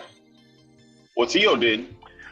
Once you Wait, get when to did the once Tio you go reach that pay-per-view? level, When never. did he fight pay-per-view? Tio. No one. He was. That's what I'm saying. You said Tio didn't. He's never been. Tio hasn't fought pay-per-view. Yeah. No, but to the point of like he's this big mega star, he didn't. He hasn't even gotten to that conversation really yet. So that's what I'm saying. I don't see where you're down to 800 to it. I don't know what the fuck you talking about. Yeah, he's not even in the conversation yet. Casuals don't even know who the hell he is, and you need casual eyes and money in order to make that kind of money. And that's what Tank had a lot, and Ryan Garcia had a lot of. Ryan, casual. yeah, they did. Both of them got a lot of I casual. guarantee if that fight gets made, the amount of shit. If I ask him, If that fight gets made, the amount of shit talking that's going to happen in that going into that fight is going to sell. What? If the Tio and Tank got made, the amount of shit talking and the amount of vitriol between them two is going to sell the shit out Kids that don't fight. give a fuck about that. And there's not enough of people like us to buy a fight to sell it like that. I mean, it's a pipe dream, but I'm gonna I disagree with you on this one, Foodie. I think Ray that fight Charles, does I'm numbers. Stevie Wonder to it. I'm in a coma on it. I see what you're saying. I hope it Brown, happens but so I can, don't you know. see. Yeah, I see what you're saying, Brown, but I just don't think Tio don't have no pay-per-view to carry into the fight, so it's the unknown. It's hard to make a real. It's the unknown. Like what didn't And he doesn't have. Then with Tank before he fought Ryan Garcia, he fought Hector Garcia. How much did he sell? Like 6. I don't know. Was that 200,000? Well, I mean, and then the he makes difference. money at the gate. He makes a big gate. Yeah, but the difference between Ryan and Tio is Ryan is on regular talk shows. He goes on regular talk shows. He's got ads. Like people outside of boxing know who he is. Yeah, they know who he is outside of boxing. Tio, nobody knows who he is outside of boxing. That's the difference. Said that, yeah. So that's a I hard. want to ask you guys. comparison to I want to make. ask you guys a question. Yeah, but the thing is though, if they make that fight, that's going to change quick, fast, in a hurry. But let me ask you this, both of you guys, this question. So I already asked this question once, but I'm gonna ask it again. It's gonna be 2 parts. If Tank fights Pitbull, are you paying for the fight? Yes or no? No. Never considered it. You know. Okay. Now, if Tank fights Tio, are you paying for the pay-per-view? Yeah, I'll pay for it. Yeah, I'll pay for Foodie? that, but I'm not a casual. No, don't say what. Don't say what. You can't say what. You can't say what. I'm not a You casual. can't say what. My money. Okay, my you're money not a don't really casual. matter. It does, because you wasn't paying for Pitbull, so that's one less buy. So that's the point I'm making is hardcore fans don't want to fucking see Pitbull Cruz versus Tank. So the only way that fight sells is if they get some casuals on it. And Pitbull Cruz don't have enough cachet with casuals to move that shit past. Right. Well, I'm not saying that's a good fight to make. I wouldn't match them to do that, but we know the reason why. That's an easy payday for Tank, and that's to protect the fighter, and that's all they care about. We're talking about Teofimo versus Tank. That's not going to do no 800 to whatever you said it was. There's no fucking way, because there's not enough casual dollars to break 500,000. You need a lot of casuals to buy the fight. They're not going to be able to make them into stars like Ryan Garcia over between now and the next Super Bowl. It's just never going to happen. In their whole career, they're probably not going to be popular. Okay, hold on one second. Check this out. So we know Tank is probably good for $250K, right? Sometimes, right? Sometimes it feels like 67, Right, at least 253. Well, I mean, he only time he did that low. Only time he did that low was a replacement fight. That's the reason why him and what's name did that low. It was a replacement fight. But Tank is good for 200 to 250K. Right.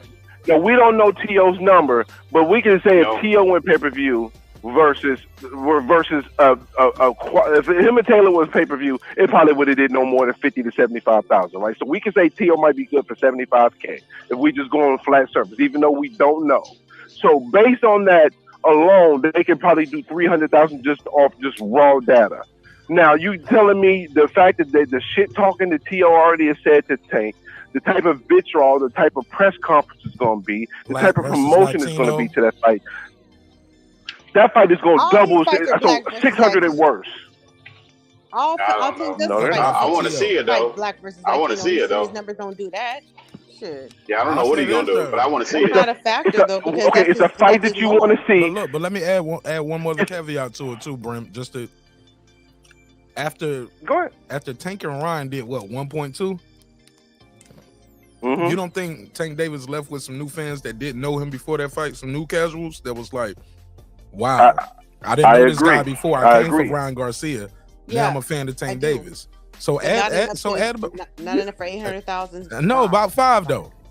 God, if he could do 1.2 with Ryan, and he used to doing 2, you think Ryan? You think a million of that was just Ryan Garcia? No, there was some casuals. Yeah, but that wasn't a number that was brought up in this conversation. No, somebody said about 5. I heard 500,000. But that's not a whole lot nowadays. You said 500,000 though. Me? Yeah, that's a good number. I didn't say 500,000. I thought you said you don't have enough for 500. I said I'm CB Wonder to the fight. I don't give a fuck about no 500. I don't think that they would be doing no damn 800,000 is what I said. Fair enough. I just spoke on that number. I think it could. I think it could be a perfect storm. It could, just like Ryan and Tank was a perfect storm. I think if they have it on Super Bowl weekend and the amount of vitriol between the two, I think it could be a perfect storm. They ain't competing with that. Anything else they on ain't Super competing. Bowl weekend. They ain't competing in the field, dog. If boxing thought they could, you don't have to compete with the NFL. NFL. Because it's on a Saturday. Remember, NFL the game is over with. So if they have it in Vegas, because you got to remember, Teofimo is only fighting in New York. Hold on, you just cut him right off, Food. I ain't even finished hearing what he was saying. What did he say? You said Super Bowl weekend, then you said not Super Bowl.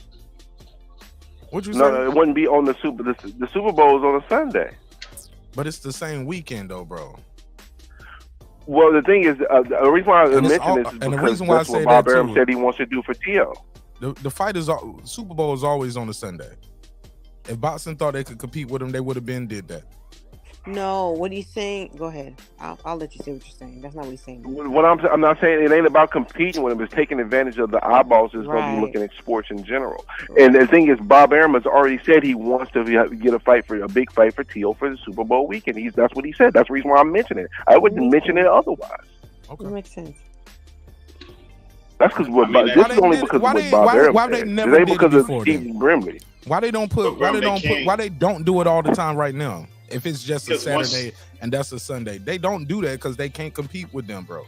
Exactly. And I don't know, but this UFC, like I don't know. And it is competing with them. If you put some shit on the same weekend, that means people gonna go to this instead of going to that, or they're gonna commit some money towards now 2 things instead of 1. Well, Now you one's got to free. commit money towards two things No, instead Super of one. Bowl is free though. Yeah, but You if don't I'm have to pay watching for the two things. Super Bowl from home, I ain't paying for that. I'm not So paying you for wouldn't have to that. pay for two things. See, You y'all just said- talking from the perspective of people buying it and watching it at home. I'm talking about from people buying tickets and coming out. Yeah, people ain't gonna Bro, fly. all you need is 20,000. You act like there's not millions of people All in this you world. need- And they No, like what if I'm you got the saying- Super Bowl the day after, they what go I'm saying is, 60,000 like, you go could Super do Bowl. both. The They wouldn't be 20,000 ain't gonna show up the competing night for each before the fight. Okay, if it was that easy, they would have been doing it for years. Bro, they Boxing, would did that boxing already. would have been That's a lot of having people. boxing Right. would be having fights on Saturdays on Super Bowl every year. So my question does UFC, because I don't know if UFC they fight on Saturdays. Do they ever have them on Super Bowl weekends? Because they do pretty good. Absolutely. I don't Absolutely. see those. I don't see They have those. an Maybe event that's almost the every reason why he got weekend. the idea. That's where he got that. Maybe he's thinking if UFC can do it, then maybe we could try it in boxing. I'm just answering your question as to where he might have gotten the idea. And then the other thing is that Hey, this is And then the other thing is that, you know, if you go to the boxing fight on Saturday, you'll still be able to watch the Super Bowl at home on Sunday for free. Like, you're not paying for both of them. People have Super Bowl parties. also one more thing I wanted to point out too, Foodie. This is if you're again, I'm not in any of these guys' position. My little measly salary don't match these guys, so obviously they're in their position for a reason. But what I'm saying is, if you know the Super Bowl is going to be in Arizona this year, right? Have a fight in freaking Arizona the night before. So everybody who's going to the Super Bowl is going to come to the fight the night before, maximizing your visibility, Making it a piggybacking off on weekend. People another like to big party event. all weekend, yeah. But if you're going to do that, then you need to make the tickets lower.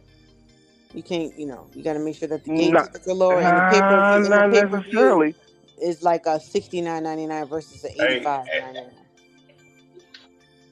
or $59.99. You know. Why would you UFC lower the might pay-per-view change. numbers? And wait, let me throw this out there. UFC might change between now and next year because they got that antitrust lawsuit that they're saying when you look it up that they fast track till next year with the antitrust with the fighters actually suing the UFC itself. They're saying they're suing them as a unit, and they're talking about unsealing documents and all kind of shit. So UFC might not even be under the same structure that it is between now and next year anyways, and that'll be around Super Bowl time. I wouldn't be surprised if they settle that case out because they don't want all them documents and all that shit, the numbers that they're actually doing to be unsealed. So that suit is going to change. Oh, the fighters UFC are suing I think UFC? that's good to know. I think it's good to know. Yeah, but I think they it's got an completely- antitrust. Yeah, but I think it's They got an irrelevant antitrust to the- lawsuit. I think it's irrelevant to the I'm conversation. sure Nagano's really helping that out.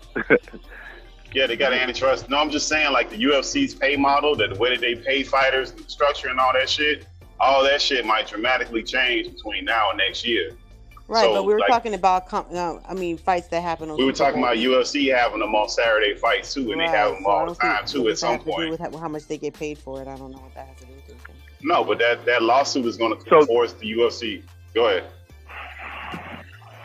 I was going to ask you all of this question since I was getting my think tank on.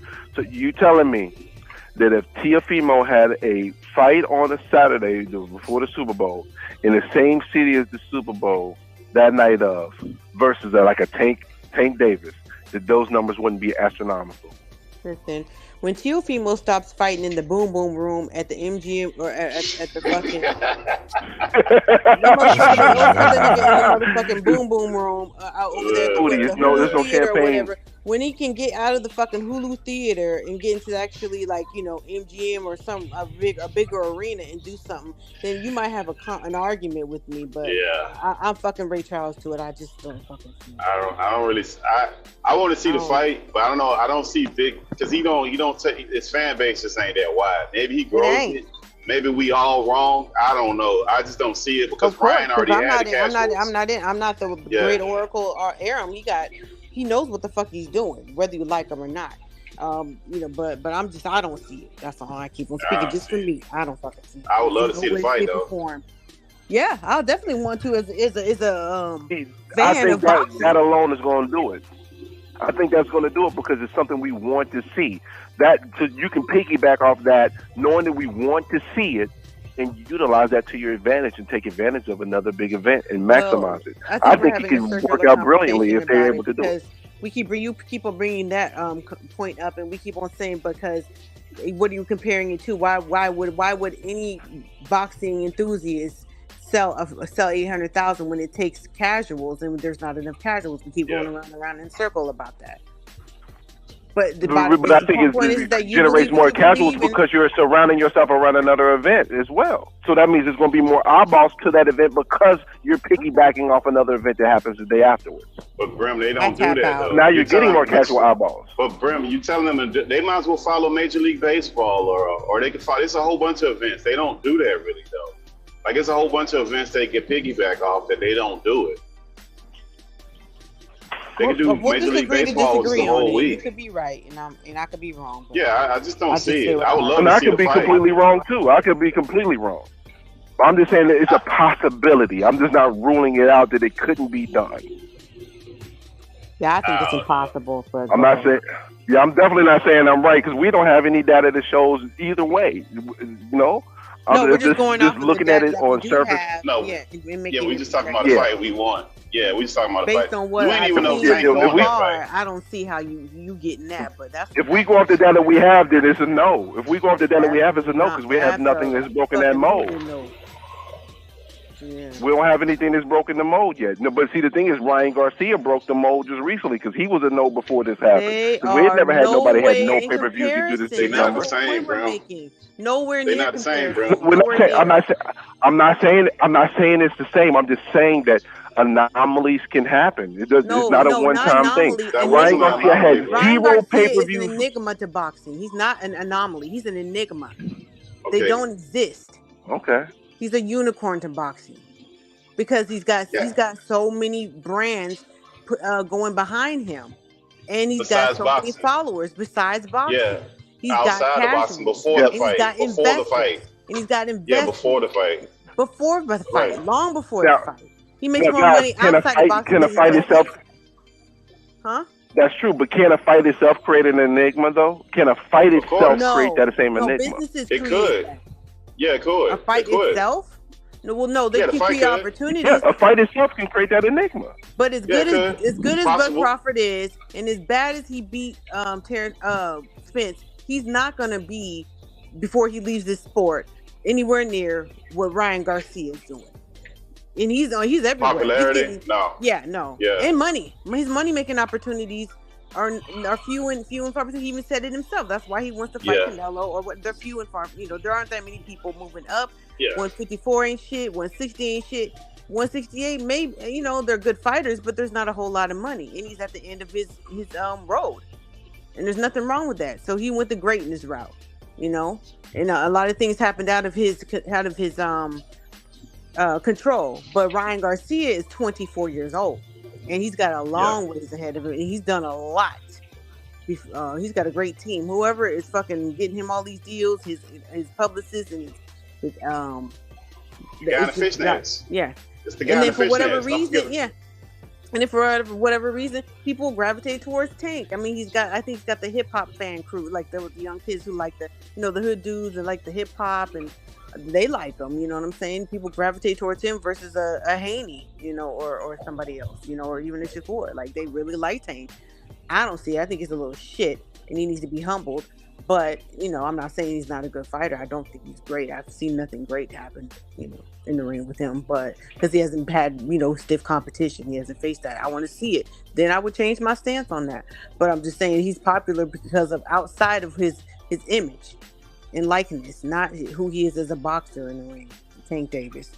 I think it's directly correlation to what he is as a boxer. It's because he's a small Tyson because he's knocking everybody out. That's the part of the. These kids don't know who Mike Tyson is outside of a hot boxing with Mike, or that funny dude that bit the guy's ear. They don't know that Mike Tyson. That shit happened 30 years ago. These kids are in their teens and 20s, and their parents haven't been watching boxing all their life. Boxing hasn't been popular for a long time.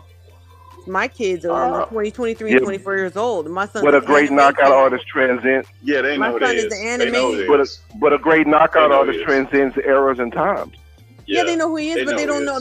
But it's just like I know who O.J. Simpson is. I never fucking watched him, but I know him more for who he sliced up and shit. And being on the Hertz commercials. You know what I'm saying? Selling rent-a-cars and shit. Yeah, but football different. Like for one football game, it's like 3 hours. So if you try to watch one of those seasons, you're talking some crazy amount of time. Fights don't. like the amount of fights that these guys have in their prime, it's not that many, it's not that long. Especially a Mike Tyson fight where you're talking like 30 seconds.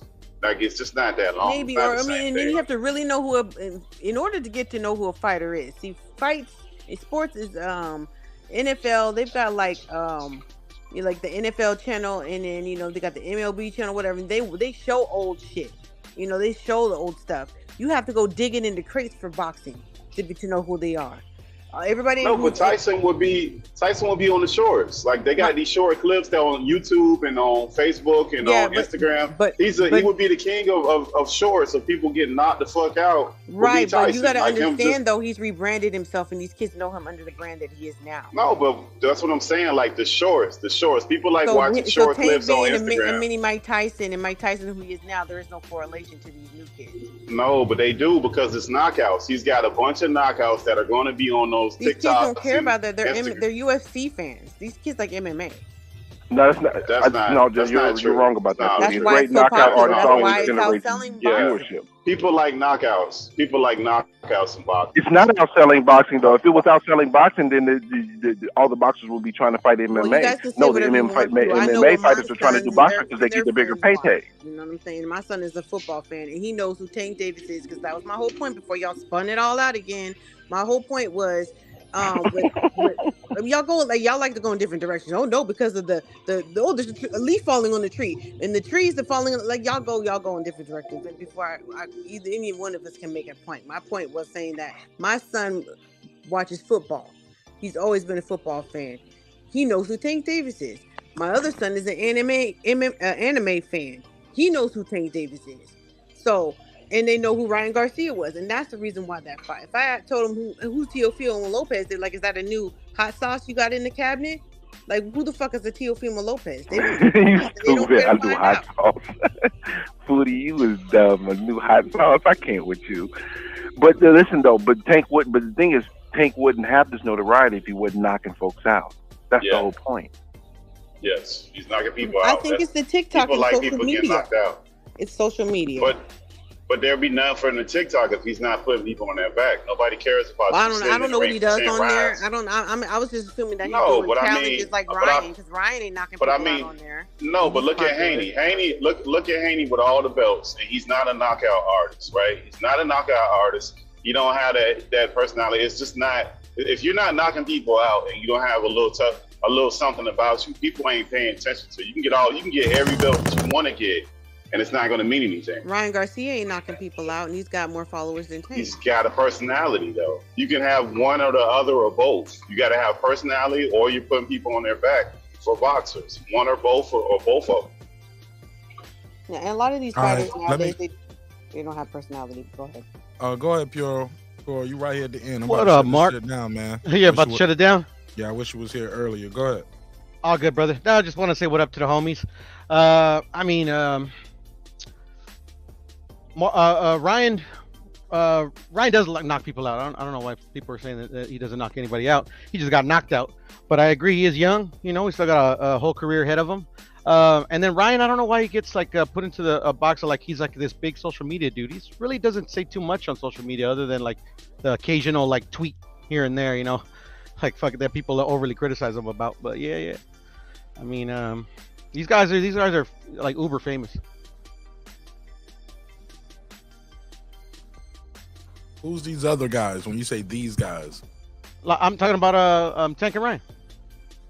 Oh, yeah. Yeah, I think what was it, 1.4? I think says speaks for itself. Somebody got some music playing in the background. It's not me. I think that's Brown.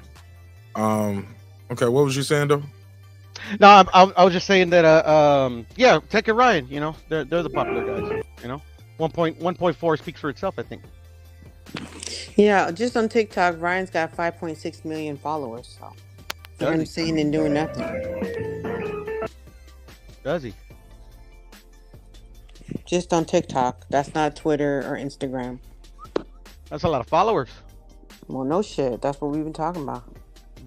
There's a lot of followers. But I mean, Ryan, that was just an avenue. Ryan got all those followers from different things, but mostly boxing. Mostly his boxing background. I don't know if that's all boxing though. I doubt it. Yeah, I don't think that's all He's got a boxing. lot of female fans. Yeah. He's very pretty. Yeah, but I mean, like, just because he used a different avenue to, like, you know, got, get like, 4 kind of like babies. a little cult following. I mean, like, his main focus has always been about boxing. You know, decorated amateur. Well, that's not the point we were making. We're not arguing that at all. Mm. We're saying the reason why he sold so many is because of his outside followers. The reason why he did 1.2 million with Tank is because he's got so many casual fans on the outside, and it takes casual fans to sell over 500,000. Well, that's going to be hard to tell until he does another pay-per-view, because this was his first pay-per-view. Right. And I mean, I'm pretty sure that we're right about that. Yeah, but he's going. Not until we get another pay-per-view in. You know, it's his first pay-per-view. It could have been an anomaly. Right. Well, What's he up, was a Kip? pay-per-view before. Go ahead.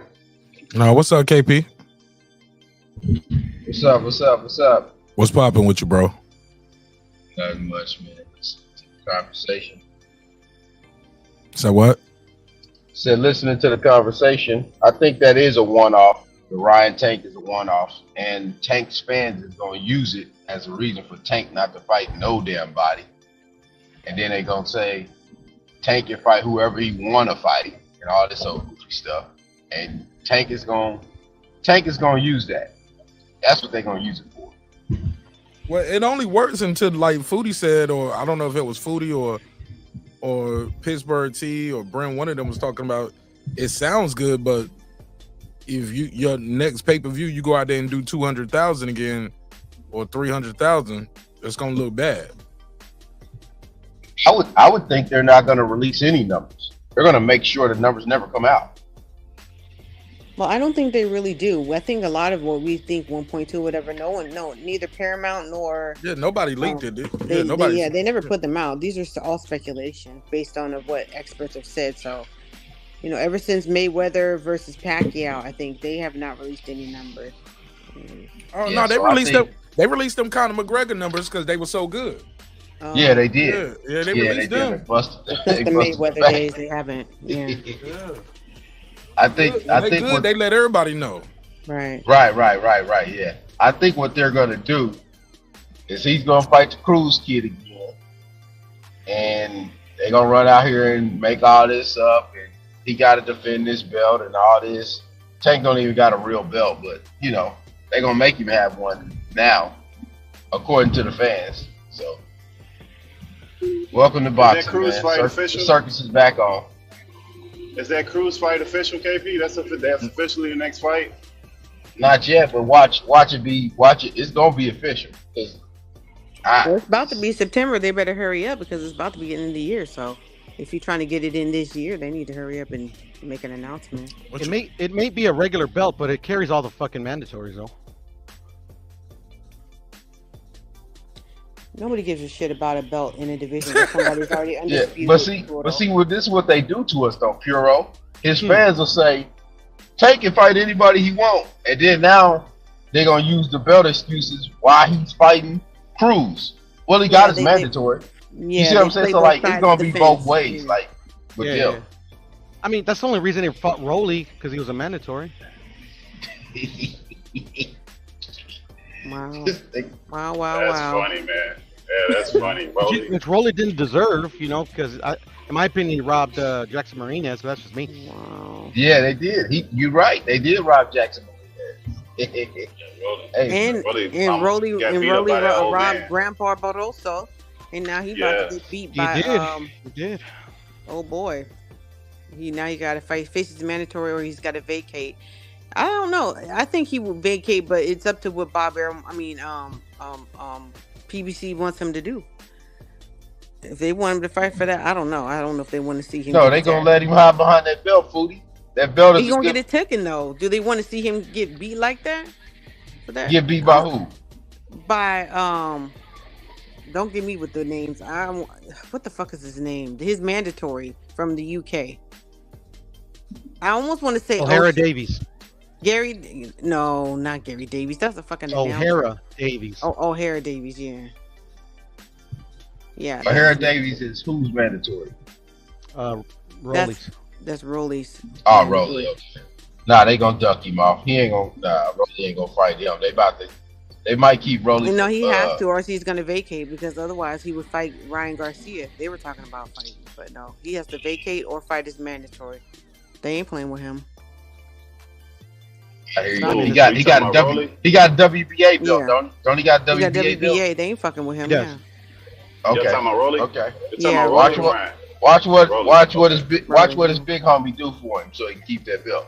You'll see. Like he got Big Booty Bayless in there to do what he did to get it. Yeah, they stole a fight already in front of your eyes. What more do you need to see? Oh, they might be he had a bro. grandpa in there with him, bro, and they stopped the fight because the grandpa was whooping his ass. Yeah, but they might have run out of the envelopes, that stuff, the stuffing up the envelopes, flying to people. They might have been ran out of them. They might be done It with wasn't that. Bayless though, by the way. Or whatever. Who is it? It wasn't Bayless. Who was it? No, it was Tony Weeks. It was Tony Weeks, yeah. Tony Weeks.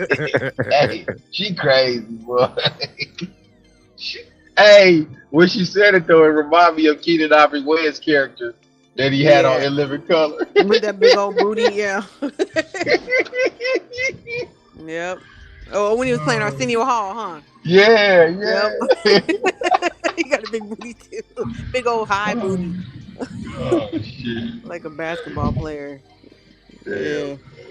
Boxing, man. Boxing is a soap opera, dog. Like, That you shit just was have so to- fucking crazy. I'm so happy. I'm happy I didn't pay for that shit. I don't pay for a lot of PBC fight stuff, but that shit was like, I cannot believe. But believe Isaac that Cruz shit. looked so terrible off of that last fight that he was on, man. He was damn near in that windmilling. I was waiting for him to just thug his chin down and just start windmilling. Shit was bad, man. Well, I don't know how the hell he get another fight run or around fight looking for the anybody. knockout. He's not a boxer. He's just a He did win the Oh, that fight. shit was terrible. All he gonna do is He walk gonna get around the looking fight, for the man. knockout. I told you. He about to get the fight, bro. Yeah, he bringing that pillow in the ring with him, so he just gonna lay on down and go to sleep. That's what he's gonna do. If he fight Tank, don't if know. he get in He there did with good in the Tank, he first bringing fight. that pillow in there. Melatonin. He did good in the first Man, shit, that what? I ain't never seen nobody look like that in the in between fight. Did you see that last fight he had, Hero? I did. Of course I did. That shit was horrible, man. I saw, but I can't even remember who he fought. He fought some nobody. He won the fight. Barely. He fought Shit, Freddie probably shouldn't Roach's have won now. fighter. That's debatable. That was Yeah, that's Freddie debatable. Roach's fighter. Yeah. I didn't like what Freddie Roach did in well, actually, I'm not gonna lie. I thought Cabrera did. He ended the fight well. Oh, what that? Yeah, I second just didn't fight? like that he never puts his hands up. I'm like, damn, dude, put your hands up. The hooks is coming. Put your hands up. Yeah, all he had to throw. Pitbull? He didn't move his head either. Yeah, he doesn't move his head. He, Yeah, well, he, but that, he ate that's not them the way shots, he though, fight. That's not Bureau. his style. Yeah, he did. He did. Got a good chin, man. I was actually rooting for That's Cabrera. not his style. He's a come forward Mexican style fighter. He just stands. No, in not the middle Cruz. ring. Foodie. We talking about the dude he fought. Cabrera, Giovanni The Cabrera. dude he fought was Freddie Roach's fighter. He did not put his hands up during the fight. We like, damn, bro, you gonna block anything? I tell you.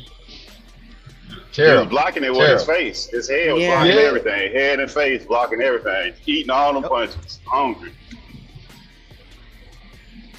Boxing, man. Can Boxing, versus boxing. can. I hope Tank fights Pitbull Cruz next. You said hope he you does? do hope I he don't think does? I hope he does. I hope he does. I don't see why. I wish he would fight somebody that's actually a challenge. There was a lot of people that thought he lost. That's why. I know, but Yeah, I thought he lost too. But Okay. Hussein gonna See, there you fight, go. though. I mean, to the original point, Hussein gonna fight. Hussein gonna fight then? That's the other question. Like, we I would can't say really expect this. him to fight anybody. Yeah, that's the No, whole problem Pittsburgh. right now. You got two Pittsburgh. people capable. I'm not giving him an out, and I'm gonna tell you why. Because I No, seen I'm not Tank even Davis. KP. I just see seen two people Tank Davis capable. fight at 130 one week, 135 the next. Say he can't make this weight. Then he fought Barrios at 140. So evidently he can fight at 140. So I don't Fight at 140, like yeah. all this old goofy shit that Tank playing because they trying to hide him behind a belt. Look, man, this is who I think Tank Davis is. I'm gonna tell y'all, and I said this shit before. I think Tank Davis is very similar psychologically to Mike Tyson. Once somebody break him, it's over.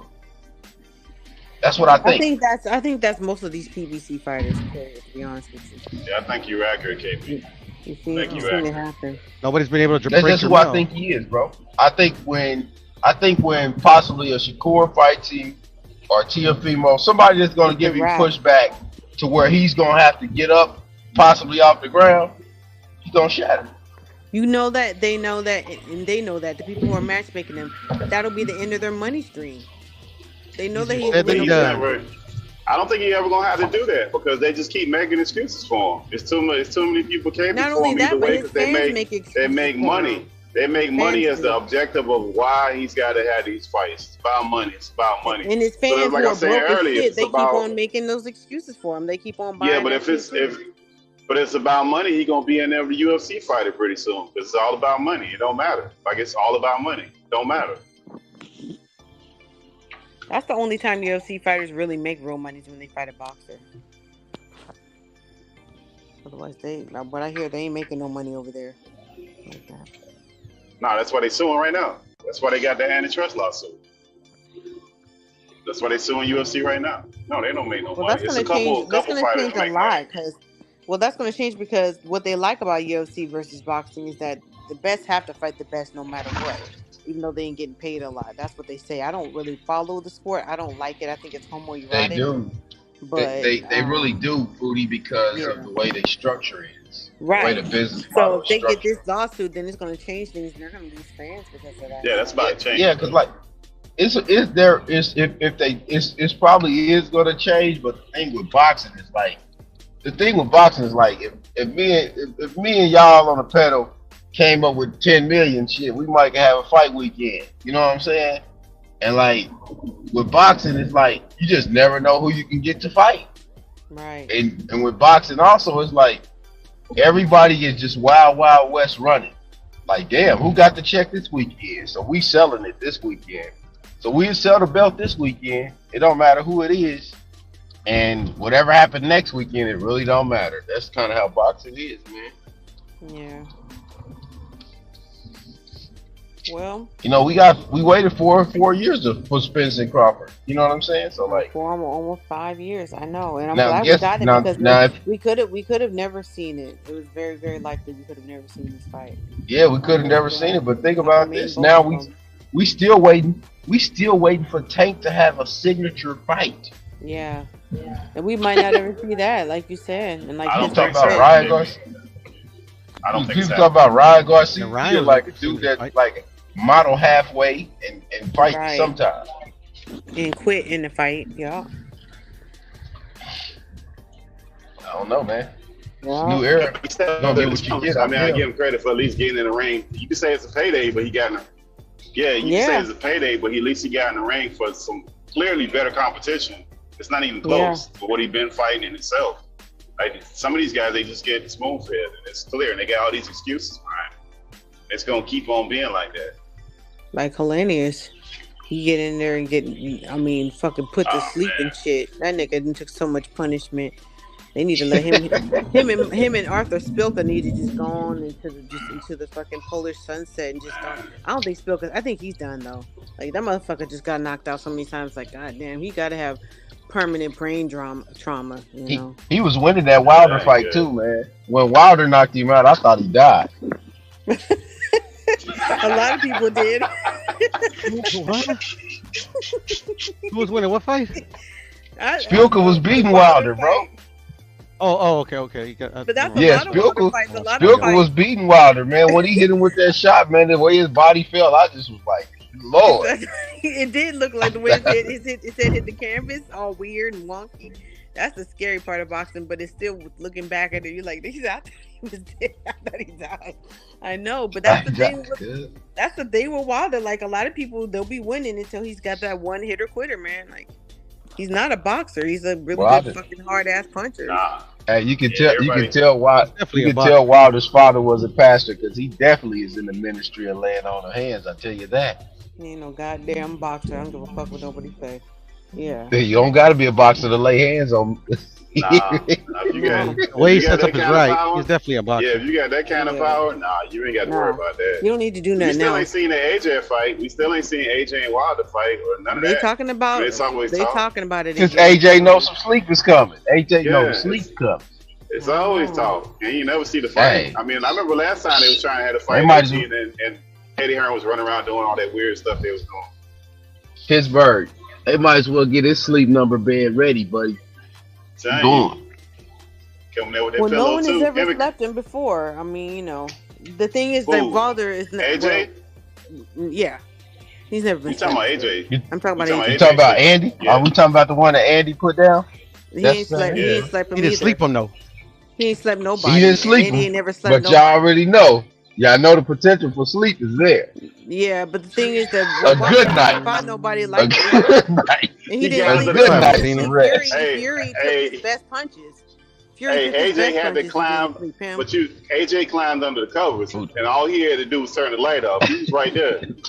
Hey, Foodie, you got kids like I got kids. When them kids was little, you put that cereal in their bottle, they slept well. That's what that way. That boy go sleep all the way till the flight make Not it if back to AJ the moved his UK. feet like he did when he was fighting Andy. All Fury gonna do is all Wilder gonna do is get frustrated. If you don't stand there and let that motherfucker knock you out, then you ain't gonna get knocked out by him. He ain't gonna chase you down. When he gasses out, he ain't got no AJ tank, don't he's have gassed. the AJ. Foodie. Look, we was just criticizing this coach last month. His fighter didn't move his head off the line. My favorite fighter is Errol Spence. My man didn't move his head off the line. AJ, you don't move your head off the line against Wilder. Good night.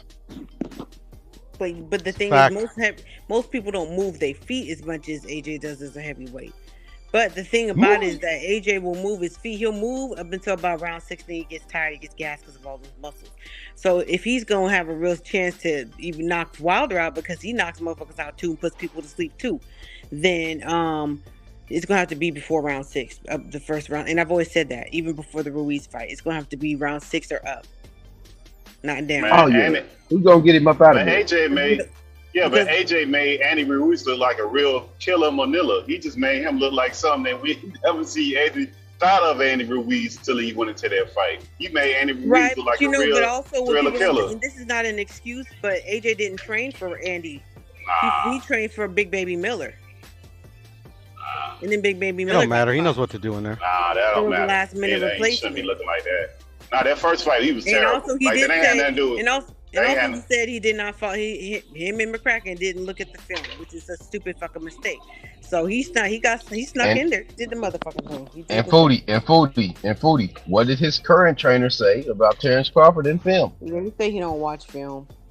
Okay, I'm just going by what my folks The say. only reason why I think Foodie, I like hold AJ, on, but I don't Foodie. have It all the looked faith like in him in the world, but- like Derek don't watch film, didn't it?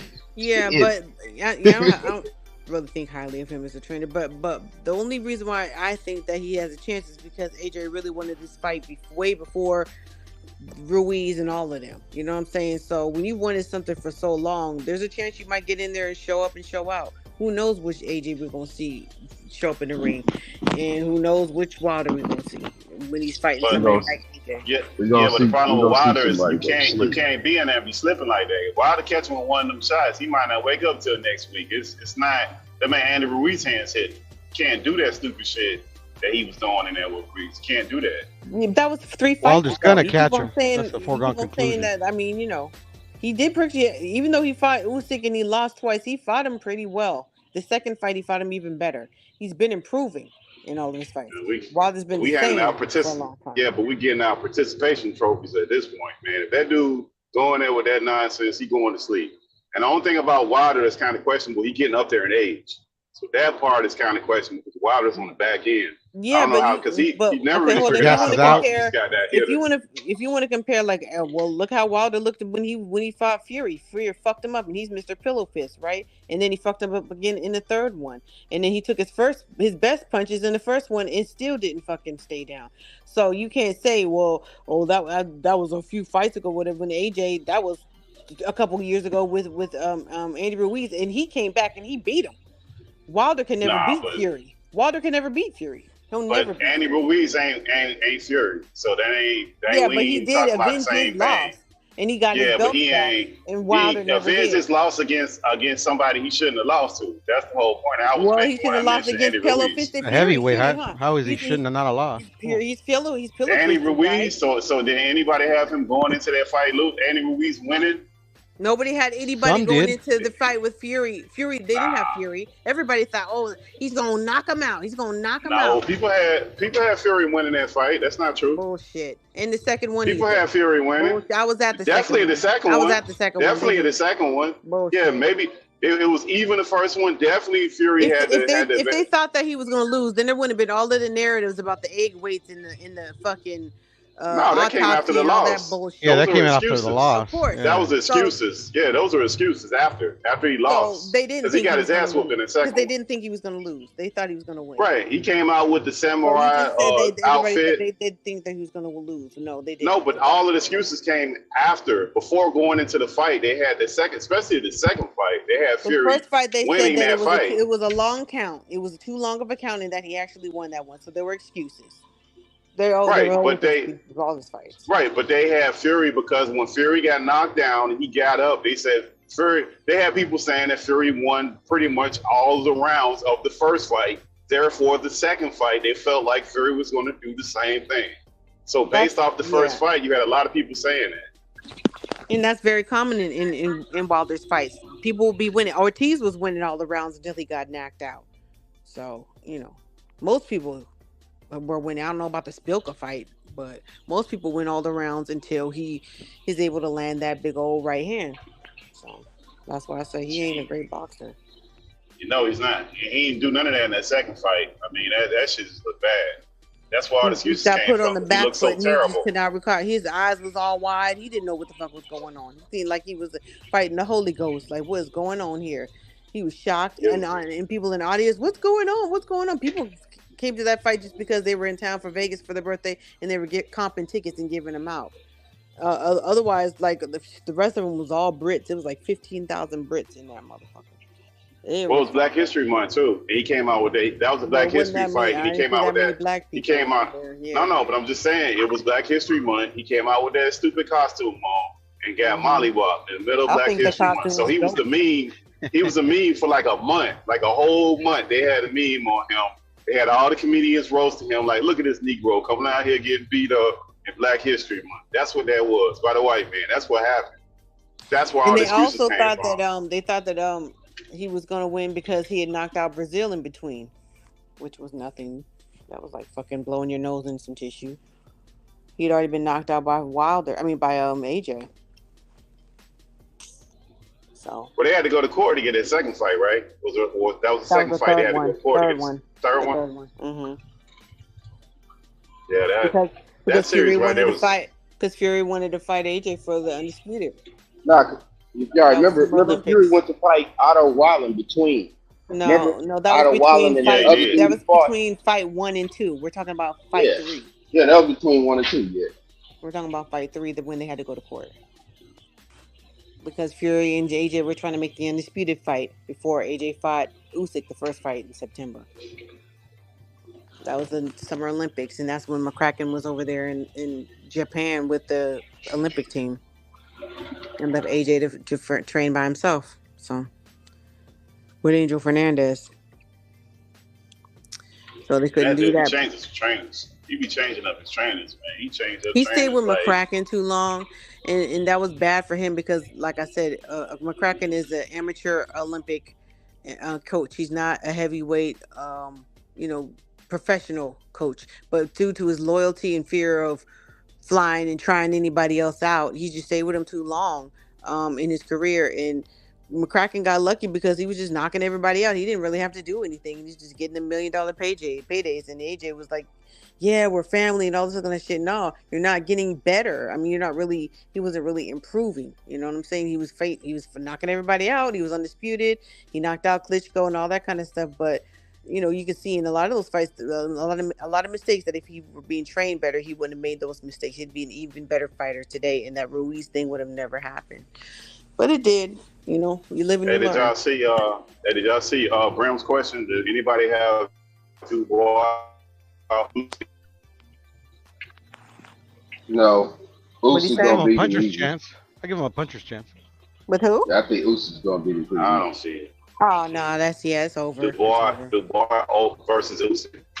The ball that's over. If Slow Joyce could crack his eye like he did and crack his orbital eye and shit, then it's a wrap for him with Usyk. I give him a puncher's chance. He gonna see 3 of them in that ring. Like he ain't gonna have to try that hard, Usyk. So is Mark about to shut it down? Is that what he was saying? He's about to go. Yeah, he Hello? said he had a slide.